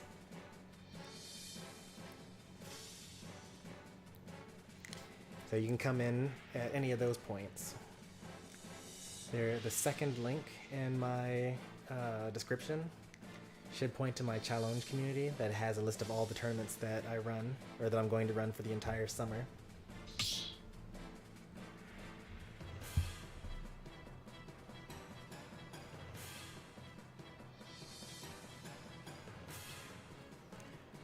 Or you can join the Discord and be part of the notification squad, and then I'll ping that whenever I go live. You just keep an eye out for Smash streams. They happen occasionally. Alright, Pi doesn't even want to bring it to game 5. He wants to close us out with the Steve.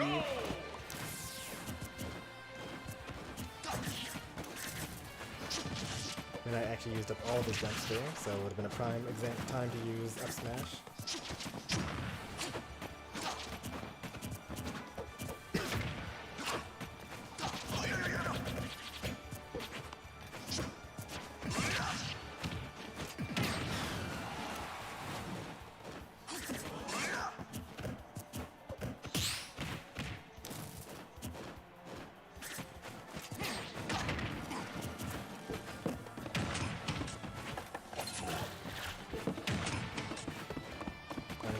Grabs here. I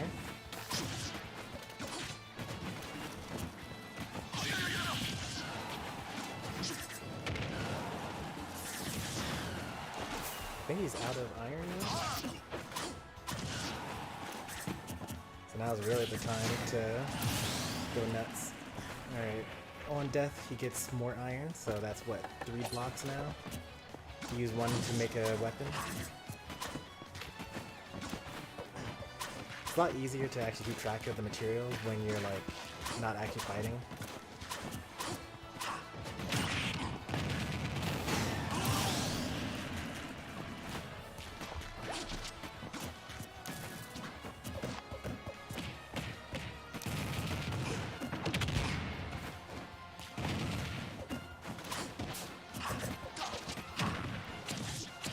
Despite all those hits, I guess they were like with weaker weapons or something like that, because he is not at a high percent still.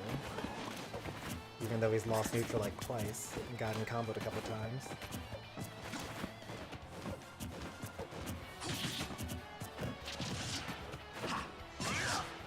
Nice catch.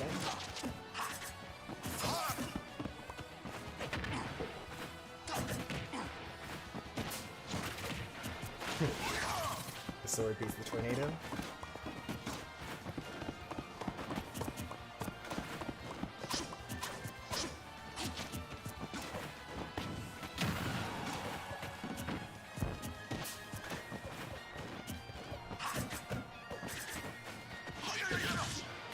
Very neat already. Ooh, I like that. It breaks both the minecart and also knocks Steve away. Still no diamond from Pi this whole game. It's very surprising.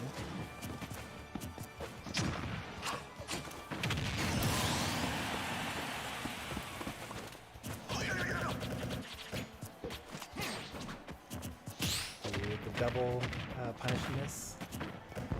I mean, it's kind of late in the day. We've been doing this tournament for like 4 hours. People have been like, you know, gaming for that long. You know, more and more mistakes are going to be coming out as the event goes on.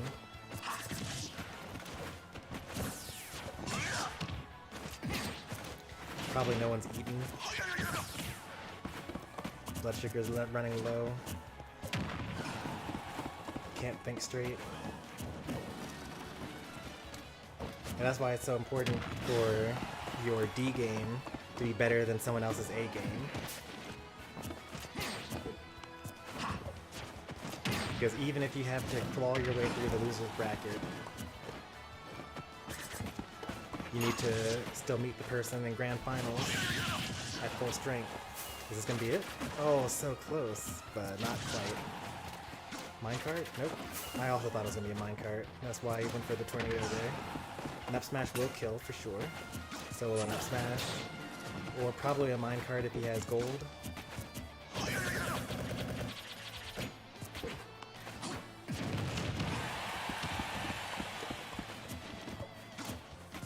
Managed to stay alive. Now we've got some diamond, but we also have no iron. Okay, we had some iron, but now we're out of iron. That was a photo finish. If he had gotten his back air, it would have killed. But Steve's was a little bit faster. He also jumped sooner, so he was more ready for it. Good games to both. RSB makes it out at 3rd place. And Pi moves on to grand finals, guaranteed to be the top placing viewer for the week, but also has a chance to win it all.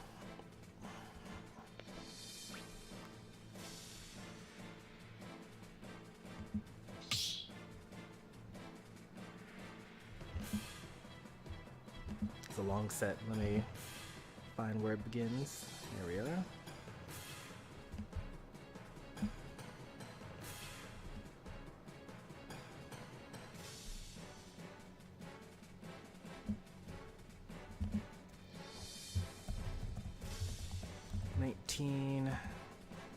Losers finals. Pi versus Radioactive Spider Boys.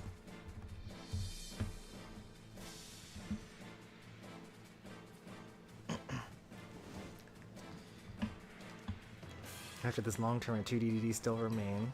I'm not sure if we're going to see the DDD anymore. There might be a DDD and a Steve.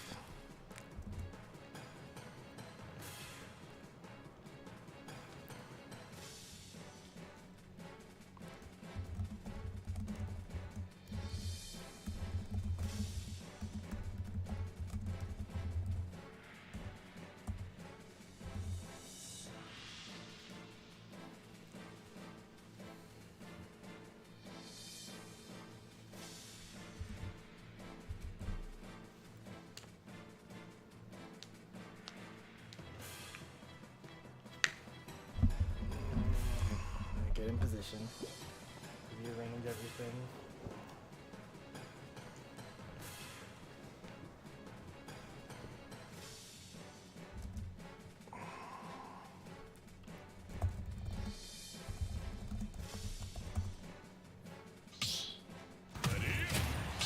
Interesting. Got the cloud. I didn't prep for this. Let's see if it matters.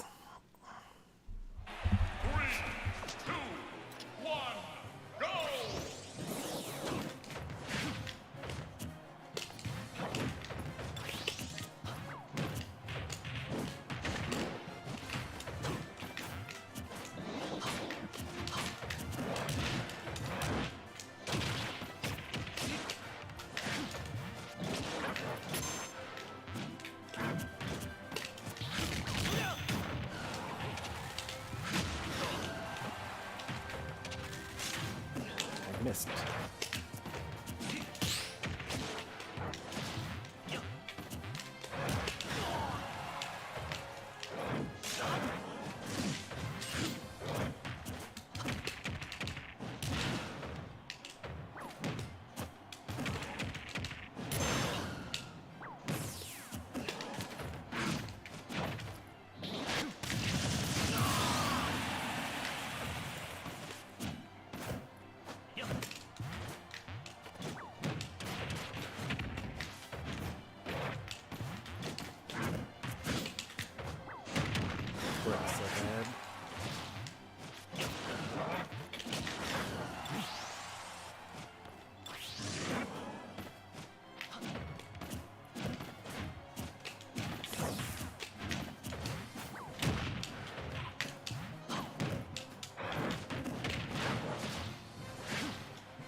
Should have air dodged.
Bad. Nothing to see here.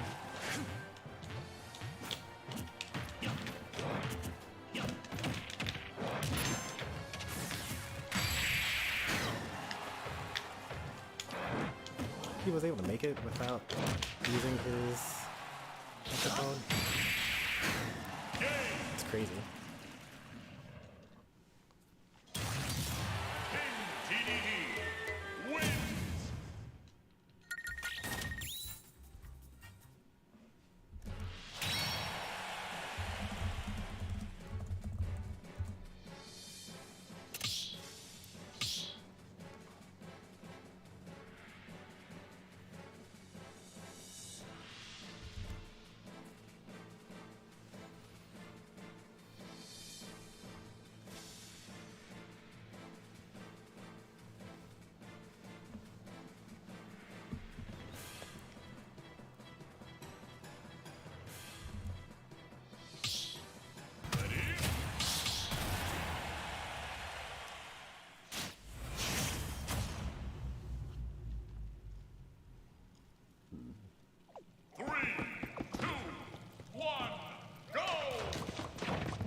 No way to punish that at all.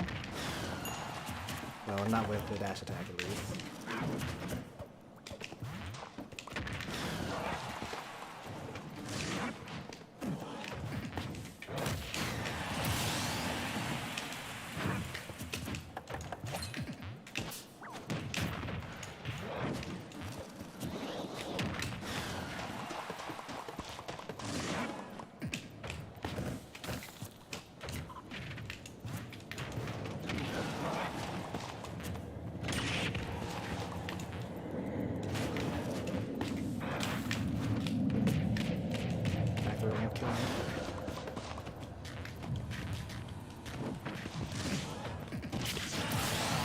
Should have rolled.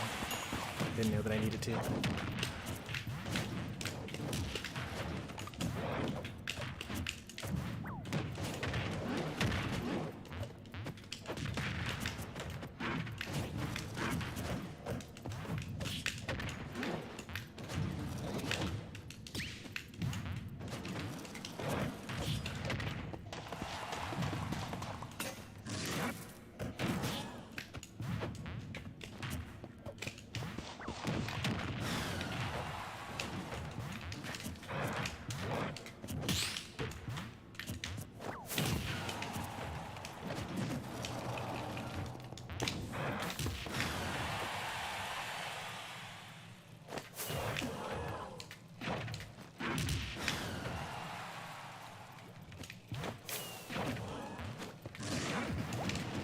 Oh, footstool. I didn't want the footstool.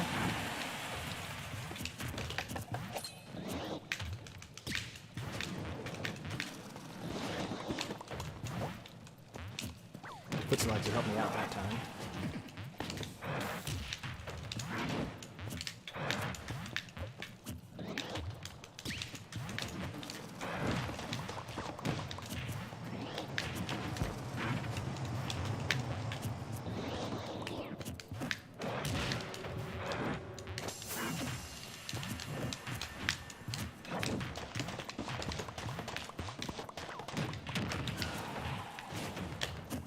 Oh, man. Oh. I lived.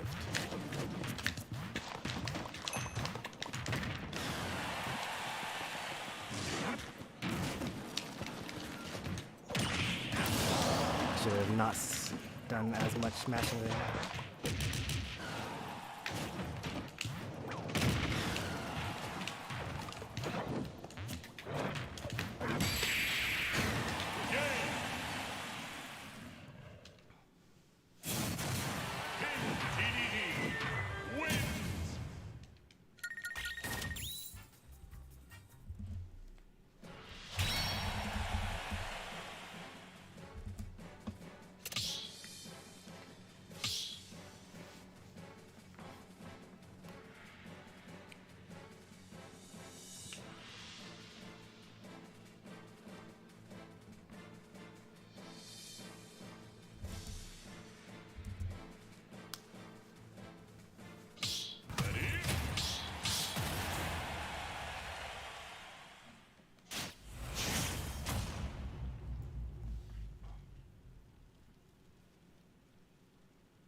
Knows I'm gonna jump there because I do it every time.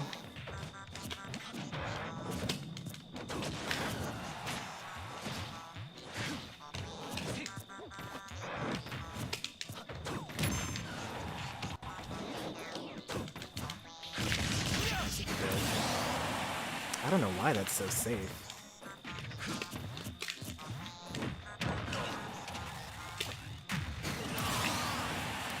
Very unfortunate misclick there.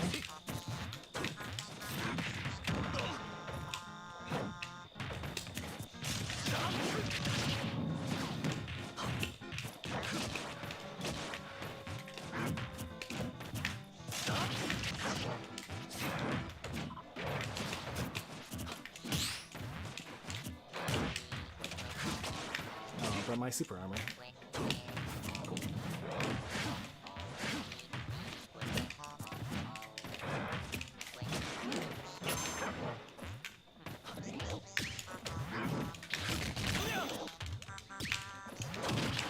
Where's my forward is?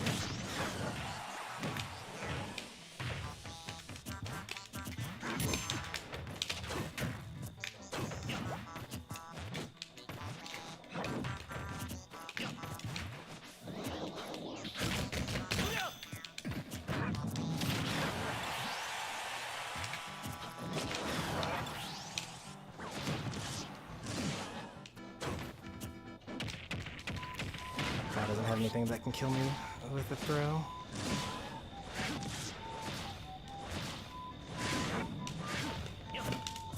How'd you know?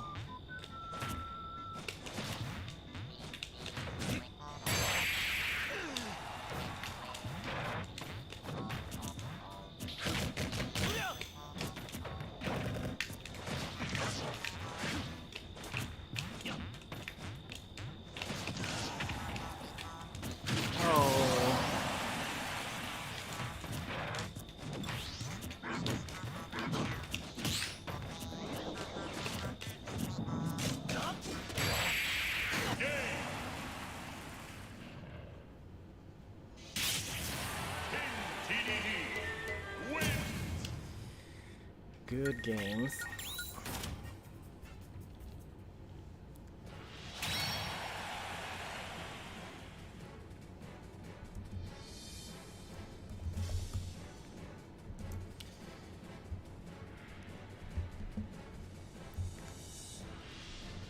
Oh, I actually never recorded the score for Pi versus RSB. What was that, 3-1? I think that was 3-1.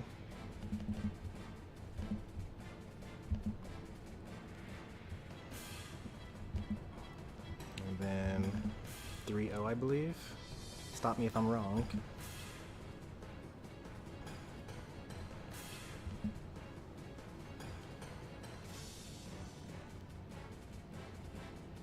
I've been mentally checked out ever since you got the stock lead in Game 4 of Winners Finals. Well, I mean, I like super noticed it on your last Cloud stock. You like dropped from Angel Platform and then fully charged a forward smash. And I was like, I mean, it's a little, I mean, it's not too early to give up, right? Because we've been at this for 5 hours. It's really difficult to actually keep up at a competitive level for that long. But yeah, I could tell that it was definitely rough. Yeah, that was Town and City just then. So I brought it up a little bit in your match versus RSB, but I also noticed it a lot.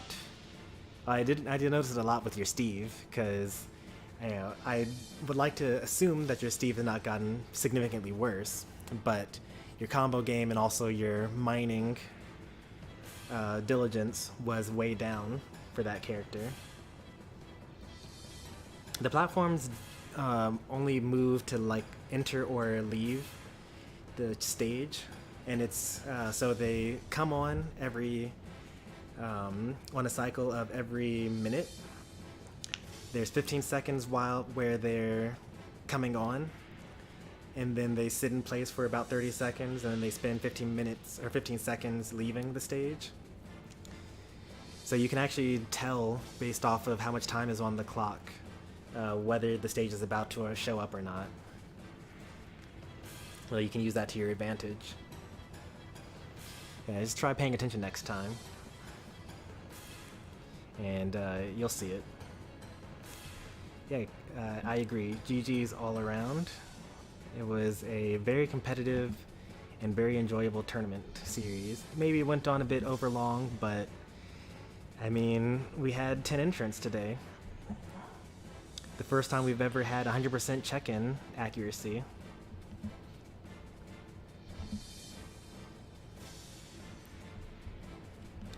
Well, I'm not quite undefeated. I've lost several sets. Famously, I lost 6 games in a row to Puffy Knight in the first tournament series, number 17.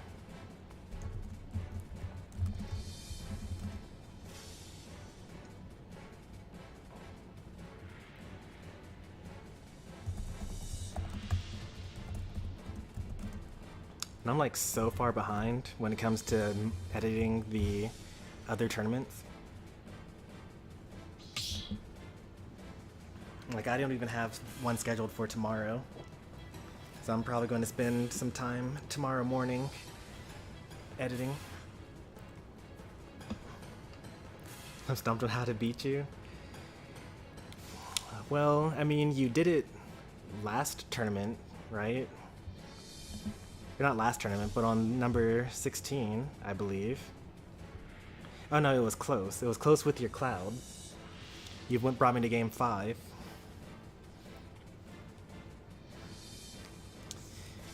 So, I mean, to some extent, probably your DDD and Steve are getting slightly worse than their peaks as you focus your energies in the Cloud,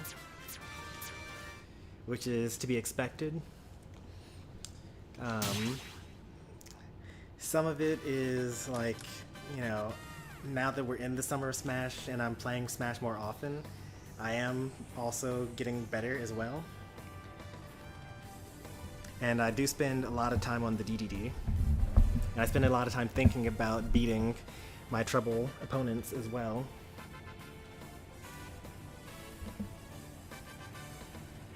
The DDD was good today, for sure.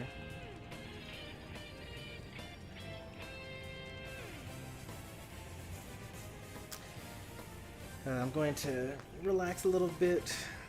I mean, I should make some tea, but it's going to take too much time. I want to start doing some of these replays. I don't know how many are uploaded right now.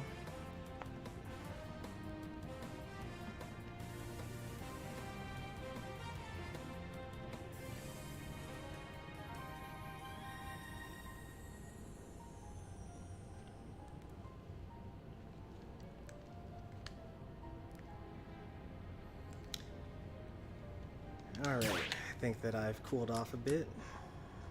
Let's do some of the shared content here.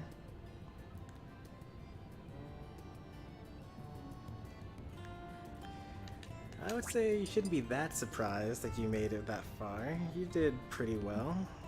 You were already a pretty tough competitor.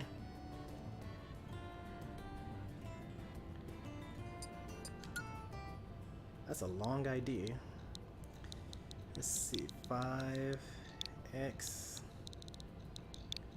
p 3 9 v 70.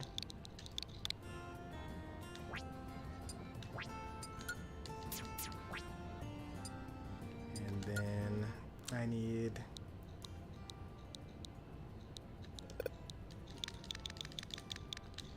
B N O Y 8 C B V.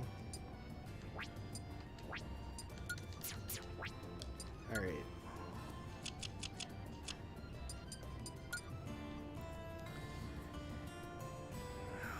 All right. So we got Leatopia versus John Dura here. I went to game 3, nice.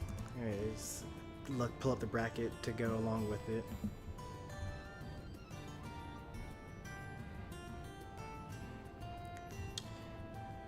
I'm gonna be honest, I have no idea what AGN's personality is because I didn't use him because he was terrible. So I didn't do any of the heart-to-hearts with him or any of the blade missions or anything like that. One of these days, once the list is complete, I'm going to circle back and 100% some of these unreasonable 100% games. Xenoblade Chronicles 2 is definitely one of those unreasonable 100% games. I don't even own Xenoblade Chronicles 3 right now. I'm going to try to go to Best Buy this week, and I'm going to get Live Alive and Xenoblade Chronicles 3, and there's one more that came out in July that I've forgotten, but it's also a good one.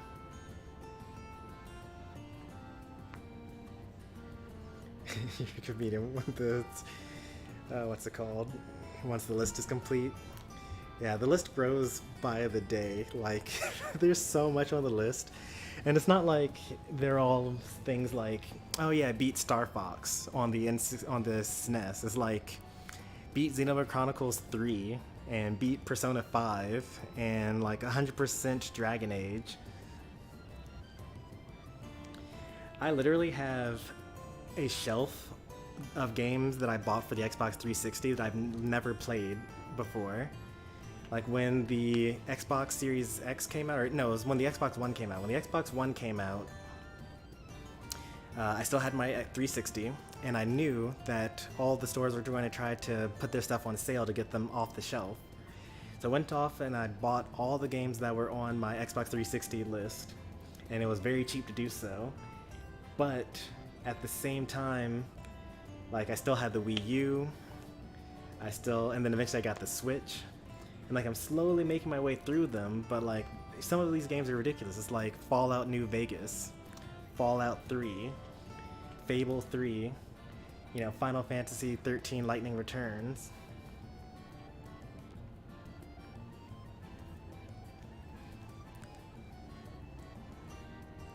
Yeah, Final Fantasy 16 comes out next year, and so does Final Fantasy 7 Remake Part 3. I'm actually signed up. I have an account with PlayStation, and I'm on the list to try to get a PlayStation 5.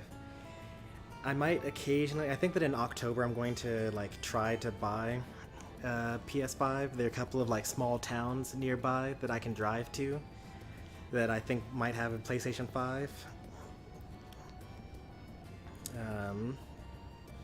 So I'm going to try to do that in October because that's my sabbatical. Who is my favorite Xenoblade Chronicles 2 Blade?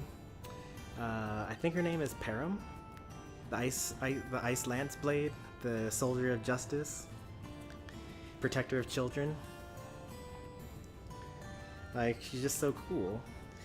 And she's just like, you know, I'm gonna do the right thing no matter what.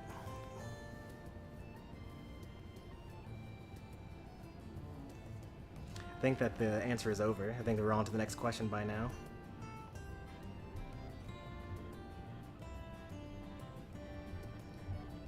Oh, actually, I gave the answer away too early.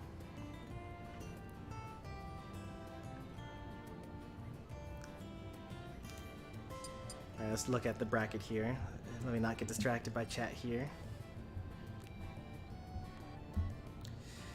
Alright, so we need Leatopia versus Jacksonian. I don't think we actually need that because that was on stream. So is Sophia versus Ibit. Me versus Leatopia was obviously on stream, so is Pi versus Sophia.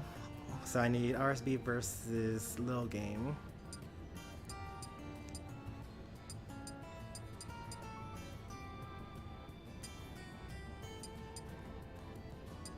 RSB versus Lil Game number 1. Let's see if Lil Game got number 2. I think I remember that he did get number 2, but he hasn't uploaded it yet, it looks like.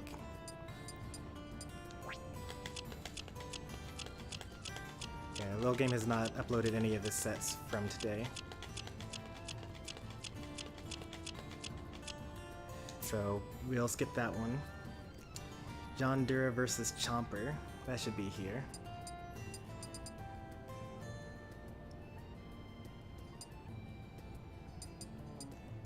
Here we are. That ended in a 2-0, so these are the two that I need here.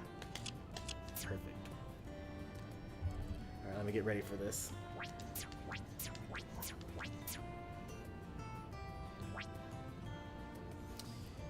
Alright, this is going to be winners quarterfinals, aka winners round 2. There were 10 participants. John Dura versus Chomper B. Chompin'. It's the day of the tournament. Grand finals just ended, but we got some replays to do. Catch up on things that were done off stream. John Dura has elected to go with the Samus, which is what he used for most of the bracket today. Wasn't feeling the Fox today. Also, he doesn't really like Fox Online.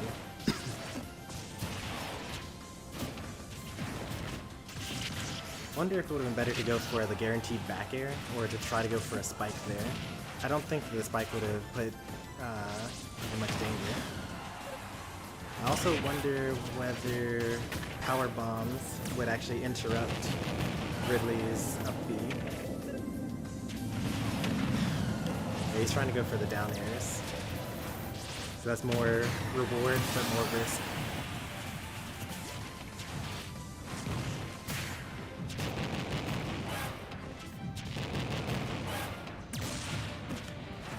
Nice reaction.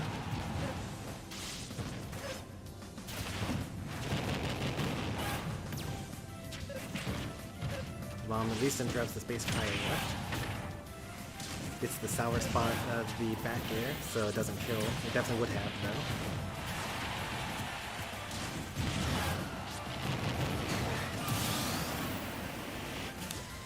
Let's see, what's going wrong here?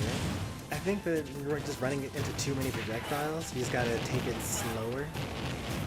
I mean, obviously there's the skill gap here, so some of this you're not gonna be able to help, but you know, the way that you close skill gaps is by just learning one thing at a time.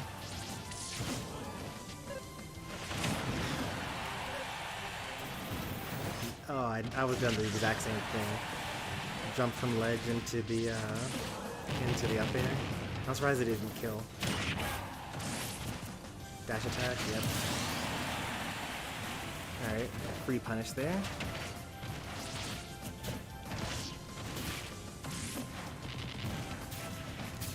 Spot dodging, beating the side B for once. That's a pretty rare one. That's death, I think. He doesn't have any jumps anymore. Cannon battle, yeah, pretty much.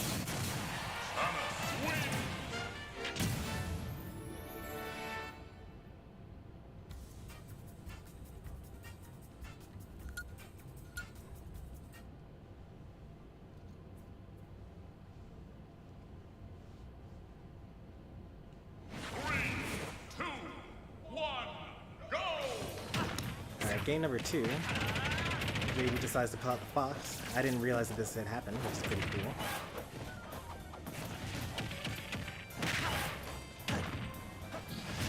That's gonna stage spike? No? Okay, well, I thought it was going to.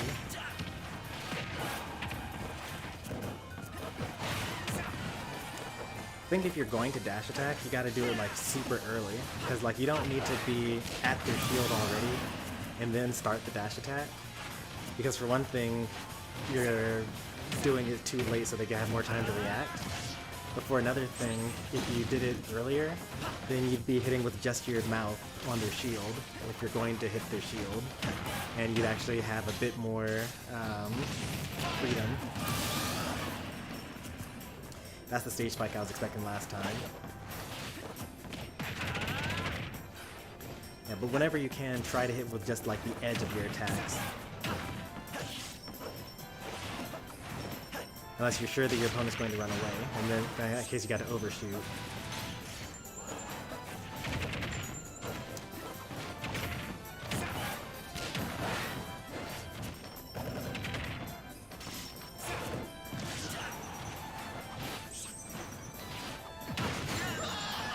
Nice up smash.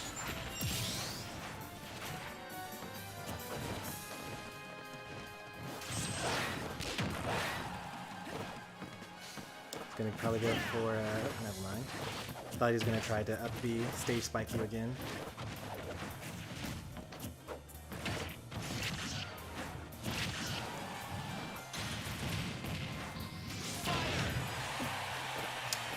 I wonder if it would have been better to just go for another plasma breath. I think that it does get canceled out though, so probably not. One of the things that the good Ridleys will do, you can actually 2-frame with your forward tilt if you angle it downwards. So that's probably one of the best and safest things you can actually do when trying to edgeguard someone. Because if you happen to hit it right, then they get knocked off stage without a jump. And if you don't hit it, then it's whatever. But good games to John. And move on to winner semifinals.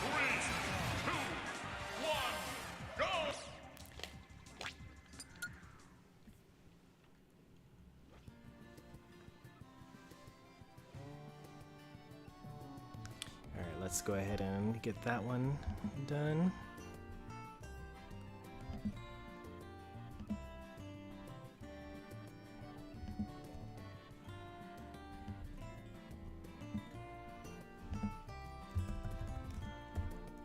Number 19, winners quarterfinals.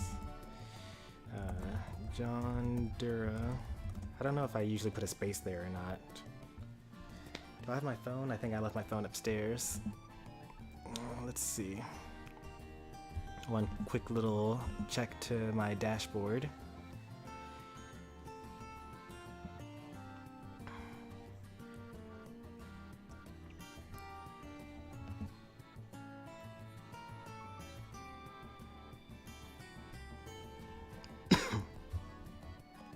I usually put a space there, okay.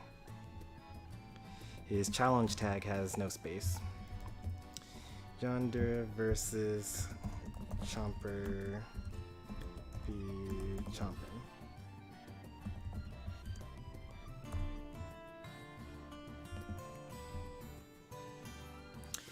Alright, next up, let's see if Little Games is finished uploading yet. It could be the case that I'm actually not following him, so let's see if I can go based off of friends. Yeah, I don't have him followed. That was the issue. Oops.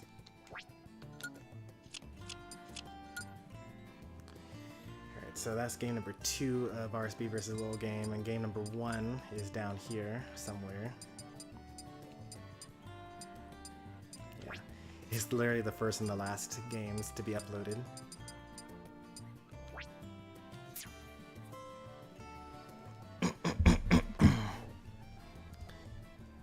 I think you can just reflect minecart, just like forward A.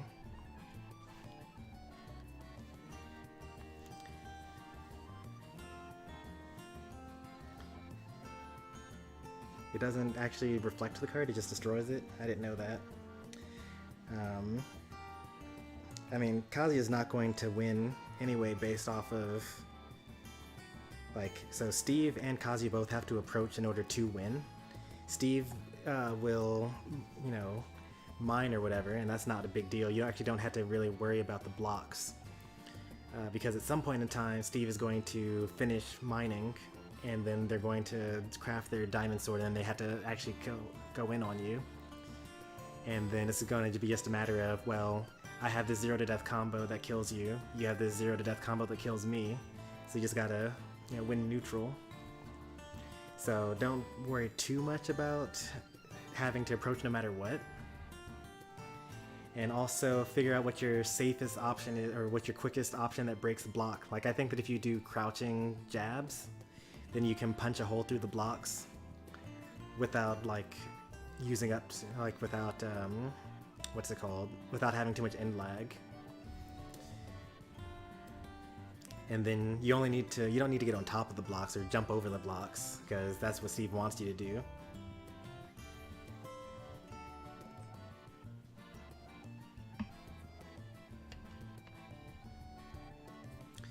Alright, let's set up this thing here.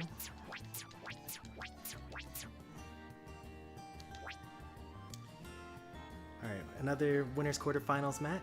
This is going to be Lil Game 10 versus Radioactive Spider Boys.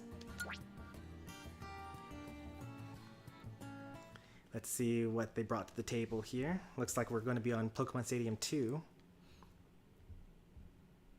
3, 2, 1, go! RSB has brought out his signature Meta Knight. Lil Game is using the Violet that took him to 5th place in the last tournament. That was not true, but it worked out. I think that the secret here, mostly, for Meta Knight is going to be edge guarding. For Violet is going to be, you know, staying as far away as possible and swatting him away with your spear.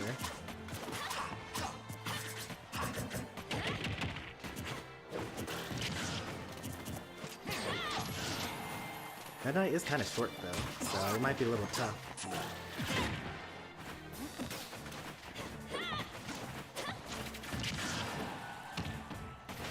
Oh, the rolling was very bad. If you reacted to that, you could have definitely hit him as he rolled onto that platform. RSB jumps way too much for that.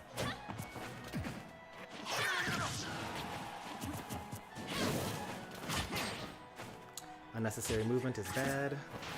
We happen to not get punished for it, but you know, I would have just stayed at ledge and then down smashed. I think Meta Knight can do even crazier things. I think Meta Knight has the ability to like side B and then stay at the ledge the whole time, and it's a constant hitbox.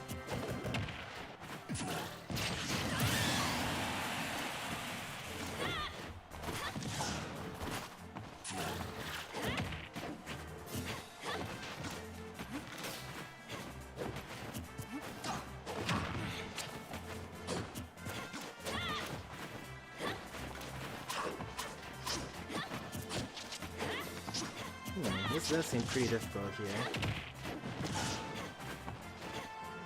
For Bios in general. You're just so slow.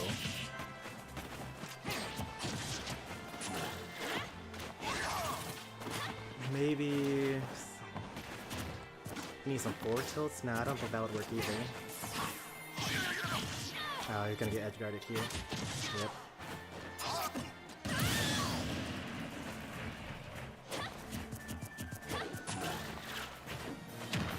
Shield flickers, usually you can tell that they're trying to parry something.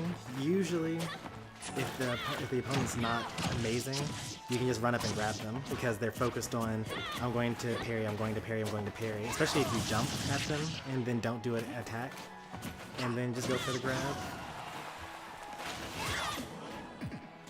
Oh, jeez. Oh, no. Spot dodging. Alright, first stock. Low game takes here. If he had gotten that grab, I'm sure it would have been like up throw, up B, down air, something silly like that.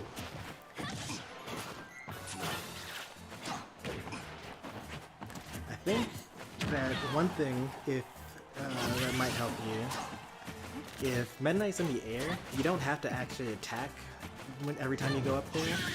You can kind of like, is this gonna be death here? Oh, he actually did not go for the edge guard. That's surprising. I guess he was like, Violet, I'm at the percent where up B will actually spike me, so I'm not going to worry about it.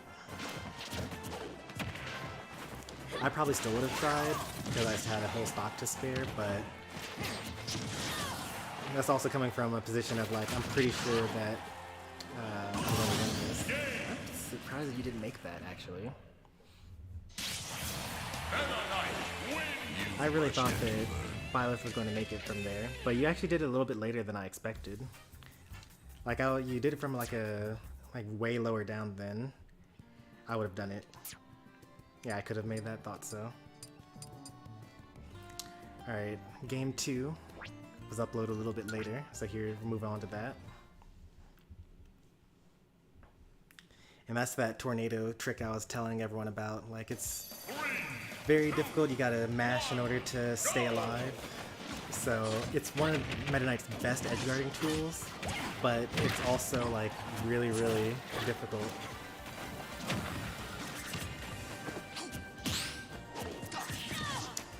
So yeah, what I was saying is that if Meta Knight's going to be jumping above you and like air camping you, you know, don't take the bait. Don't jump up there, use your jump and double jump in up there. Instead, just like jump, fastball, you know, run over to where they need to land, jump, fastball, jump, double jump, fastball, but don't actually do anything that's going to cause you to be in a lot of wind lag. And then you can focus on catching the landings. Also, each of Meta Knight's jumps gains less height than the last one. So you can kind of, that was too much. Ooh, okay, maybe it wasn't. You almost got that.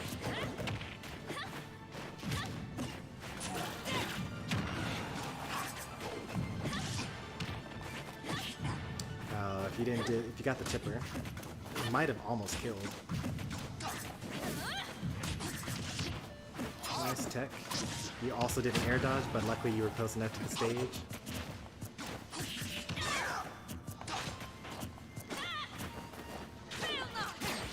Ooh, jeez. Forward smash flank with dash attack. Probably really unfair.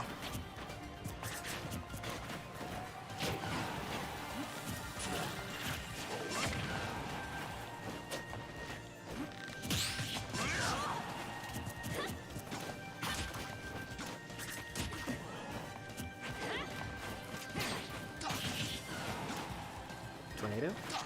Oh, nope. Snare. Drop down back area.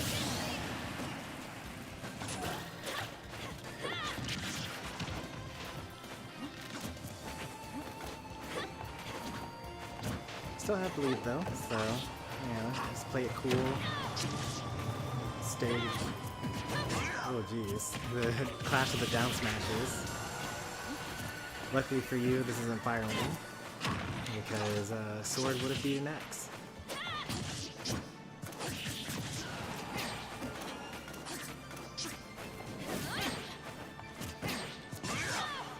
That's real fast, yeah.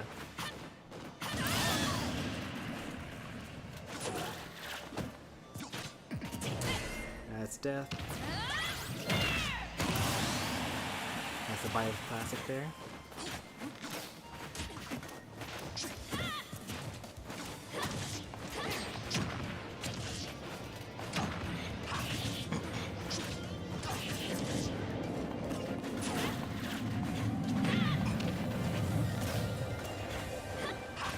Oof. Once again, the dash attack clashes with the...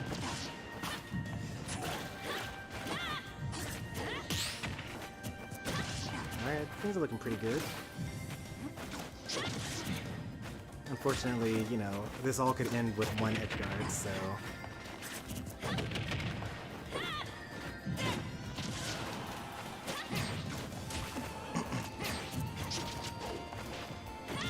Out of dash attacks there. There's Meta Knight.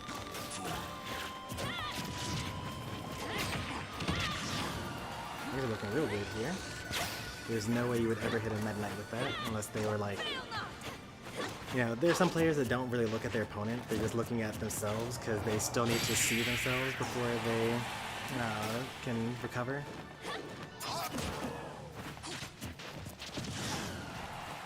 Surprisingly, not a death. Oh, this might be it. Ooh.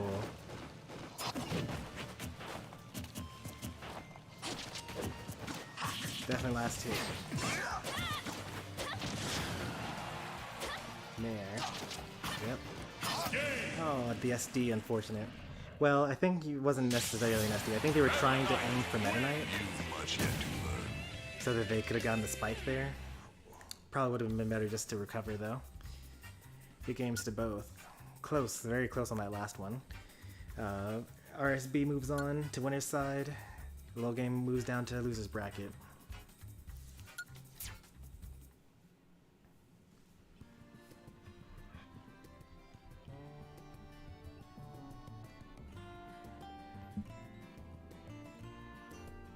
Oh, I clicked the button too quickly.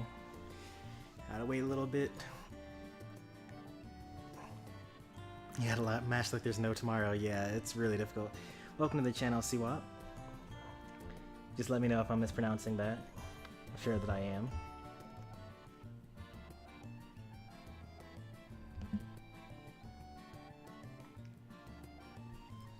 Well, that was your first match for the day, so it's not that surprising that you would get better throughout the day.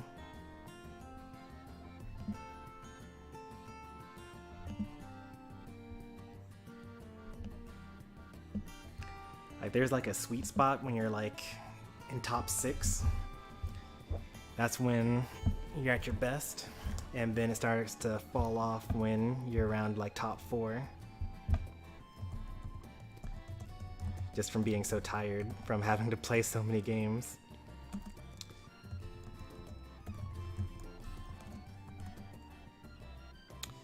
This was Radioactive Spider Boys versus Girl Game 10.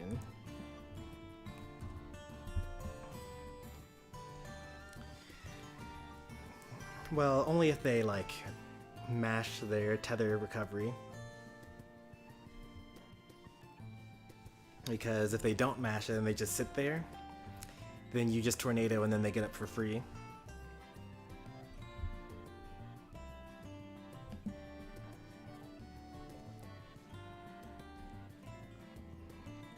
Alright, so we got all of winners round 2 now, because Pi vs. Sophia was already uploaded.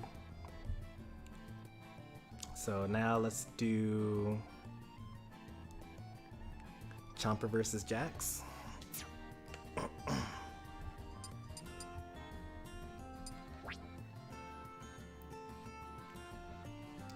Gonna rest my throat for a little bit here. Been talking for like 5 hours straight. Then after that we got Low Game versus Ibit. Let me see if we have that. Here's, yeah, there, we got them both. Nice.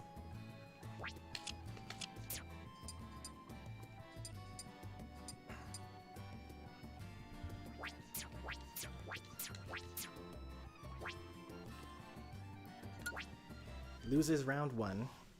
Chomper be chompin', one of my moderators and probably the top regular at the moment, versus Jacksonian, a newcomer to the channel and the stream.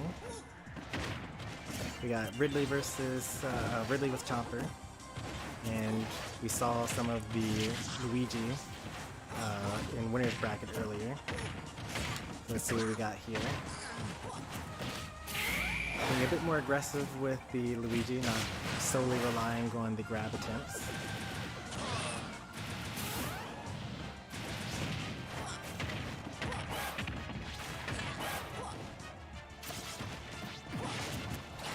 Oh, so close. It's actually so funny. This is actually the first game that Luigi actually has a finishing hitbox on his dash attack. It's been broken since Smash 64. Like, he has the animation like he should attack someone, but he just, there's no hitbox there, so nothing happens. And he's such a better character because of it too. It's crazy.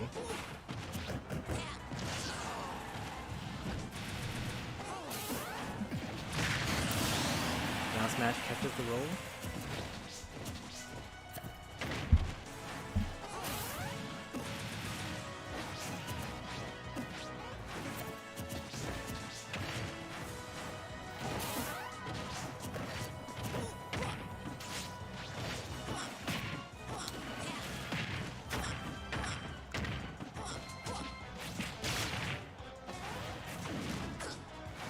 Chomper says that there was something going on with his controller after his match versus John Dura. Couldn't run. I say, good. You run too much.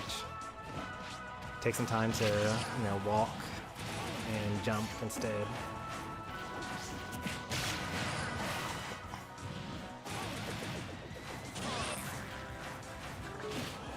I think that your dash attack would not have worked normally, but when he pulls his head out from the stage, I think that he actually can get hit by your dash attack at that moment. And I think that otherwise you would have to do a down smash to hit him.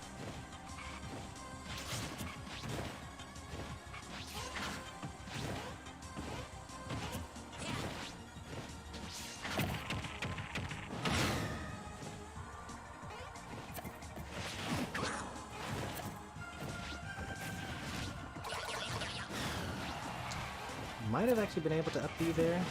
Let me see that again. Yeah, you would have been able to up B there, but maybe it wouldn't have worked because Ridley was kind of hunched over.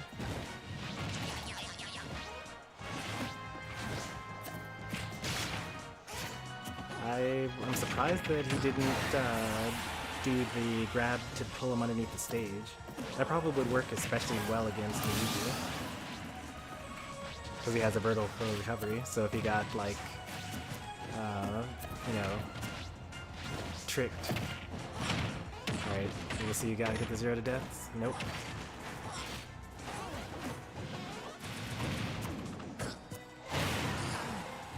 I guess forward smash works there. I would have done forward tilt.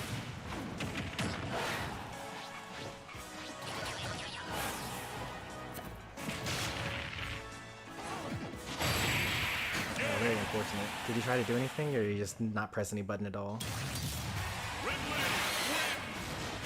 He either tried to shield, which would have put him in landing lag from landing while during an air dodge, or he just didn't press anything at all. But that looked like it was a pressed shield too early. You can avoid that situation next time by fast falling. If you press down on the control stick after you've reached the apex of your jump, then you very quickly hit the ground, or then you could have shielded in time.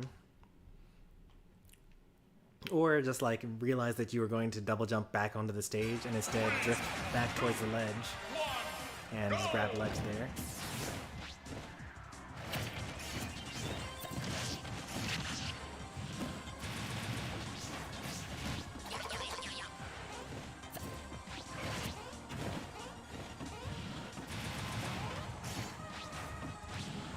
think I'm kind of seeing the Chomper trying to run there.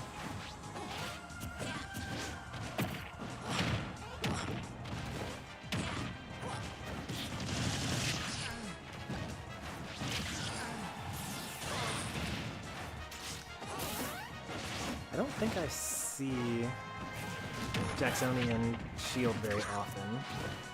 I'm gonna start paying attention to whether he's shielding, because like he's getting hit by a lot of these dash attacks. Like Chomper's just running all the way across the stage and then pressing the A button and you just get hit by it.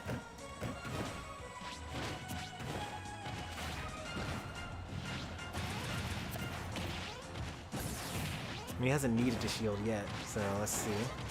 I mean, he's... okay, there's a shield. Alright, you shield sometimes.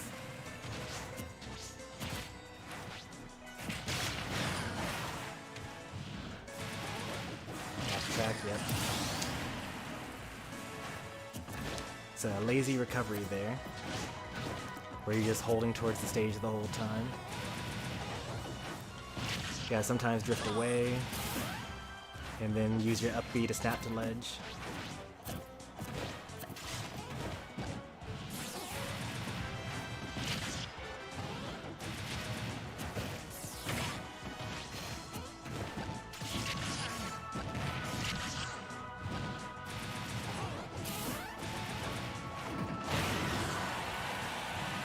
Normally, the Green Cyclone is a staple in Luigi's arsenal because he's invincible for a portion of it. But Chomper's not really playing in a like, it works really well when the opponent is always close to you and is like mashing buttons because you're invincible. So you know the mash kind of gets absorbed by the invincible hits, and then you're at the advantage instead. Chomper is kind of playing more back, mostly using like fireballs and like forward tilt dash attack.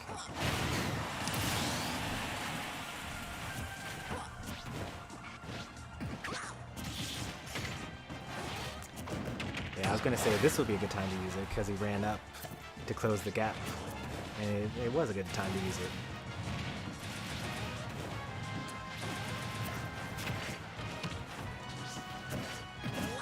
I'm expecting like many more fireballs. I mean, even though they lose technically to Plasma Breath, like you wouldn't be getting hit by all of these dash attacks and side Bs if you were like constantly had a fireball in the way.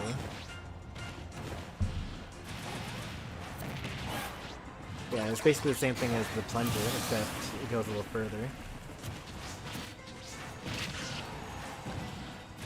Like, he's using it to cover his recovery, but it's not enough to cover his neutral.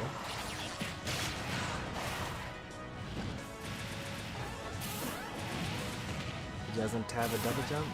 Doesn't matter, gets back to the ledge. I'm proud of you, you didn't do a dash attack there.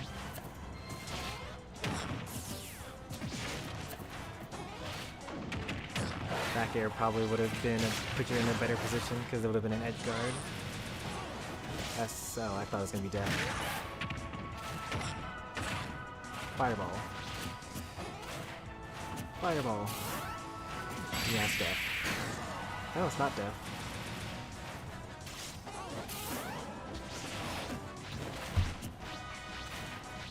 Don't fixate on the up B.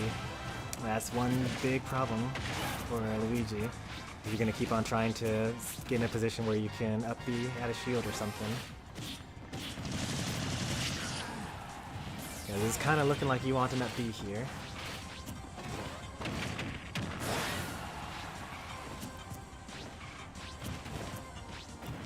Oh, you know what would be really good for you to learn? Pivot grabbing. Luigi has a really good pivot grab, especially because you can do like down throw into Cyclone.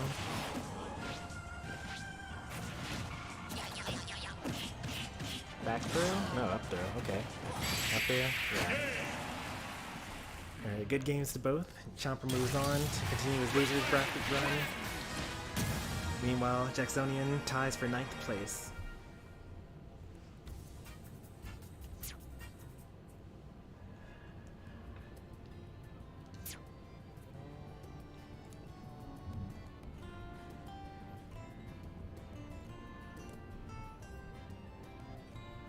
Do I just not run it all to improve? I mean, you can run some, especially to gap close, but it matters what you do after you've been running. Like if every time you run you're going to side B or dash attack, then it's no good.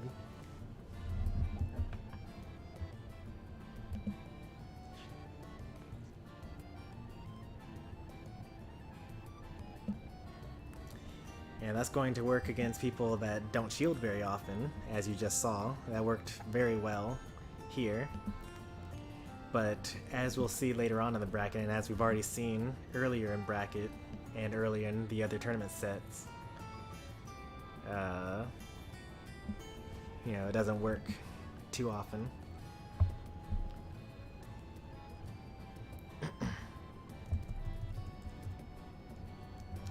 Number 19, this is losers round 1.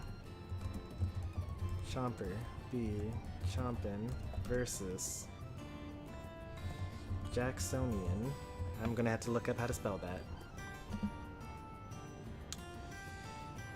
Jacksonian.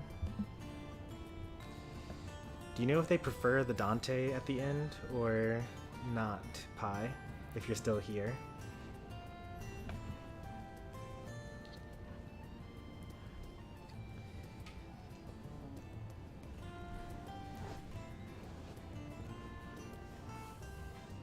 I'm gonna start with Jacksonian for now.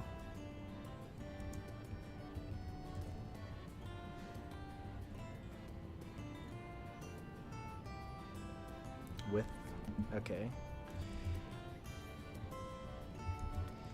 You can let me know in Discord if you're wrong. I'm going to do no space because that's how it is in challenge.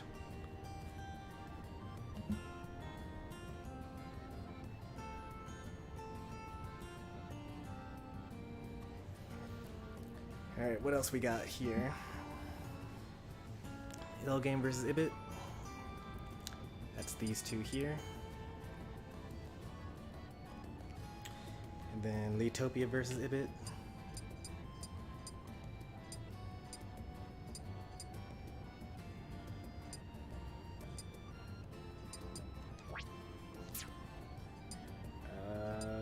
Does not look like we have the complete set of Ibit versus Leatopia, unless Ibit has it on here.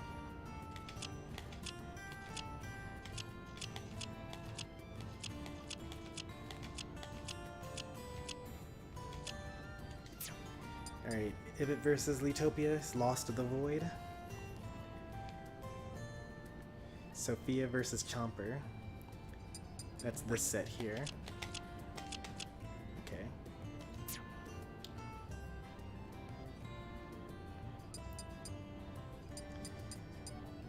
So then we'll do this one here.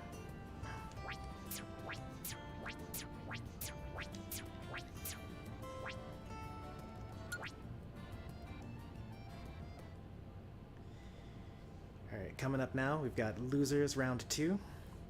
We actually had 10 people to participate, so even though this is loser round 2, we're not in quarterfinals yet. Oh, that's just off gate swinging. But anyway, we've got Ibit, first time viewer, first time showing up to the tournament and the stream. Going with the Kazuya. Lil game, probably a generation or two ago for in terms of regulars. Back, been watching more frequently lately. Oh no, it's like one generation removed, I guess, of regulars. So he's from the Sword and Shield era. Dash attack? Ooh, nope, no dash attack. It doesn't kill though. So he's got the Byleth.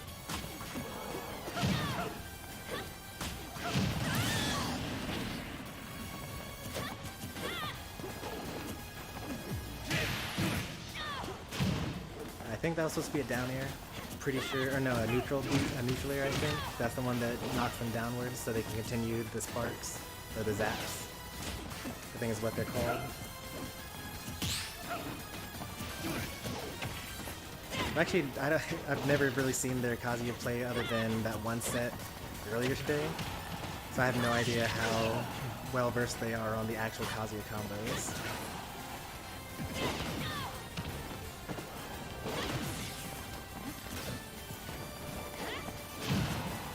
But yeah, I've watched a good amount of them.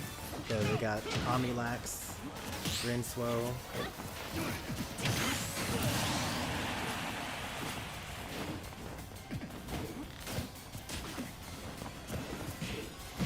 Oh, very nice. One half of the dual pistons into up B. I don't think I've seen that before. So I always say that no matter what the skill level that you're watching, you can probably learn something new. Oh jeez. I like knew that could happen, but I didn't know that was going to happen. That was so fast. He put in the input like immediately. He was like running, and then he put in the input in the middle of the run. I got hit by that. Alright, moving on to game 2. That was a quick one. Oh my. The Kazuya Mishima.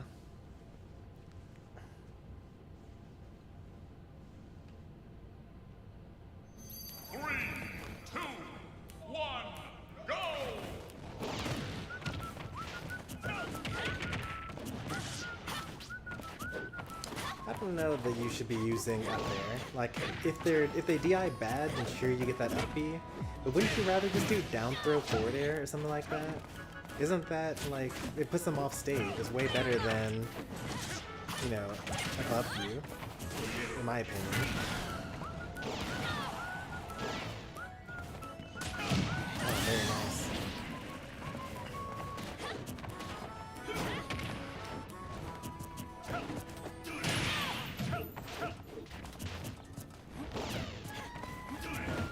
I think that was supposed to be a reflector right there, the accidental forward smash.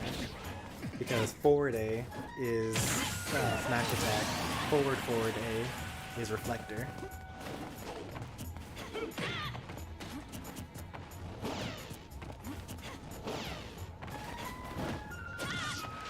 Wonder if there's some benefit to jump laser instead of just round laser. Like, it feels like it doesn't cover as much of the stage.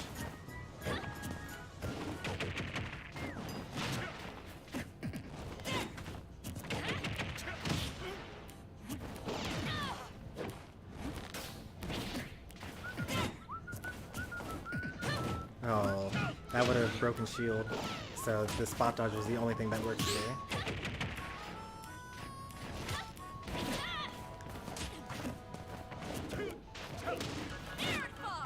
What would I do as Byleth to...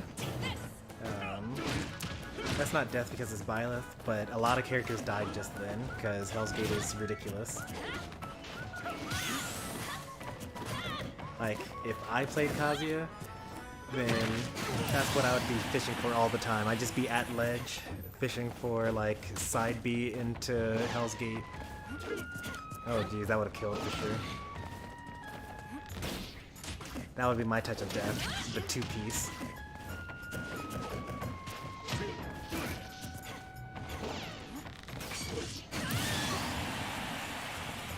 It's good reaction time. Like, he's been canceling most of these arrows, but he actually, like, you know, knows when he's going to launch it, for the most part. He does it so fast, that's what I'm saying, like, I can't do it that fast. And like out of run too, like that's especially difficult because then you're doing 3 inputs. You have to return to neutral and then forward, as opposed to if you're just standing still, then you just do 2 inputs, forward.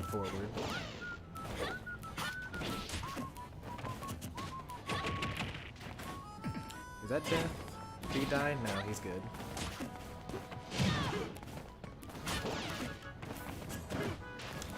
I probably would have down beat there. Because he's going to get up and shield most likely. And it's a command grab. I don't know if that would have killed. Man, finally someone that does that. Like, that's like the Dragon Punch. After the down B, so many people will do like a crazy combo or like try to do a down B there. But it's just so much stronger to just immediately kill them. Alright, good games to both. And yeah, that was the first time that he did that the whole set.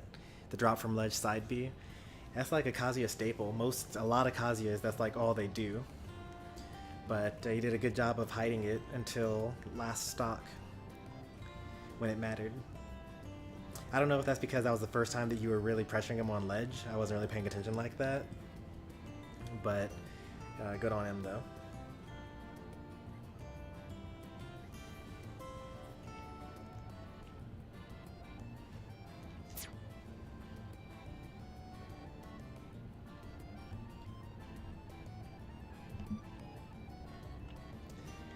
Apparently, Ibit is known on YouTube somewhat because some viewer that was new to my channel but had heard of Ibit and Sophia on other streams before showed up.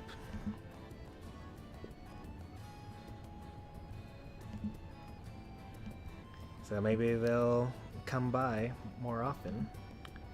I mean, I suppose I'd have to play Smash more for that to happen, so we'll see.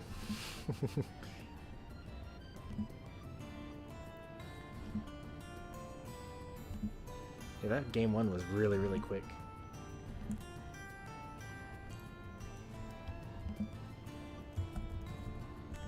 Number 19, this was round 2.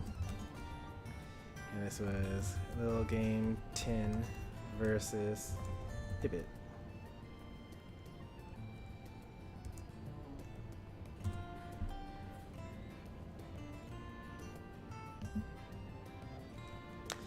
I did kind of notice that because they showed up and immediately cheered on Ibit. So I was like, okay, well these people clearly know him. Like maybe they're IRLs or maybe they're like online friends, not quite sure. I don't know how someone knew Sophia as well. Well, apparently Sophia plays on Demi-Sean Righteous's channel when he plays Smash. And I didn't know that. I saw Sophia on John Dura's stream earlier this week. But it's hard for me to tell who's like, because John took that long hiatus, so I didn't really know whether she was like an old regular of his or that was her first time being there or anything like that.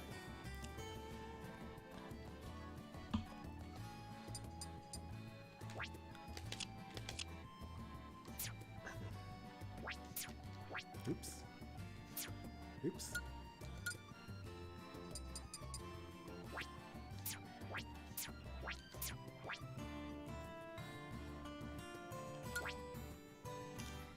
Alright, here we have losers round 2.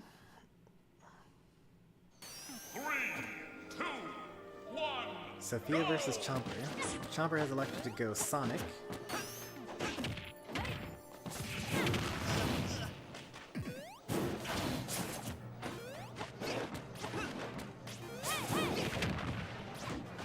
I'm just now realizing that I labeled No Game vs. Ibit as losers round 2 when I was actually losers round 1.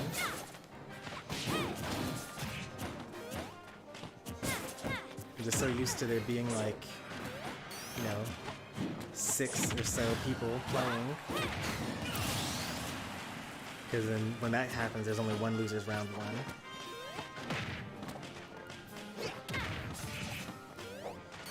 But while I was so confused about that, Sophia's already taken stock number 1.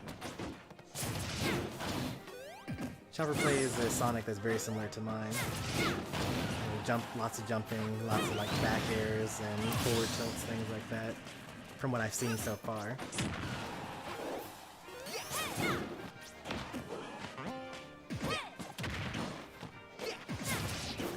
Unfortunately, when your strongest suit is... You could have air dodged there. You can air dodge up at the end of your up B. But as I was going to say, once you're...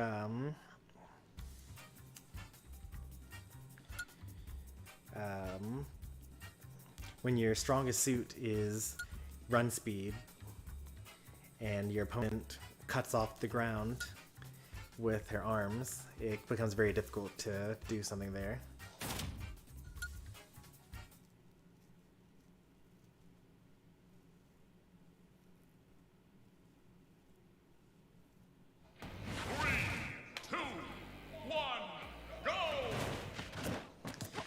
Game 2, Chomper brings out the Ridley main.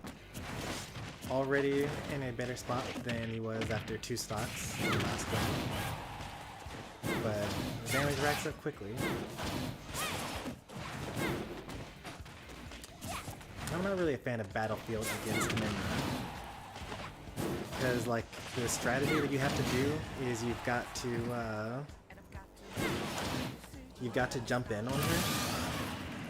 And so if she's underneath like the left or right platforms towards this ledge, then it's very difficult to do that because you can't really jump in because there's a platform above her. So I definitely would have banned this stage.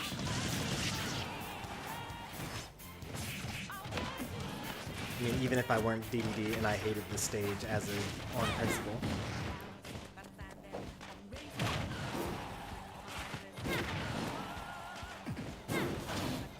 Ooh, geez. I was not expecting that.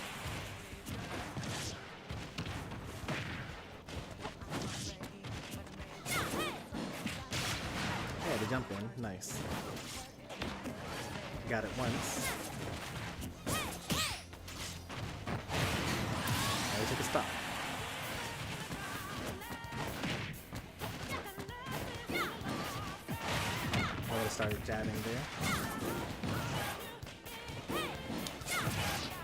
Alright, if the first arm is out of range, you can roll through the second one. Like, if the first one hits your shield, you jump over it. But if the first one is like out of range, then you gotta like not jump because they're gonna angle it upwards. Or it's gonna be ram. But good games to both. Sophia does move on to losers quarterfinals. And Chomper ties for 9th place here, I believe. Maybe he ties for 7th. Not quite sure. I'm gonna look it up.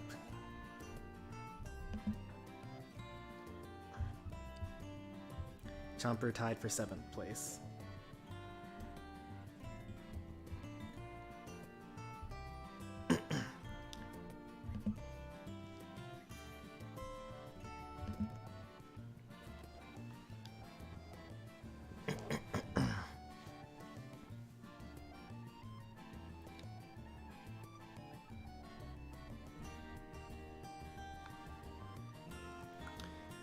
Well, the person that knew Sophia knew them from Demi-Sean Righteous, but they could have known Ibit from a larger Smash streamer. Like, I actually don't even know who the Smash streamers are, really, that are big, because I only pay attention to the small ones like myself.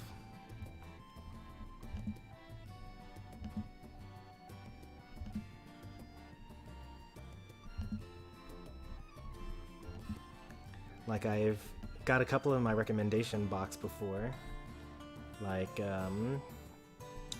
Not Bay, although I think that they're more of a Elite Smash streamer.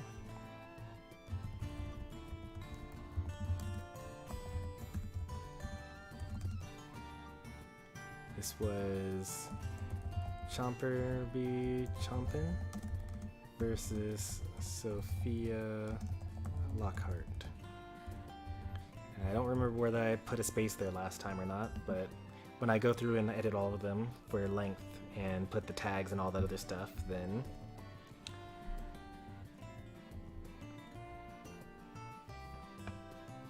hey, I'm Destroyer.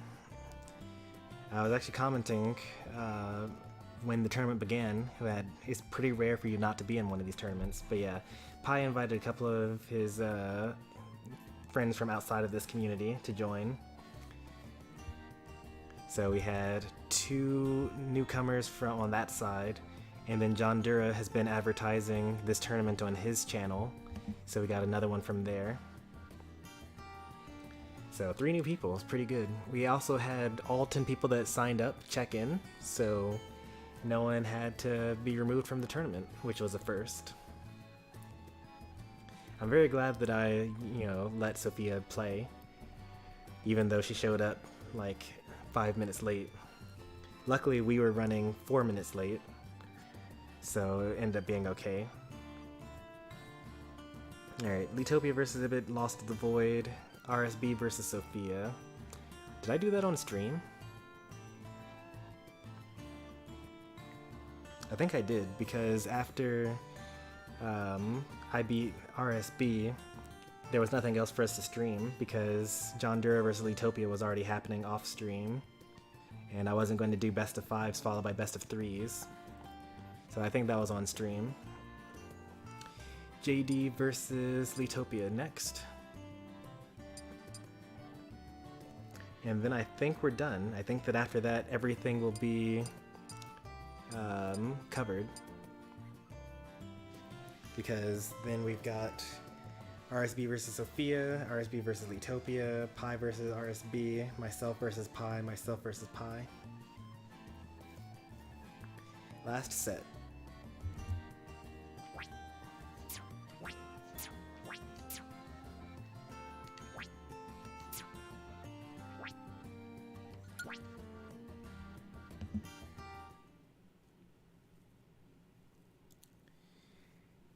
Alright, this is losers round 3, quarterfinals. 3, 2, 1, go!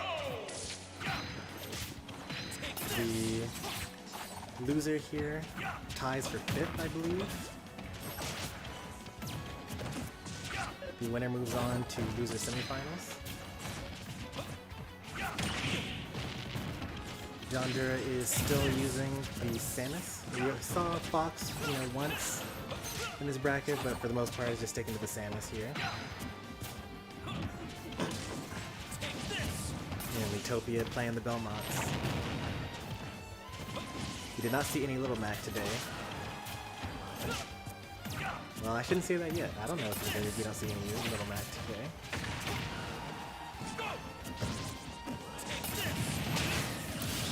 You're probably not going to see Little Mac if got that much of a lead to start off with. Catches the holy water. I like to Z-drop it rather than toss it down. Gives you more time for them to panic or something like that.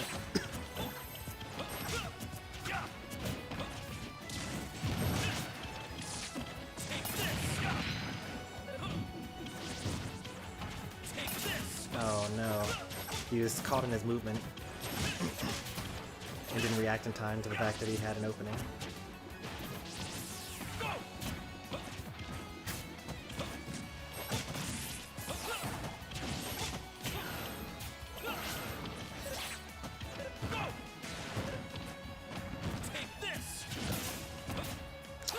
I would have tried field grabbing, and I would have gotten messed up for it.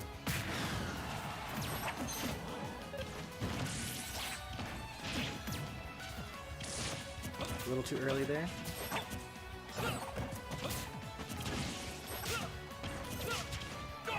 Oh, mistimed the neutral air.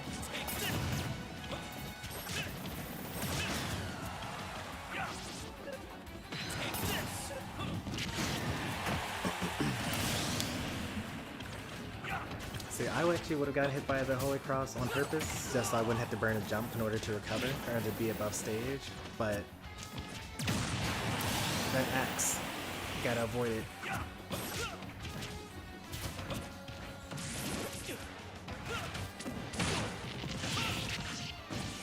The Metroidvania matchup, I like it.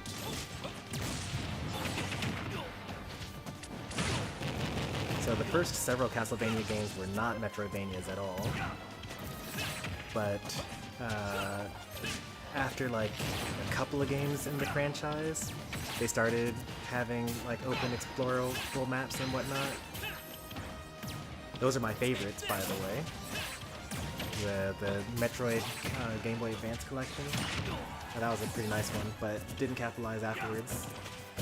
I think that the up air would have been true there, but I think that he was trying to go for a stronger punish to get back into this game, because he's pretty far behind at this point. Up smash, yep, I would have done the exact same thing, and I also would have gotten punished for it.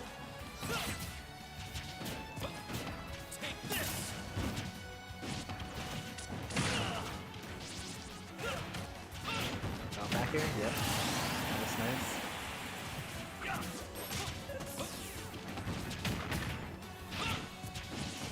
I probably would have tried back air there. Welcome to the channel, Titans.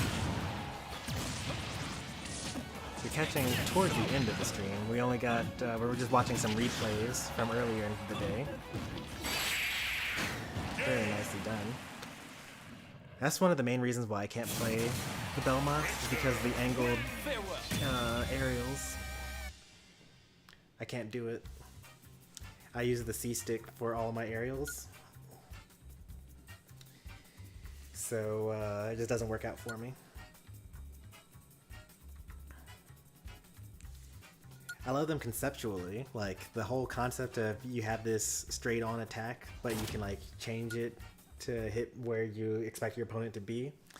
I love that idea, but the execution doesn't work for me. I can't do it personally. 3, 2, 1, go! Game 2. Bringing out the Fox. Going to try to overwhelm the Belmont here. So far it's working. Oh! Okay, we're good.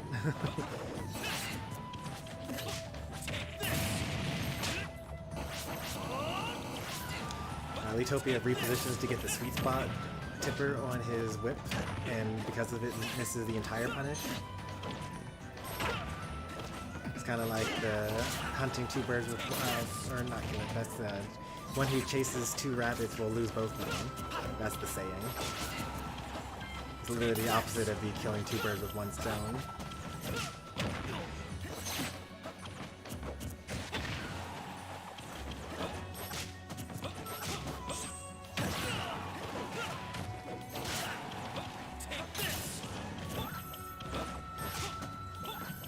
Oh, I like that. I like the retreat back to the stage.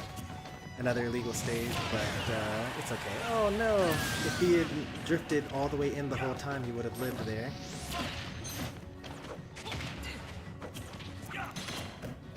That's actually a shield break setup as well.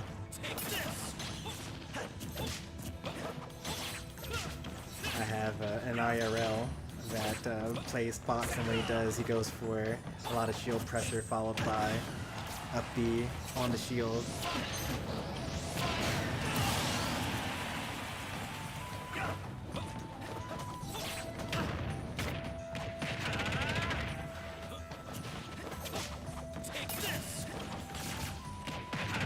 Another benefit of Fox, he has a higher threat range. You know, as Samus, the Holy Cross beat the charge shots and the missiles. But as Fox, you can just stand on the opposite side of the stage and shoot lasers.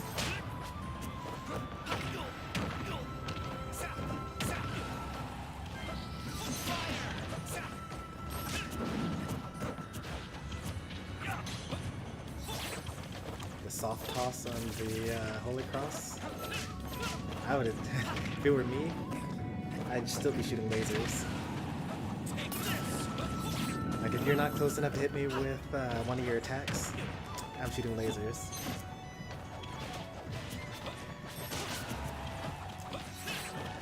We almost got to see the John Dura patented triple roll again, but it gets interrupted. Can't do it.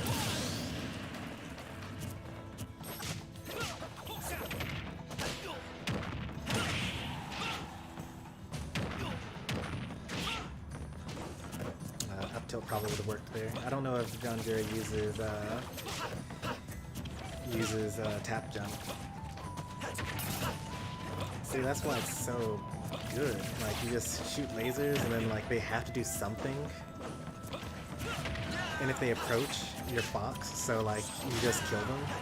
And if they don't approach, you just shoot lasers.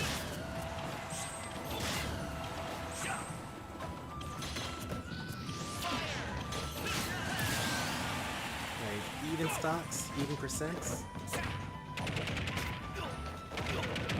Alright, no longer even percents. Oh no, he's dead. Yep, that's it. That was a really quick turnaround there. Mission complete. It's so difficult to hit those like lingering nairs when you're such a fast faller. But that was a pretty good edge guard there. Let's see what the adjustment is for game number 3 while I turn on my heated blanket, because I'm no longer playing Smash, so... 2, 1, go!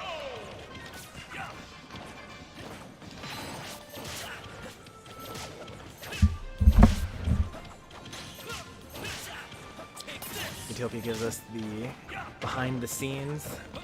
Was thinking about going Little Mac for game 3. I actually would have expected it because, you know, Little Mac doesn't necessarily win against Fox, but it makes it, you know, very challenging for him because he kind of dies, and all this like aggression that Fox does, like the nair in, like the side Bs into your shield, those get punished a lot harder as Little Mac. And Fox kind of dies at low percents.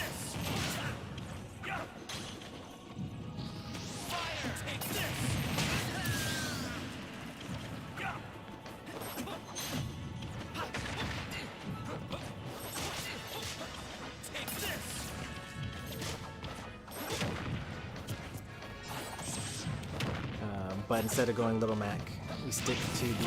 Oh, missed the tech. That's a tough one to do, because it's like a super multi-hit, and if you press the shield button too early, then you're actually locked out from attacking for the next, I think it's 21 frames. Don't quote me on that.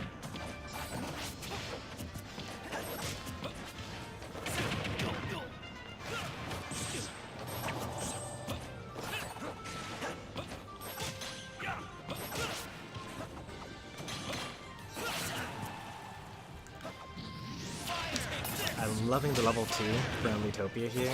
Like, he was losing a lot to the reflectors first game, so now he's putting himself in positions where if he does do the reflector, it won't hurt him, but you can punish with, you know, forward tilt or, you know, an aerial or something like that.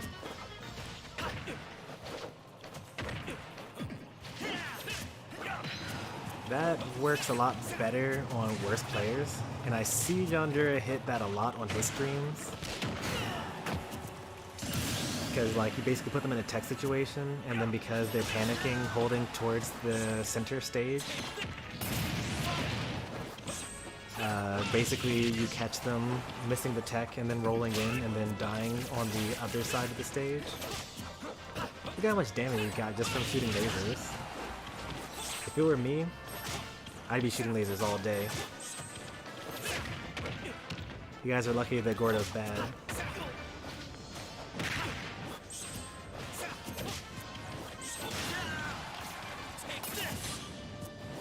Nice stall. That wasn't, the intention of that one wasn't to reflect the fire, but to make him not have to deal with it on recovery. Oh, very nice. Missed the tech. Oh, nice. Oh, but he actually manages to get the what's it called? Is that death? Oh no, never mind. I got the percents wrong. Belmont's the one at 140.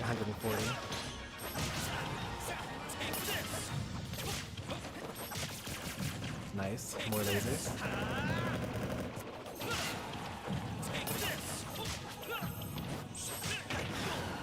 At some point in time, I think about 180.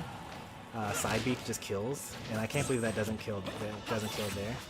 He misses the second hit of the up there. Oh no. Got caught trying to reflect too much. You gotta go for the level 3. Good games to both. Yandura gets out tied for 5th, I believe. And Leatopia moves on to loser semifinals. No, loser semifinals.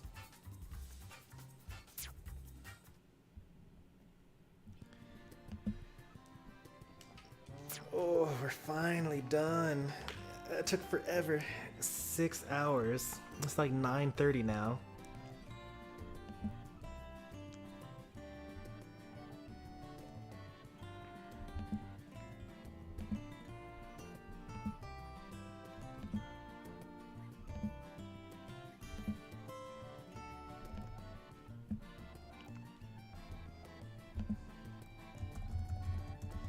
Number 19, Losers Quarterfinals. Yonder. That was technically an upset. Well, actually, obviously it was an upset. Because John Dura is seeded like 4th or something like that, and Leatopia was unseeded because there's a newcomer.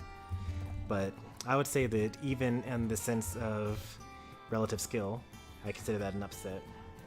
So good job, Leatopia, making it as far as you did this time. Very good for a first attempt.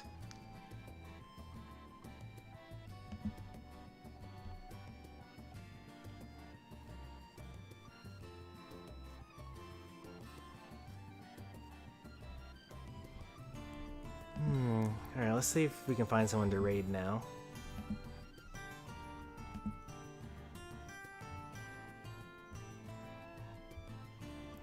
First, let's see if there's anyone that I can use the built-in YouTube rating functionality. Nope. No mutual subscribers that are streaming right now.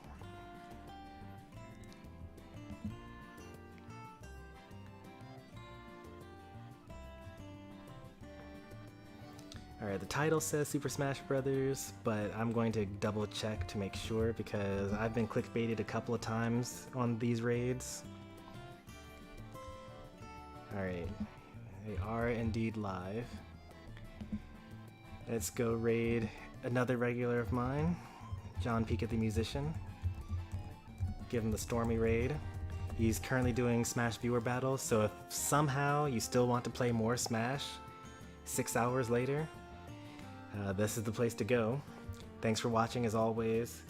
Tournament VODs will be edited when I edit them. If you enjoyed today's stream, be sure to leave a like. If you want to see more from me, be sure to subscribe. I'll be back tomorrow. I don't know what game I'm going to be playing yet because we finished our second playthrough of Triangle Strategy, and I don't know if I want to start our third playthrough yet or if I want to do something else. I'll decide that later on. And because of that, I have no schedule at the moment. But next Saturday, we'll do it all over again. I'll see you then. Thanks for watching. Take care. Goodbye.